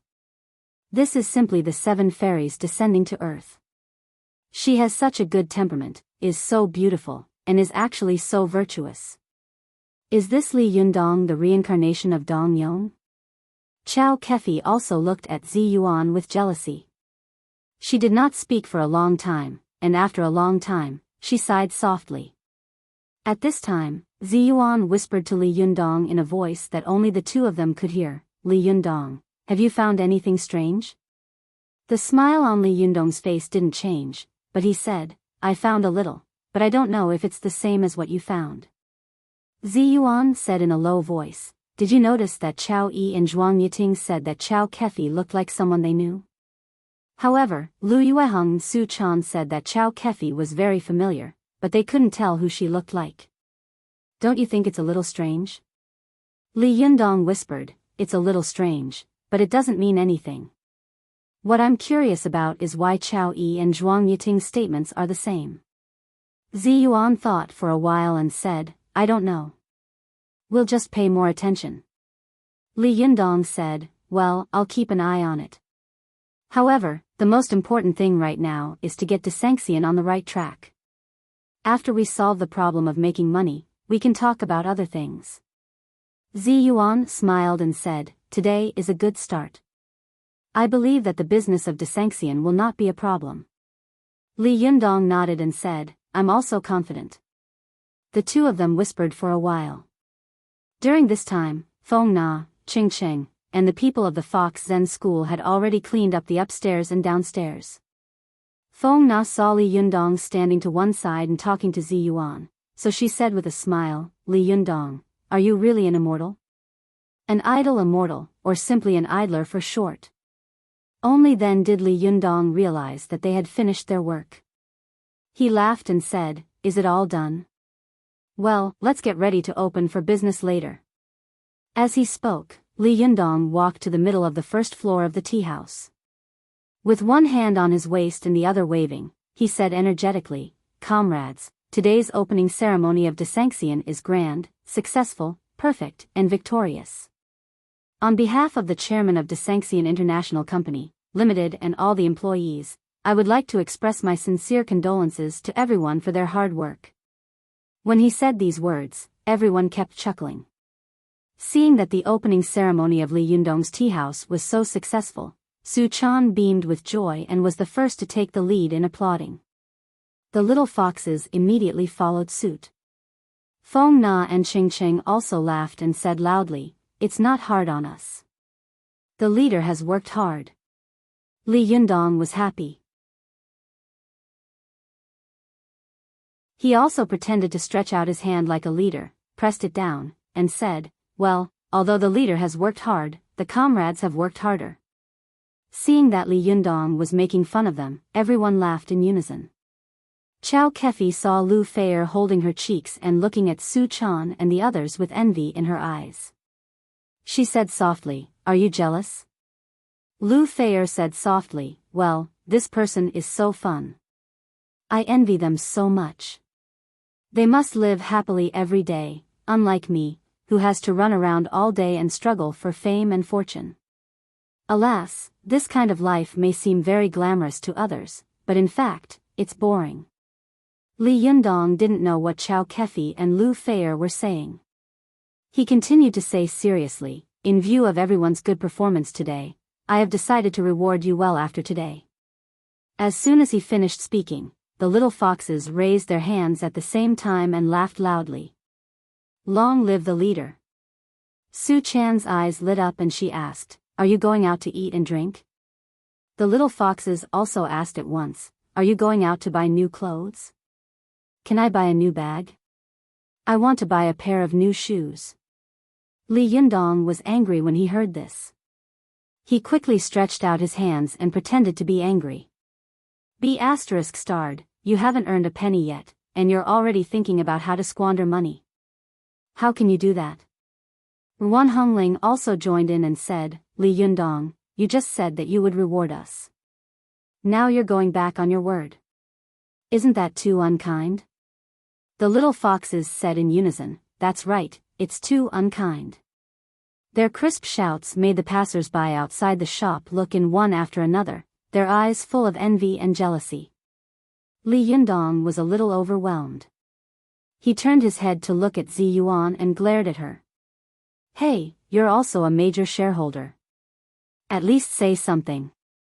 Zi Yuan smiled and said, What major shareholder? Aren't you afraid of being laughed at in front of President Chao and President Yin? Besides, you said it yourself just now.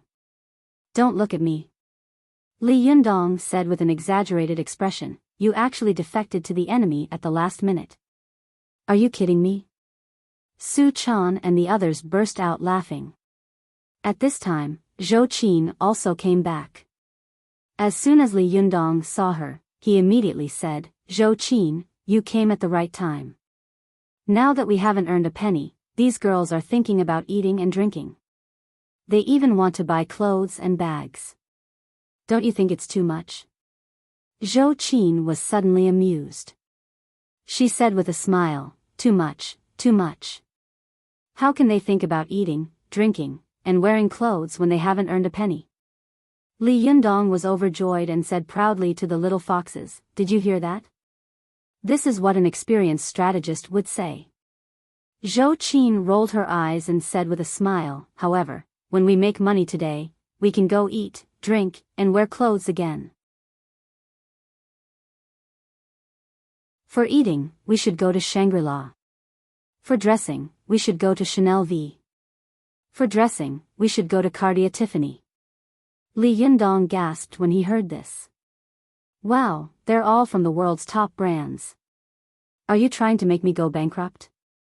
As he said this, he walked over to Chao Kefi's table, stretched out his hand, and said, President Chao, can I borrow your eyebrow pencil? Chao Kefi was covering her mouth and snickering. When she saw Li Yundong asking for an eyebrow pencil, she picked up her small bag, rummaged through the makeup bag, and took out an eyebrow pencil. She smiled and said, What do you want this for?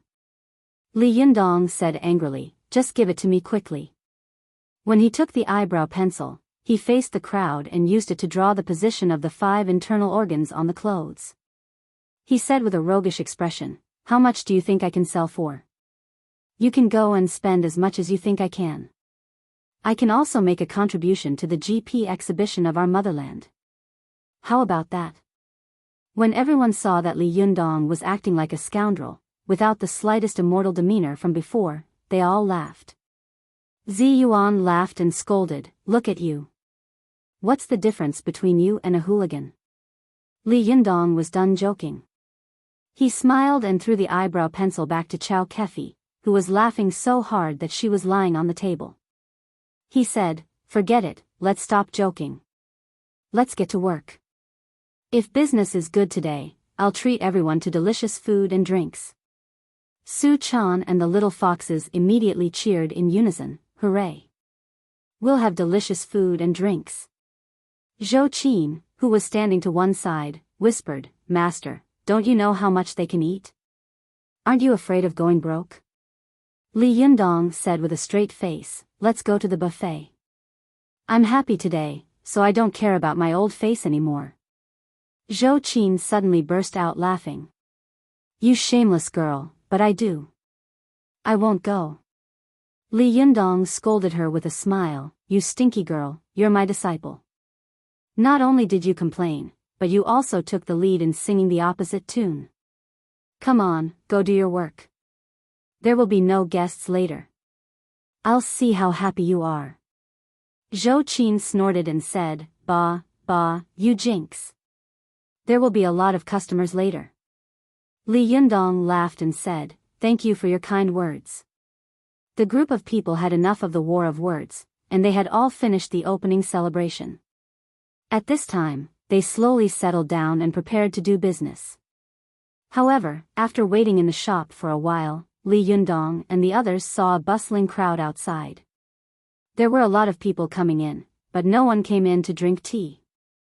What made Li Yundong even more puzzled was that until the afternoon, not a single customer came in. A few people wanted to come in to drink tea, but after taking a look inside, they immediately turned their heads and left in a hurry, as if the room was full of monsters. However, a few people went in to drink tea at Zhao's tea house, which made Zhao Yuzhen, who had been in a daze, come back to his senses. Li Yundong was puzzled and asked, Is this salted fish going to turn over? Why is there no one in our shop? Zi Yuan frowned slightly and remained silent. Su Chan and the others also looked at each other, confused.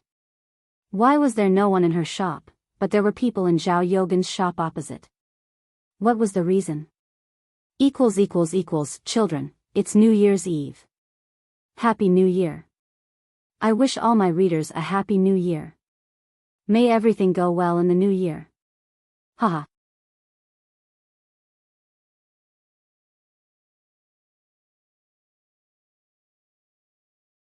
Chapter 421. Go to see Net. Li Yundong and the others were still immersed in the successful and warm opening ceremony, but they hadn't expected that they would soon be greeted by a scene of sparrows at the door. Go to see Net. Although there were also officials of Tiannan City who had heard the news and come to congratulate them, these people were not guests. After giving gifts, they turned around and left. Li Yundong frowned and said, What's going on? Why are there no guests? He looked at Zi Yuan and asked, What happened? Zi Yuan thought for a moment and shook her head. I don't know yet. Li Yundong looked at Zhou Qin again and asked, Miss Zhou, do you know? She shook her head and comforted him, Master, don't worry. There's no hurry to do business. Li Yundong laughed and said, You're right, but there shouldn't be no guests at all, right? On the first day of the opening, there are many celebrities from all walks of life, but there isn't a single guest. What's going on? Lu Feier suddenly raised her hand and said loudly, Who said there are no guests? Am I not human? Waiter, hurry up and serve tea. Li Yundong turned his face and said to Su Chan with a smile, I'm calling you. Hurry up and serve tea. She gracefully came to Chow Kefi's table and asked with a sweet smile, Sisters, what kind of tea would you like? Lu Feier wanted to tease Li Yundong, so she deliberately said with a straight face, You are not the waiter. Let the waiter pour tea.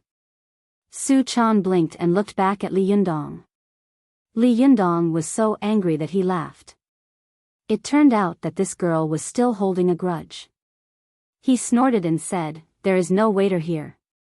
Chow Kefi secretly kicked Lu Feier under the table and whispered with a smile, Hey, don't make trouble. Lu Feier deliberately pretended not to notice. She still raised her face and said leisurely, Well, no one here knows why business is bad. I'm the only one who knows. It's really embarrassing. Hearing this, Li Yundong immediately trotted over to Lu Feier, bowed, and said with a smile, Sir, the waiter is here. What would you like to drink? Everyone burst into laughter. Ruan Hongling laughed and scolded, You're the store manager. How embarrassing. Li Yundong turned his face and said with a fierce face, What nonsense are you talking about? I'm working hard to make money for you prodigals, aren't I? After that, he turned his head and said with a face full of smiles, "Sir, don't pay attention to this kind of person. What would you like to drink? I'll prepare it for you right away." Lu Feier tried hard to hold back her laughter. She thought for a moment and said, "I want to drink oolong tea." Li Yundong laughed and said proudly, "We have Da Hong Pao, Tai Luohan, White Cockscomb, Water Gold Turtle, and Wui Cinnamon here. These are all oolong teas. Which one do you want?" Lu Feier opened her mouth and said in surprise, "You have Wui Da Hong Pao here? This is good tea." Li Yundong glanced at Zi Yuan and said with a smile, "This is all her credit. I don't dare to take credit for it." Lu Feier rolled her eyes and said seriously, "Well, I want to drink the oolong tea in the market." Li Yundong's smile froze, and he thought to himself, "This girl is playing with me." Chow Kefi, who was standing to one side, smiled and tried to smooth things over. "Well, stop fooling around. Hurry up and tell us." Yin Mengfan also smiled and said, "Yes, it's not a good sign to not open for business on the first day." Lu Feier giggled and said, "Do you want to know why no one is coming?" Li Yundong smiled and said, "Big star, don't keep us guessing." Lu Feier giggled and said, "Because you just said that there would be no guests, so now it has come true." Su Chan and the others immediately burst out laughing. Li Yundong didn't know whether to laugh or cry. "Am I such a jinx?"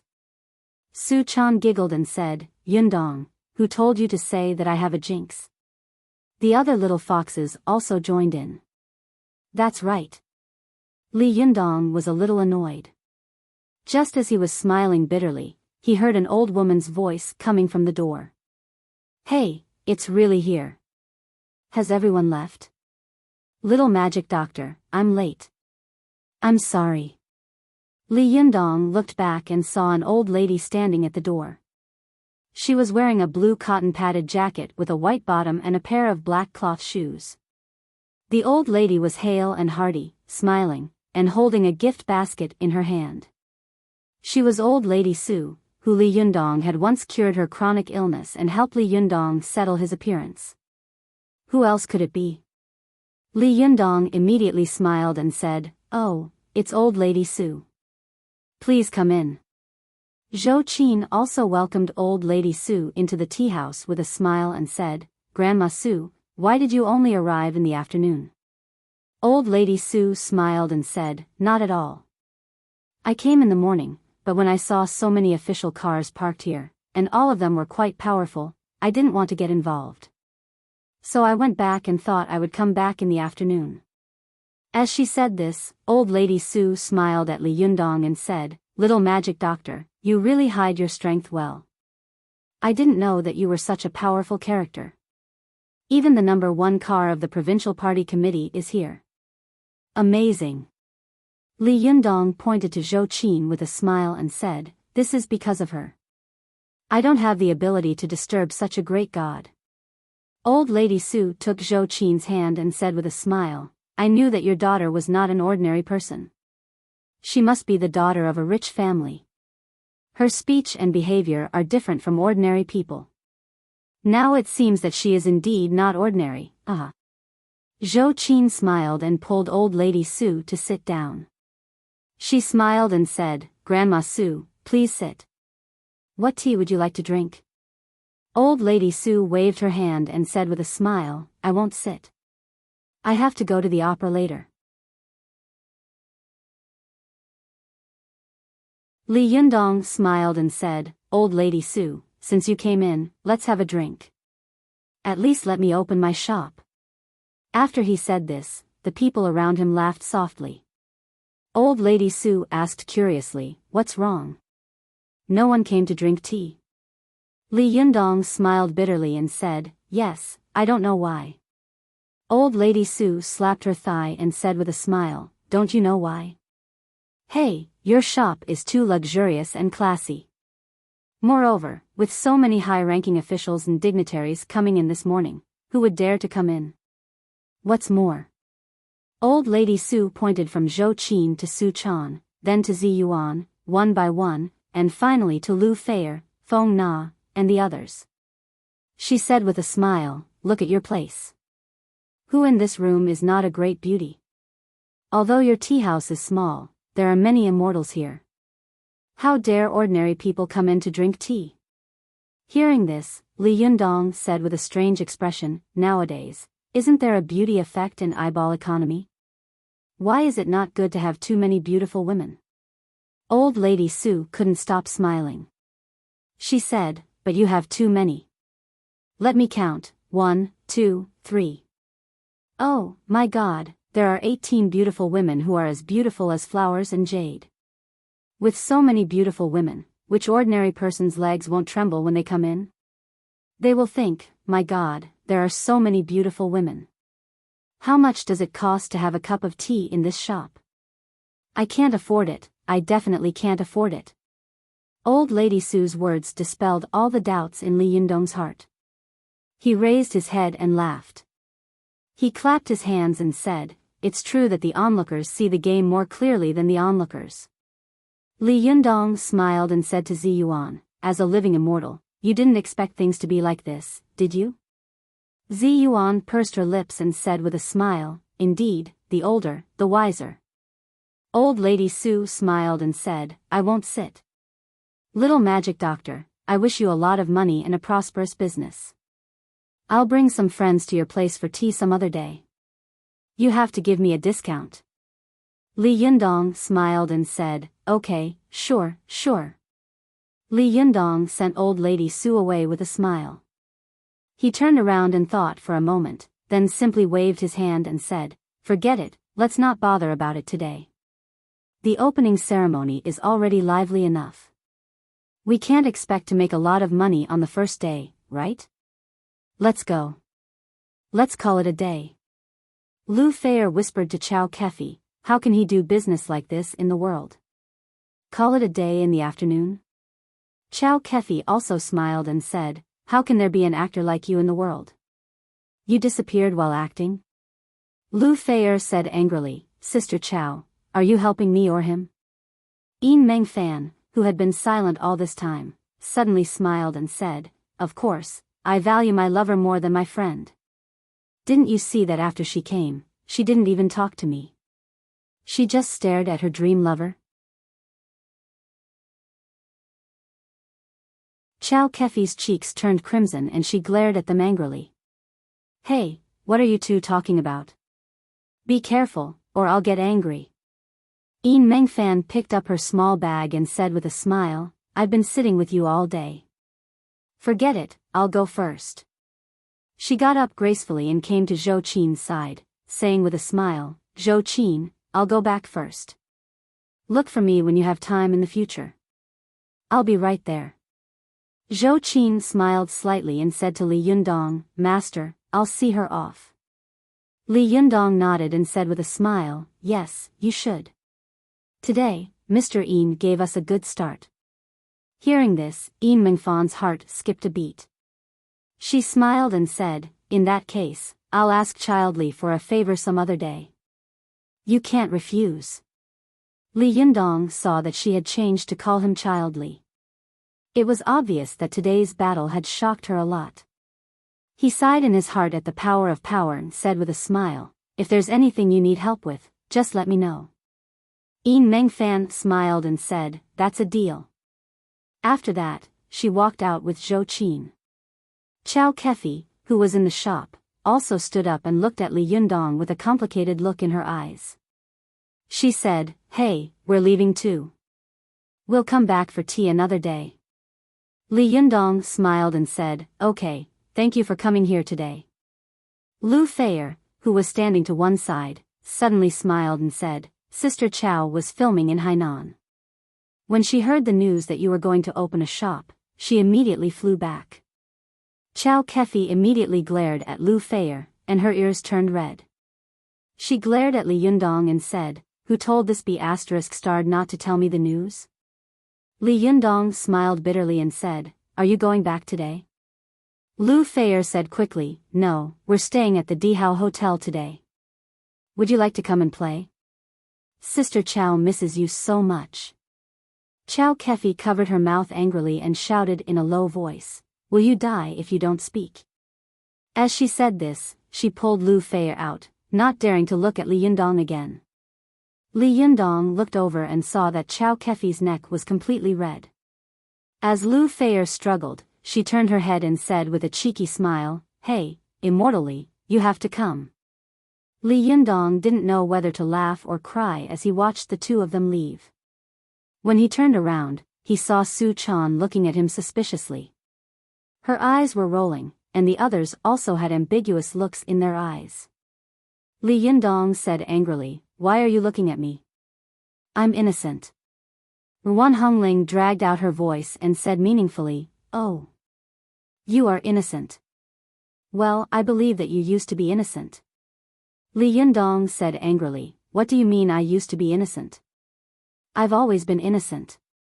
Li Yundong turned his head and said to the little foxes, "Hey, hurry up and say something fair." The little foxes immediately said, "Leader, we believe that you are innocent. You are innocent." Li Yundong looked at them with a strange expression. "Why do I feel that you are being sarcastic?" Ruan Hongling chuckled and said in a strange tone, "You have a guilty conscience." Li Yundong couldn't help but feel a little annoyed. Su Chan, who was beside him, suddenly took his arm with a smile and said in a coquettish voice, "Yundong, I believe that you are innocent." Hearing this, Li Yundong's heart warmed. He smiled and said, "My girl is so obedient. Humph, girl, I'll take you to eat and drink tonight. I won't take the others to play." As he said this, he held the little girl in his arms and walked out of the door. Ruan Hongling was stunned and quickly shouted, "Hey, what about the store?" Li Yundong didn't even look back. "Do as you see fit." Ruan Hongling stamped her feet and said, "D*mn it, this person is so annoying. He's actually a hands-off shopkeeper." "Sister Ziyuan, what should we do?" Ziyuan smiled and turned to walk out the door leisurely. "Do as you see fit." Ruan Hongling was dumbfounded. She looked at her Shiji and thought to herself, "Am I seeing things? When did Sister Ziyuan learn to be a rascal? Could it be that she is influenced by the company she keeps?" She hurriedly chased after them, leaving the people of the Fox Zen school looking at each other in dismay. At this time, Zhou Qin came back.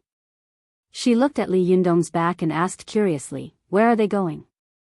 At this time, the little foxes and the three sherbas were also enlightened and ran out one after another. Only Zhou Qin was left shouting in confusion, "Hey, where are you going? Hey, say something. Hey, you don't even want the store." Zhou Qin was so angry that she stamped her feet, quickly locked the door, and quickly chased after them. After eating and drinking outside, the group finally returned home. After Li Yundong returned to his room, he meditated and cleared his mind for a while, then began to think about some of the things that had happened that day. What puzzled him the most was that when he and Zhongling were fighting in the air, why had they attracted the heavenly thunder? Logically speaking, there was no cloud in the sky at that time, so it shouldn't have attracted the heavenly thunder. Could it be that someone was coveting it? If so, who could it be? Moreover, if the heavenly thunder was attracted by someone, why didn't it strike at the beginning? Could it be a deterrent to make me and Zhongling stop?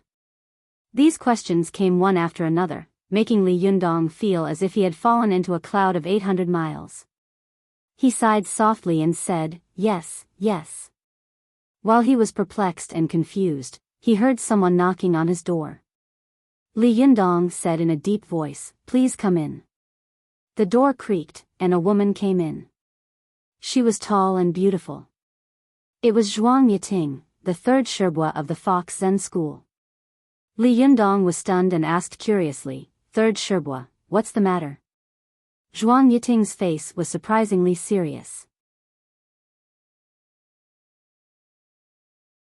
She said, "Leader, I have something very important to tell you." Li Yundong smiled and said, "What's so important that you can't tell me tomorrow?" Zhuang Yiting shook her head and said, "Leader, I know who the traitor is in our Fox Zen school." Equals happy year of the rabbit, everyone, ah.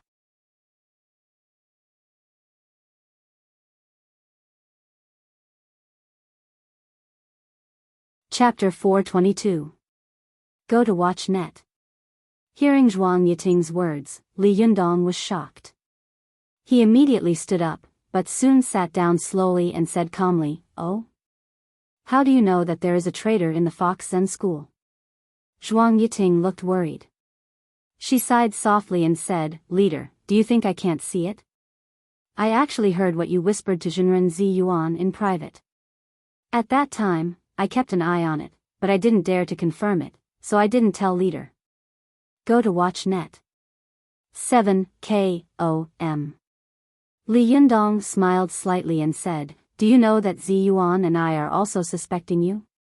Zhuang Yiting nodded and said, "Yes.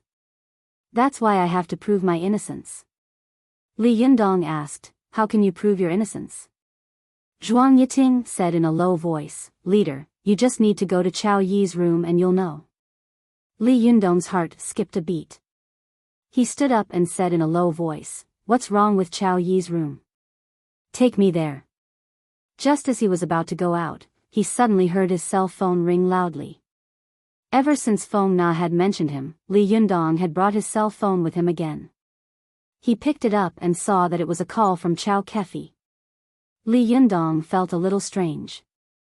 He pressed the answer button and immediately heard a woman shouting in panic, "Li Yundong, is that Li Yundong?" Li Yundong could hear that the woman's voice was so frightened that it was a little hoarse. He asked in a low voice, "Who are you?"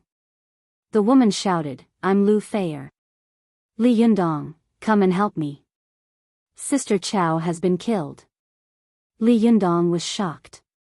He quickly asked, "What's going on?" "Don't worry." "What's the matter?"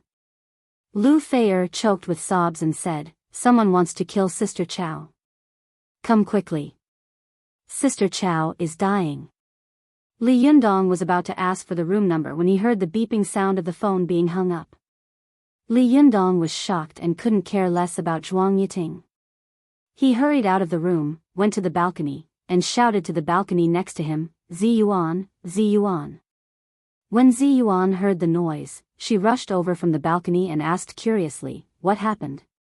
Why are you in such a hurry?" Li Yundong said anxiously, "Someone wants to kill Chao Kefi. I'll go and have a look. Call everyone together and tell them not to move around." Ziyuan was shocked, but she quickly calmed down and nodded.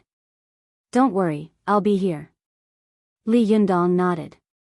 He glanced at Zhuang Yiting and said, "We'll talk about this when we get back." With that, he flew into the air and turned into a ray of green light, flying toward the Imperial Hotel. After Li Yundong left, Su Chan also came to the living room in her pajamas. She asked curiously, "Sister Ziyuan, what happened?" Ziyuan smiled faintly and said, "It's nothing. Li Yundong has something to do. Call everyone together first." Although Su Chan was puzzled, she still knocked on the door one by one and called everyone in the Fox Zen school. When she came to Chao Yi's room and knocked on the door for a while, there was no movement inside. Su Chan asked curiously, "Strange, is Chao Yi Shibua not here?" Zhuang Yiting suddenly sneered and said, "It would be strange if she was here." Su Chan blinked and asked, "Zhuang Yiting Shibua, how do you know that Chao Yi Shibua is not here?" Zhuang Yiting snorted coldly and didn't say anything. Su Chan rolled her eyes. She thought for a moment and was about to knock on the door again, but as soon as she raised her hand, the door creaked open. Chao Yi, wearing a loose Taoist robe, came out and asked with a strange look on her face, "What's wrong? What's the matter?" Su Chan smiled and said, "Chao Yi Shibua, you're here. Third Shibua said you weren't here." Chao Yi quickly glanced at Zhuang Yiting and said with a smile, "Third Shibua probably thought I went out." Su Chan smiled and said, "Where can you go so late?" Chao Yi smiled slightly and said, "By the way, it's so late. What's the matter?" Su Chan said, "Leader said that we should all stay in the living room together." Chao Yi asked curiously, what happened? Su Chan shook her head and said, I don't know. I only heard him say that. Chao Yi nodded and said, since leader has instructed me, I will naturally do as he says. With that, she went downstairs with a smile. When Chao Yi passed by, Su Chan's nose suddenly twitched slightly and she sniffed. The little girl suddenly thought to herself, strange, why is there a smell of blood on 6 Shibwa? The little girl felt strange in her heart and unconsciously chased after Chao Yi for 2 steps, trying to determine whether the smell was real or not. As soon as she chased after her, Chao Yi immediately turned around and looked at her suspiciously. Chaner, what's wrong with you? Su Chan was keenly aware of Chao Yi's abnormal sensitivity at this moment. She immediately smiled and said, it's nothing. I'll go to the other side and call the other Shiji. As she said this, she quickly walked past Chao Yi. As she passed by, she sniffed again and smelled a faint smell of blood. Su Chan was extremely proud of her sense of smell. She knew that it was impossible for her to smell wrong twice in a row. She was shocked and thought to herself, where did the smell of blood on Chao Yi Shibwa come from? While Su Chan was making wild guesses, Li Yundong had already arrived at the Dihao Hotel. He didn't wait for him to get close to the hotel. Instead, he picked a place where there was no one around and landed. Then, he rushed toward the entrance of the hotel. Along the way, Li Yundong was secretly anxious. He knew that Chao Kefi had done him a favor. It was somewhat unjustifiable that he had disappeared without saying a word. He felt a little guilty in his heart, so his pace became faster and faster. Gradually, he was like a galloping horse. Especially when he was crossing the road, he didn't even look at the speeding cars on both sides. Like a spirit monkey, he jumped from one end of the road to the other in just a few leaps. Li Yundong jumped easily, but the drivers were unlucky. They saw a figure fly over their car with a few flashes. It was so agile that it didn't look like a human being. They were shocked and turned their heads to look at the person. In the blink of an eye, the road was filled with people chasing after him. After a while, the road was completely blocked. Li Yundong couldn't care less about the movement behind him. He dialed Chao Kefi's number to ask for the specific room number, while he rushed into the hotel quickly. The security guard in the hotel, who was wearing a white shirt and black trousers, saw Li Yundong's nervous expression and hurried footsteps. He was secretly suspicious. Immediately, one of them came up and asked, Sir, please wait. Please show me your ID. Li Yundong held the phone in one hand and touched it with the other. He was immediately stunned and said, I didn't bring it. The security guard said in a deep voice, then you can't go in. Li Yundong took the phone and said to the security guard, something happened to my friend. If you don't believe me, you can listen to it. The security guard looked at him suspiciously. He took the phone and listened for a while, but soon returned it to him and said, it's busy. Li Yundong was anxious. I just dialed it. What's going on? Hello, something happened to my friend. The security guard shook his head and said stubbornly, no, you can't go in. Li Yundong was annoyed. Saving people is like putting out a fire. Are you going to let me in or not? The security guard sneered and said, what happened? I'll go and save her. But you can't go in. Li Yundong said angrily, if I knew where she was, I wouldn't talk nonsense with you. After that, he pushed the security guard and said angrily, get out of my way. Li Yundong's strength was actually comparable to that of an ordinary person. With his push, the security guard suddenly flew out. The security guards on both sides of the hall saw that the situation was not good. They immediately called the police, drew their batons, and surrounded Li Yundong from all directions. Li Yundong snorted angrily and went straight to the front desk. On the way, the security guards who approached him raised their hands and flew out without saying a word.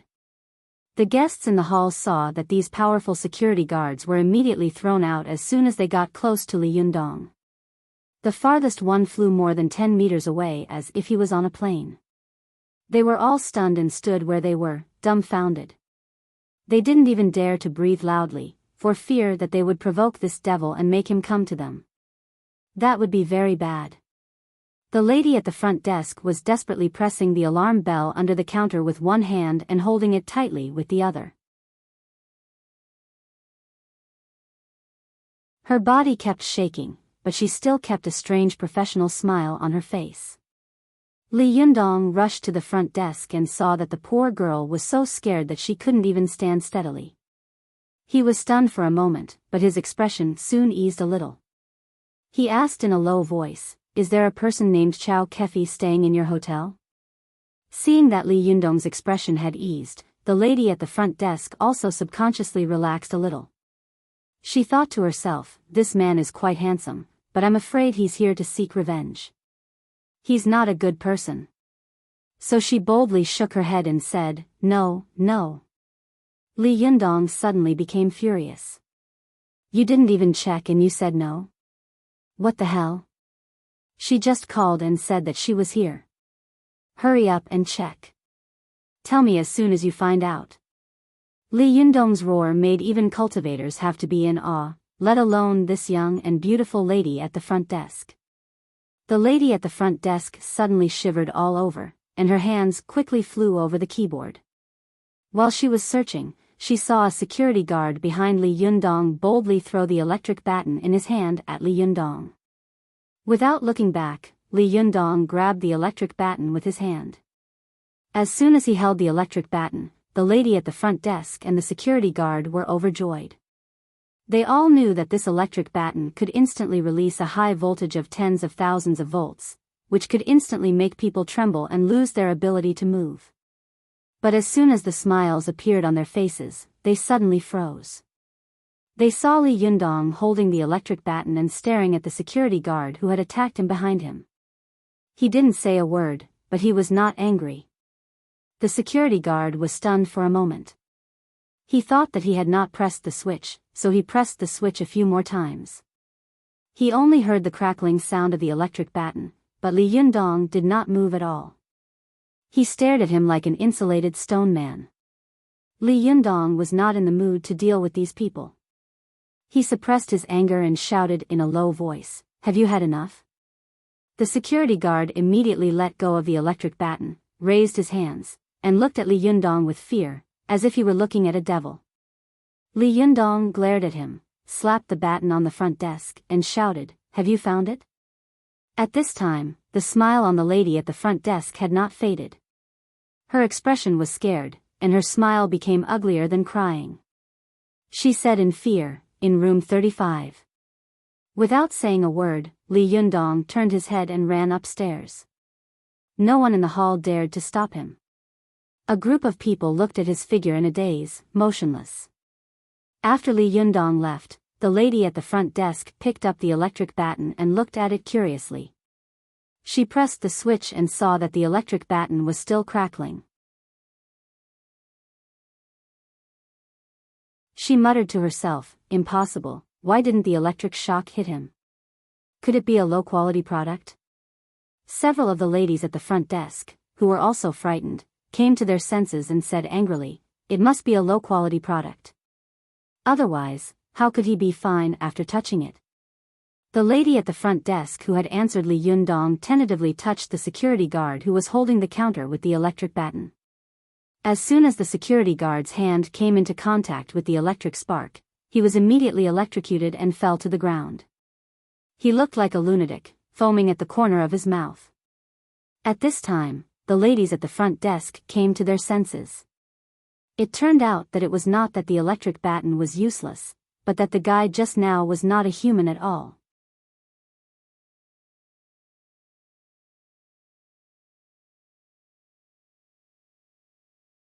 Chapter 423. Go to Watch Network. Li Yundong didn't wait for the elevator to come down. He ran up the stairs by himself. In a short while, he rushed to the 19th floor. Before he could find Chao Kefi and Lu Feier's room, he shouted in the corridor, "President Chao, President Chao." Lu Feier, where are you? Li Yundong's shout alarmed the entire floor. Some curious people leaned out of the door and muttered to themselves, Lu Feier? Is it that big star Lu Feier? While they were guessing, they saw a door suddenly open, and a girl ran out. She was wearing a bathrobe and her hair was disheveled. She waved at Li Yundong with a panicked expression and shouted, Li Yundong, I'm here. President Chao is dying. Come quickly. Li Yundong immediately rushed toward her and asked anxiously, what's going on? Where's President Chao? Lu Feier didn't care that she had been discovered. She pulled Li Yundong and pointed to the room. Her voice was filled with fear and a strong sob. She said, I don't know what's going on. When I came out of the shower, Chao was like this. Li Yundong walked into the room and saw that it was a spacious and luxurious double room.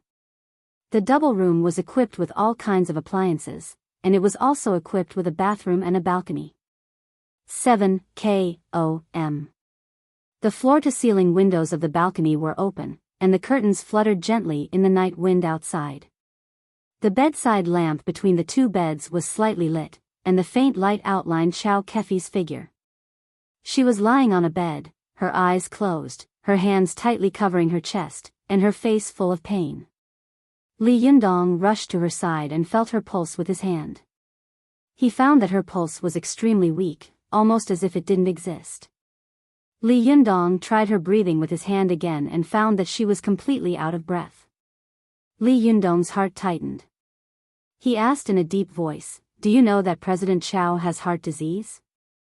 Lu Feier saw that Li Yundong's expression was calm and composed. She was slightly relieved and said, I know. Li Yundong asked, then why didn't you give her medicine? Lu Feier said with tears in her eyes, I did, but she couldn't swallow it. I gave her water, but it was useless. Li Yundong frowned. Have you called 110 yet? Where's 120? Lu Feier wiped her tears and shook her head. No, when I came out, Sister Chao was still conscious. I saw her clutching her chest in pain, so I thought she had a heart attack. I quickly found medicine for her. After I fed it to her, she struggled and said that someone wanted to kill her. She asked me to find you quickly and said that you could save her. Li Yundong frowned.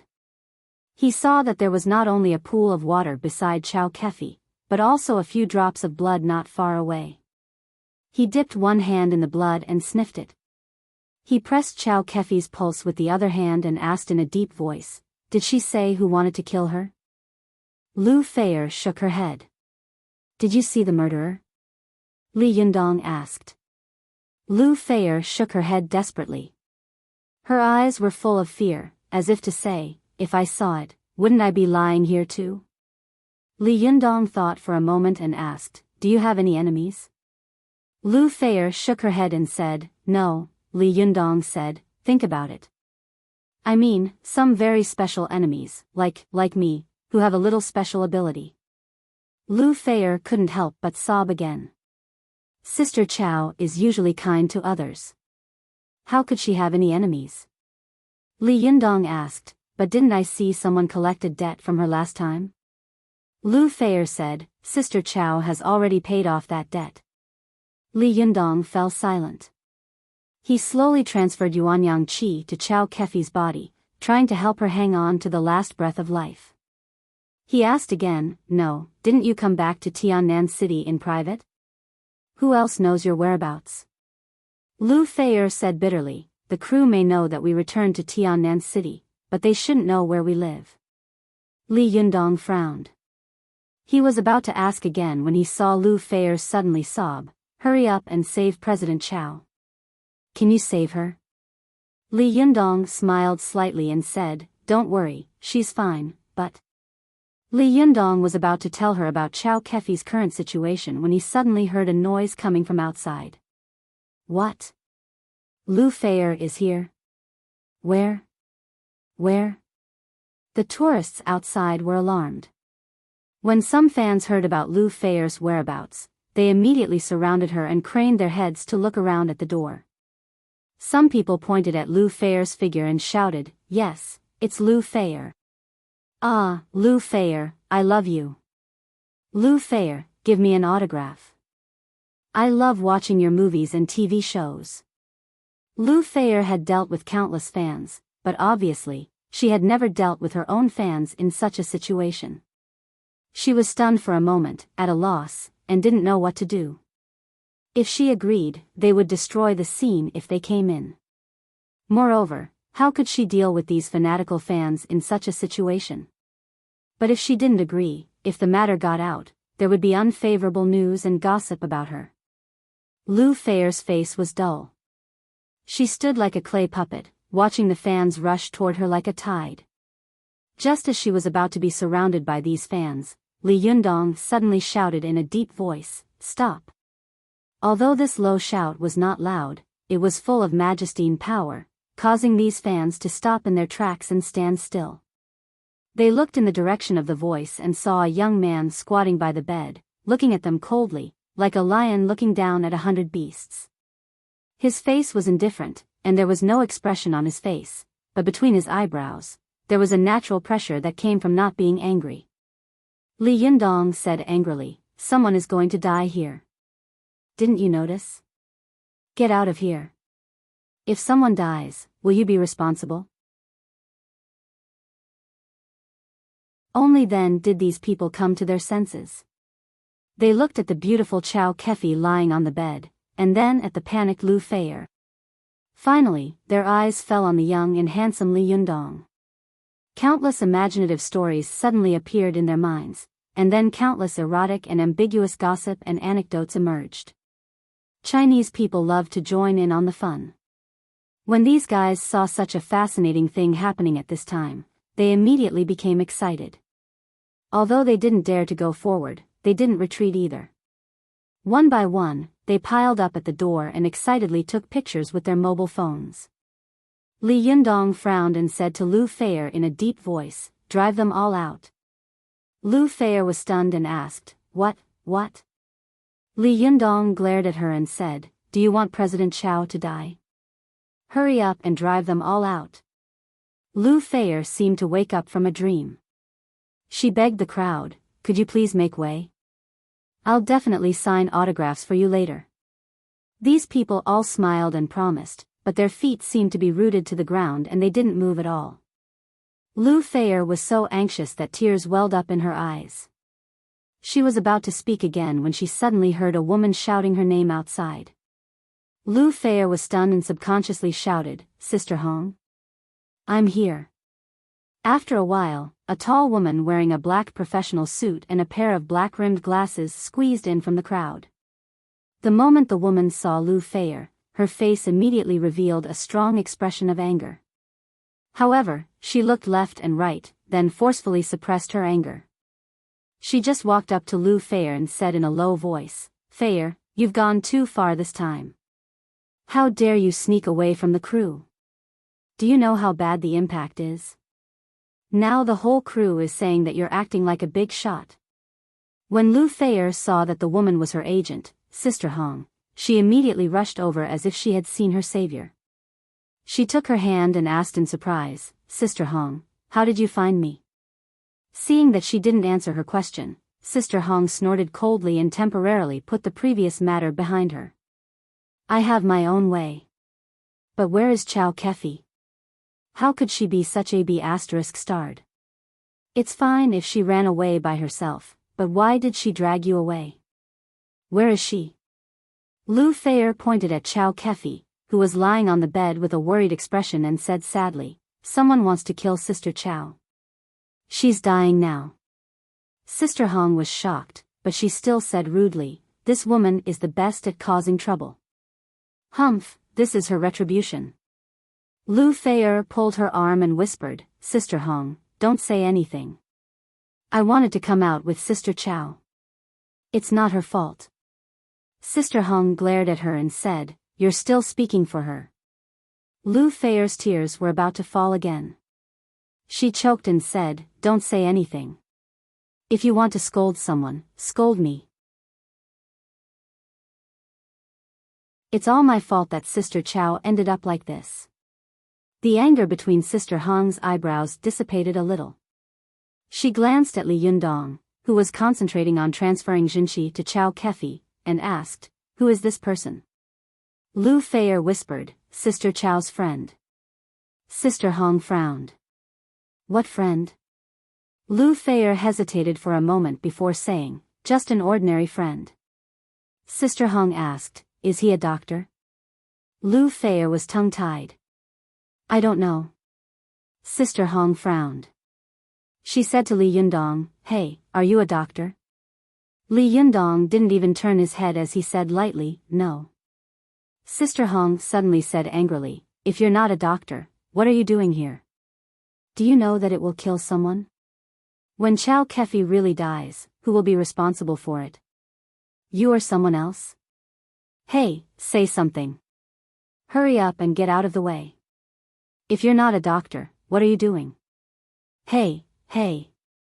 Li Yundong tilted his head slightly, glanced at the agent lightly, and said, "Then why don't you find someone else to treat her?"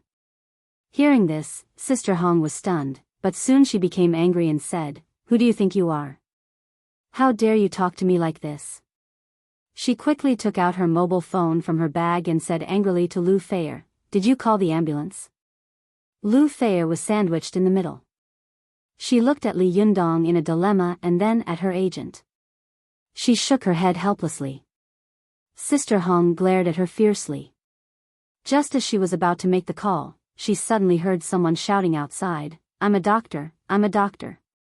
Sister Hong was overjoyed when she heard this. She shoved the phone into Lu Feier's hand and said quickly, "Hurry up and call the ambulance. Don't let this unknown guy make things worse. If we don't manage to save him, we'll all be in trouble." As she spoke, she quickly walked up to the crowd and shouted, "Who is the doctor?" At this time, a tall young man walked out of the crowd and said with a smile, "I'm a doctor." As he said this, he took out his certificate from his pocket and said, "This is my medical certificate." Sister Hong glanced at it and asked in surprise, "You graduated from Harvard University?" The young man quickly glanced at Lu Feier, then quickly hid his astonished eyes carefully. He said with a smile, "Yes, I'm a doctor of pharmacology and neurology at Harvard University. Now I'm working at North Carolina State Hospital. I know a little about medicine, so I think I can help." Sister Hong suddenly showed a big smile on her face. She giggled and said, "You only know a little about medicine? Huh, you're really modest, unlike some people who pretend to know what they don't know and cause trouble." As she said this, Sister Hong turned her head and glared at Li Yundong. The young man smiled and asked in a gentlemanly manner, "Can I go in and have a look?"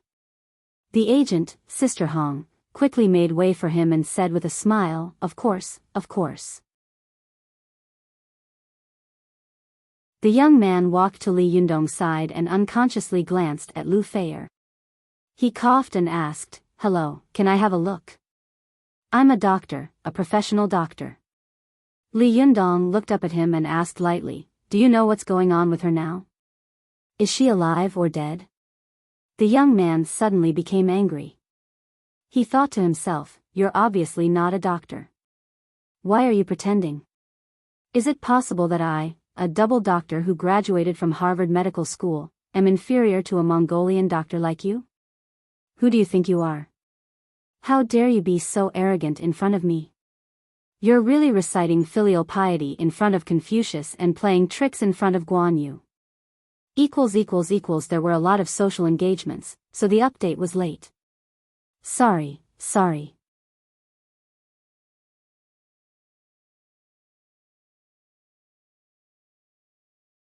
Chapter 424. Go to watch net. Li Yundong's casual words were meant to test the other party's medical skills, but for the proud and arrogant young returnee, he felt a little choked. Watch net.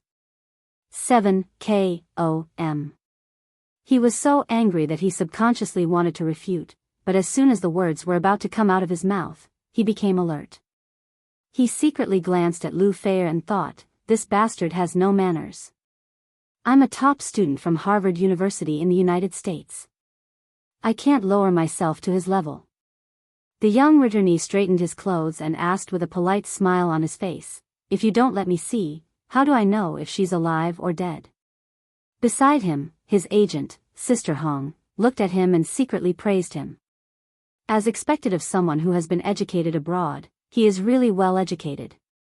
As she thought about it, she couldn't help but roll her eyes at Li Yundong and think to herself, unlike some Chinese people, they really have no manners. It clearly had nothing to do with him, yet he insisted on getting involved. Could it be that he didn't know that he was the one who got involved and lost his face? Li Yundong glanced at the young returnee and suddenly asked, "What's your surname?" There was a hint of arrogance and superiority in the young returnee's reserved manner. He was like a city man who had seen the world looking at a rustic country bumpkin. He said, "My name is Howard D. Smith." Li Yundong smiled and said, "Well, Mr. Shi, since you are a doctor, come and have a look." The proud and reserved smile on Mr. Shi's face suddenly froze. He blurted out, "It's Mr. Smith, not Mr. Shi." Li Yundong nodded with a smile and said, "I know, Mr. Shi." Lu Feier, who was standing to one side, saw Li Yundong teasing the fake foreigner. For some reason, she suddenly thought of Li Yundong's appearance as a waiter in the tea house and suddenly burst into laughter. When she smiled, both the fake foreigner and her agent, Sister Hong, looked at her in surprise, as if they didn't understand how she could still smile in such a situation. Lu Feier also realized that there was something wrong with her. She quickly turned her face away and lowered her head. Her face was tense, as if her mother had died, but her eyes kept slipping over to Li Yundong's face from time to time. Although she had been very scared and flustered, she found that Li Yundong had been very calm, especially in this situation. He could even make fun of this fake foreign devil with a faint smile on the corner of his mouth. He must have a way, right? Even though she hadn't known Li Yundong for a long time, Lu Feier always felt that there was an inexplicable power in this boy that made her feel at ease. Mr. Shi was a little embarrassed by Lu Feier's sneer. He stared at Li Yundong unkindly and said, "I'm a doctor. Let me see her condition." Li Yundong let go of one of Chow Kefi's hands and said, "Please."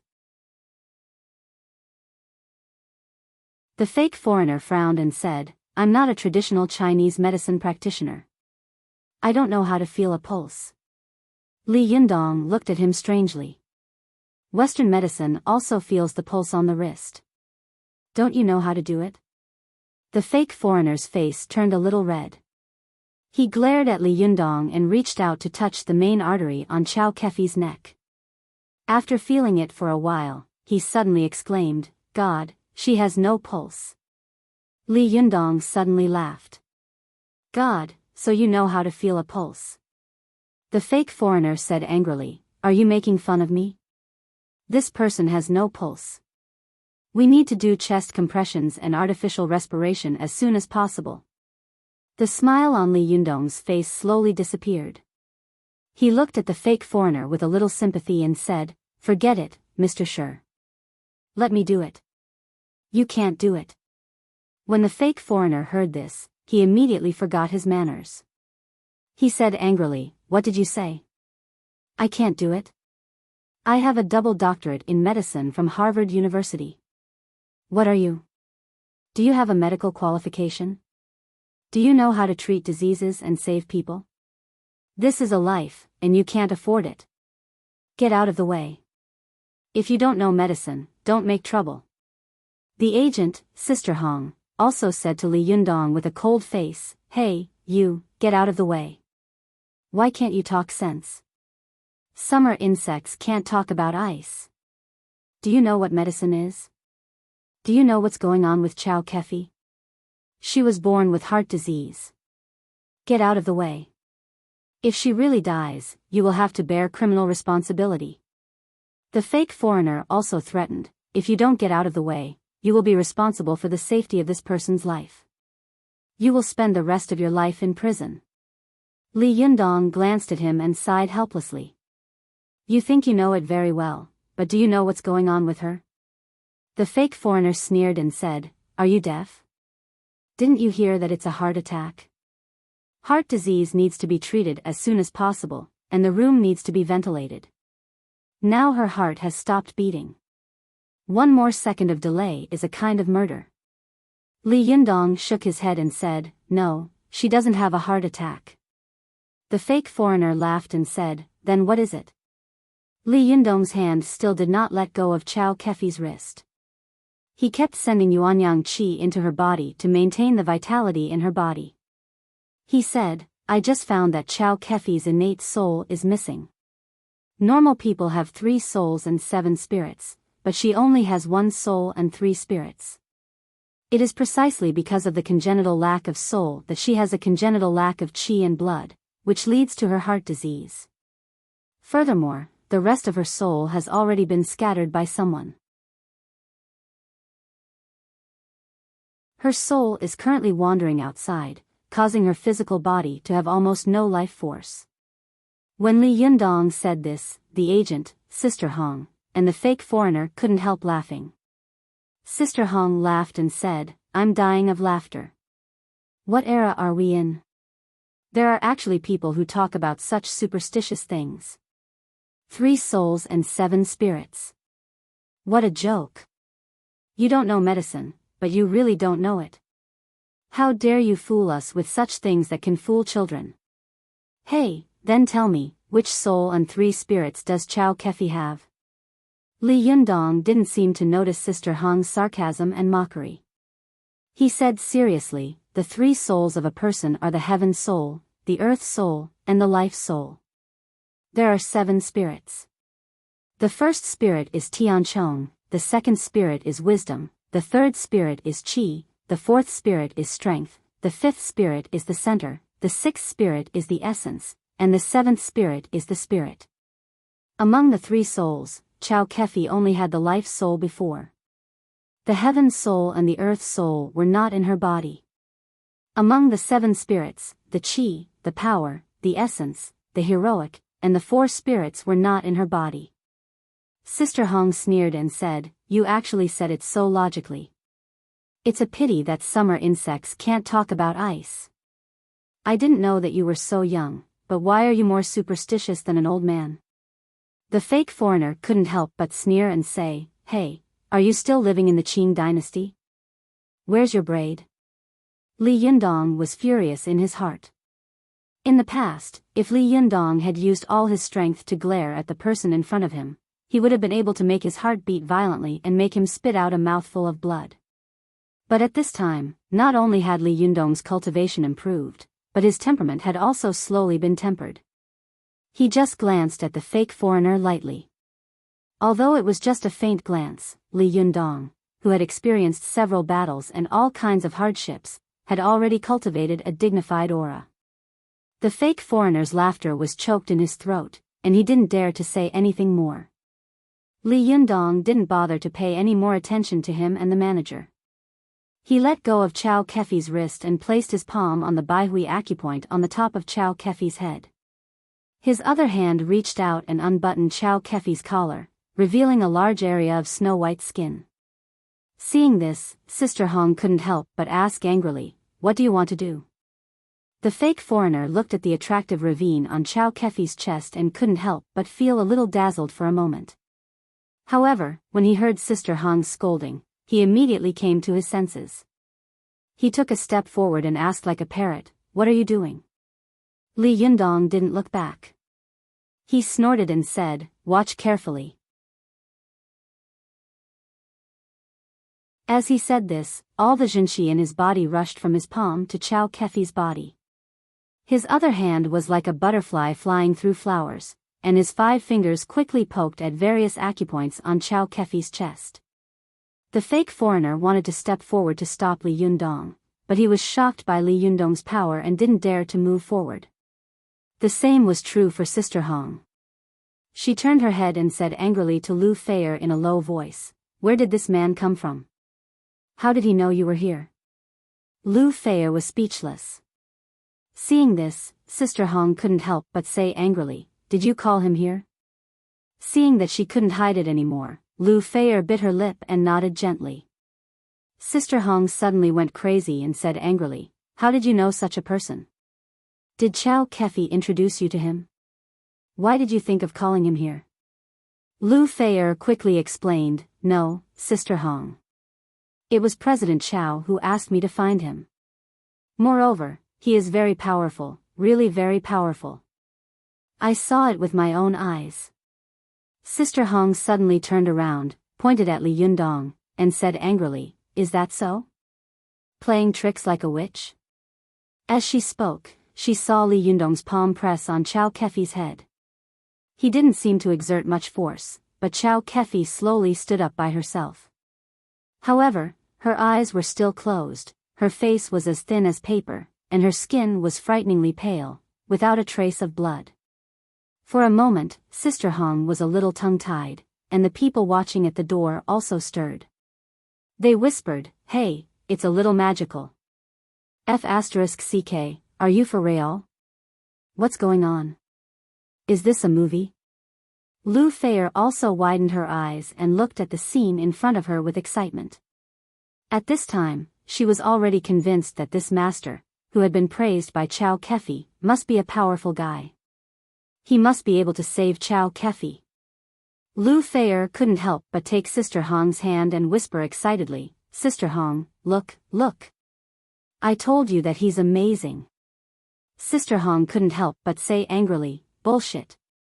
This is not magic, this is superstition, this is pretending to be mysterious. She pointed at the people watching at the door and said loudly, tell me, do you believe it yourself? What era is this? Why are you still doing this? This kind of person will be sentenced if he is arrested.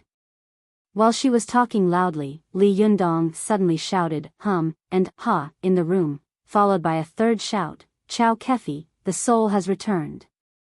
The soul has returned. In the blink of an eye, everyone saw that the curtain on the balcony was suddenly raised high, and Chao Kefi's body trembled violently.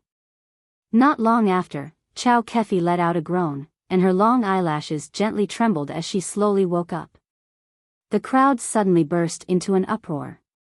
The fake foreigner was dumbfounded, and his eyeballs almost fell out.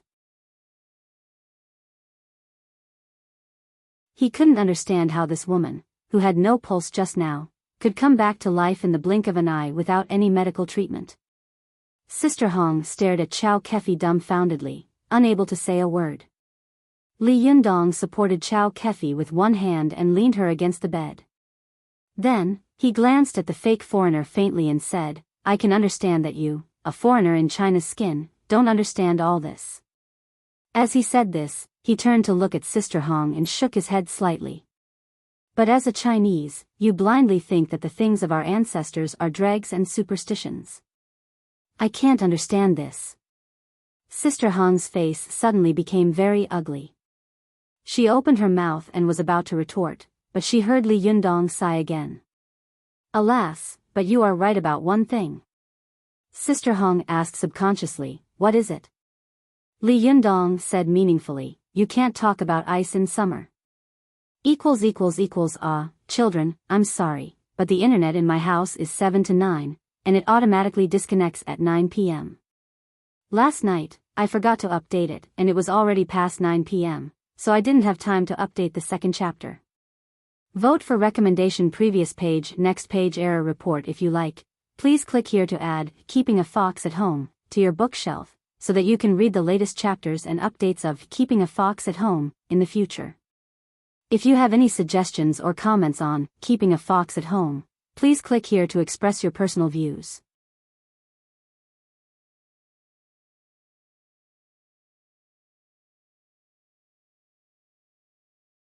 Chapter 425. Go to Watch Network. Li Yundong's words made Sister Hong's face turn red. Her eyes were full of shame and anger, but she had no way to refute Li Yundong. After all, Chao Kefi, who had almost died before, had been saved by this young man in the blink of an eye. After all, no matter how eloquent she was, she couldn't defeat the hard facts. Go to see. 7 KOM. On the other hand, the fake foreign devil was very unconvinced and snorted, what good luck. Next time, you won't be so lucky. Li Yundong glanced at him and smiled. He was too lazy to argue with him. He turned his head and whispered to Chow Kefi, President Chow, how do you feel? Chow Kefi frowned slightly. She covered her heart with one hand, as if Shizi was holding her heart. She forced a smile and said softly, Li Yundong, you saved my life again. What can I do to repay you? Li Yundong chuckled and said, look at what you're saying. We're friends. Don't say that. Friends. Chow Kefi's plump red lips gently spat out 3 words. She looked at Li Yundong with blurred and complicated eyes, as if she had thousands of words to say, but she didn't know where to start. At this time, Lu Feier also rushed over and grabbed Chow Kefi's hand tightly. Her face was covered with tears, and she shouted in a sobbing tone, Sister Chow, you finally woke up. You scared me to death. Chow Kefi smiled and said, yes, I just dreamed that I was flying. I flew very high, very far. When I was flying in the sky, I suddenly seemed to hear someone calling my name. I couldn't help flying back. When I opened my eyes again, I woke up. Lu Feier smiled through her tears and said, it was Li Yundong who called your soul back just now. Li Yundong smiled and said, by the way, President Chow, do you know what's going on? As he said this, he lowered his voice and asked, who on earth wants to kill you? A look of fear suddenly flashed in Chow Kefi's eyes. She opened her mouth and was about to speak when she suddenly heard a noise coming from outside. Someone shouted in the corridor, get out of the way, get out of the way. The people who had been blocking the entrance turned their heads to look and immediately dispersed. Li Yundong and Chow Kefi turned their heads and saw several policemen barging in, shouting, where are the criminals? Several security guards behind them saw Li Yundong at a glance. They immediately pointed and shouted, that's him. Many of us were injured. Li Yundong smiled and asked, you said that I hurt a lot of your people. May I ask who I hurt? Several security guards said at the same time, we were all injured. Li Yundong smiled and said, where is the injury? Can I have a look? The security guards were stunned. They subconsciously touched their bodies and found that there was no wound on them. Although they had been thrown far away by Li Yundong like a kite, they didn't feel much pain when they fell to the ground. At that time, they were so nervous and scared that they didn't notice these things. Now that they were pointed at by Li Yundong, they were surprised to find that they were not injured at all. The originally aggressive security guards suddenly relaxed. The leading policeman snorted coldly and shouted, it's not up to you to decide whether or not he was injured. Li Yundong asked, then who has the final say? Another policeman sneered and said, nonsense, of course it's up to us to say. Li Yundong laughed and said, so you mean that it's up to you to say whether you hurt them or not? Even if you didn't hurt them, you can say that you hurt them? When the policeman heard this, he couldn't help but say angrily, what do you mean by that? Be careful, or I'll arrest you for slander.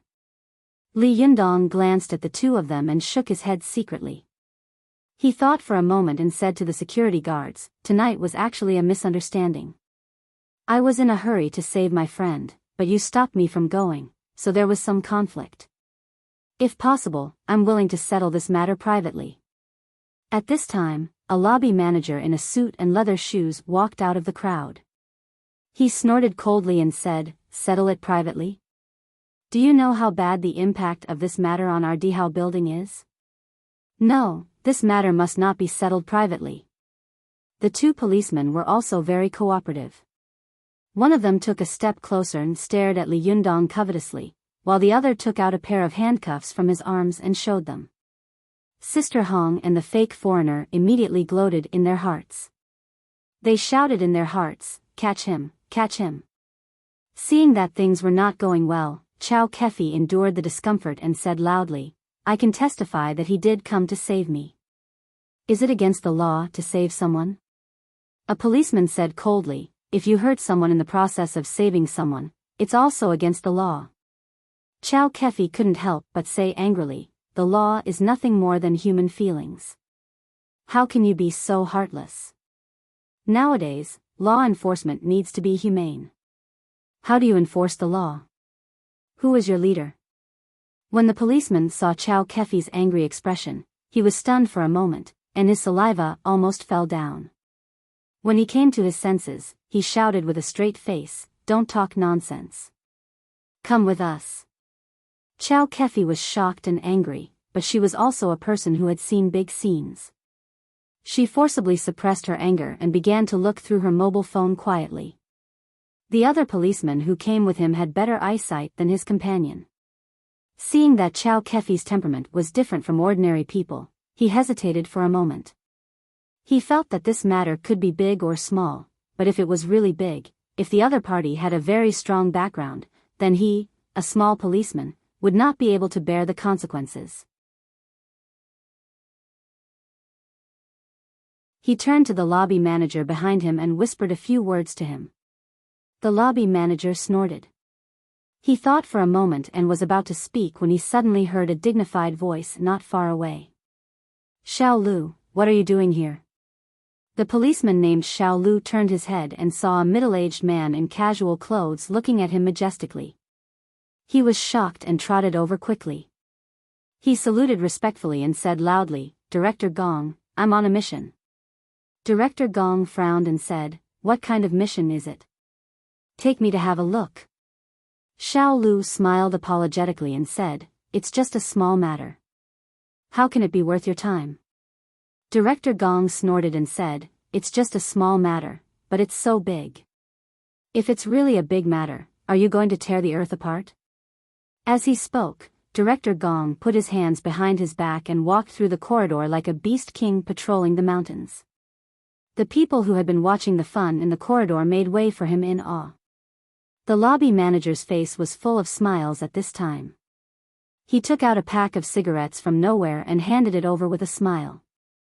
"Director Gong, I'm really sorry to disturb your rest." "I'm sorry, I'll ask someone to send you 2 late-night snacks later."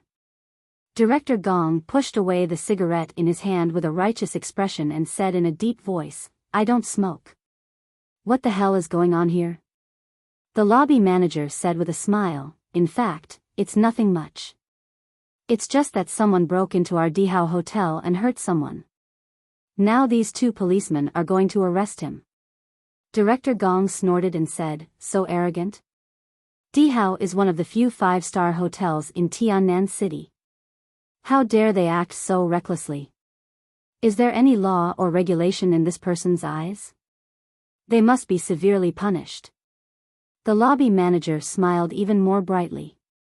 "Director Gong is wise. Well said. This kind of wind can't be allowed to continue. Otherwise, the face of Dihao will be lost, and so will your face, won't it?" Director Gong shouted with a straight face, "Nonsense. What does my face have to do with Dihao?" The lobby manager's smile did not diminish, but he sneered in his heart, continue pretending. So much money is paid to you every year, and you continue to pretend." Director Gong pretended to inspect the place. Another policeman, who had originally advocated arresting the suspect, also came over at this time and saluted. "Director Gong, this suspect has an accomplice. Should we arrest them together?" Director Gong looked at the policeman and nodded. "It's Xiao Zhang." "What, this suspect has an accomplice? Arrest them all. We can't let go of any of the suspects and accomplices." Xiao Zhang was overjoyed. He turned around and was about to go into the room to arrest the suspect, but suddenly he heard Director Gong ask, "Is the suspect inside? Who is so arrogant?" Xiao Zhang quickly turned around and welcomed Director Gong into the room. Then, he pointed at Li Yundong and shouted, "This person is the suspect." Director Gong took a closer look and saw that the boy was looking at him coldly. Not only was there no fear or uneasiness in his eyes, but they were full of mockery and disdain. He subconsciously became angry in his heart, but soon he found that the person in front of him seemed to be a little familiar. He was shocked and carefully looked at Li Yundong with his eyes wide open. Director Gong looked at him for a long time and asked tentatively, "Are you Li Yundong?" Li Yundong was stunned. Do you know me? Director Gong's face suddenly burst into an extremely bright smile. It was hard for others to imagine that his middle-aged face, which had been full of dignity and coldness just a moment ago, could burst into a cheerful smile like that of a baby. He rushed over quickly, grabbed Li Yundong's hand tightly with both hands, shook it up and down with all his might, and said loudly, "Child Li is really forgetful. We just met during the day. I went to your tea house when it opened." At this time, the people inside and outside the room were all sweating, especially the policeman, Xiao Zhang, who had clamored to arrest him. He was sweating profusely, and his whole body was stiff as if he were sitting on wax. Sister Hong and the fake foreigner, who had been gloating and wanted to watch the fun, looked at Li Yundong with their mouths agape, as if they were looking at a visitor from outer space. When Li Yundong opened the tea house today, there were at least 70 or 80 celebrities from all walks of life. Just the names and official positions of these people made him dizzy. How could he remember who the middle-aged man in front of him was? But when Li Yundong saw that the other party was so enthusiastic and the smile on his face was as bright as a sunflower, he couldn't lose his temper. As the saying goes, don't hit a smiling person, right? Li Yundong pretended to be suddenly enlightened. He smiled and said, "Ah, I remember. I'm so sorry. Hello, Director Gong." Director Gong smiled very warmly. He asked knowingly, "Why are you here today, Child Li?" Li Yundong smiled and said, "I came to save a friend, but there was a misunderstanding with Di Hao." As he said this, he glanced at the policeman who had clamored to arrest him. As soon as Li Yundong's gaze swept over the place, the people there immediately broke out in a cold sweat, especially the lobby manager, who refused to settle the matter privately. He secretly regretted it so much that he wanted to slap himself in the face. What kind of background could make the director of the city's public security bureau so close to him, and even with some flattery? What kind of background could he have? He had provoked such a devil. How could he survive in Tiannan City? You're tuning into the Biyao's Wuxia Chronicles YouTube channel. Don't forget to subscribe and join us on this journey to catch the most captivating stories.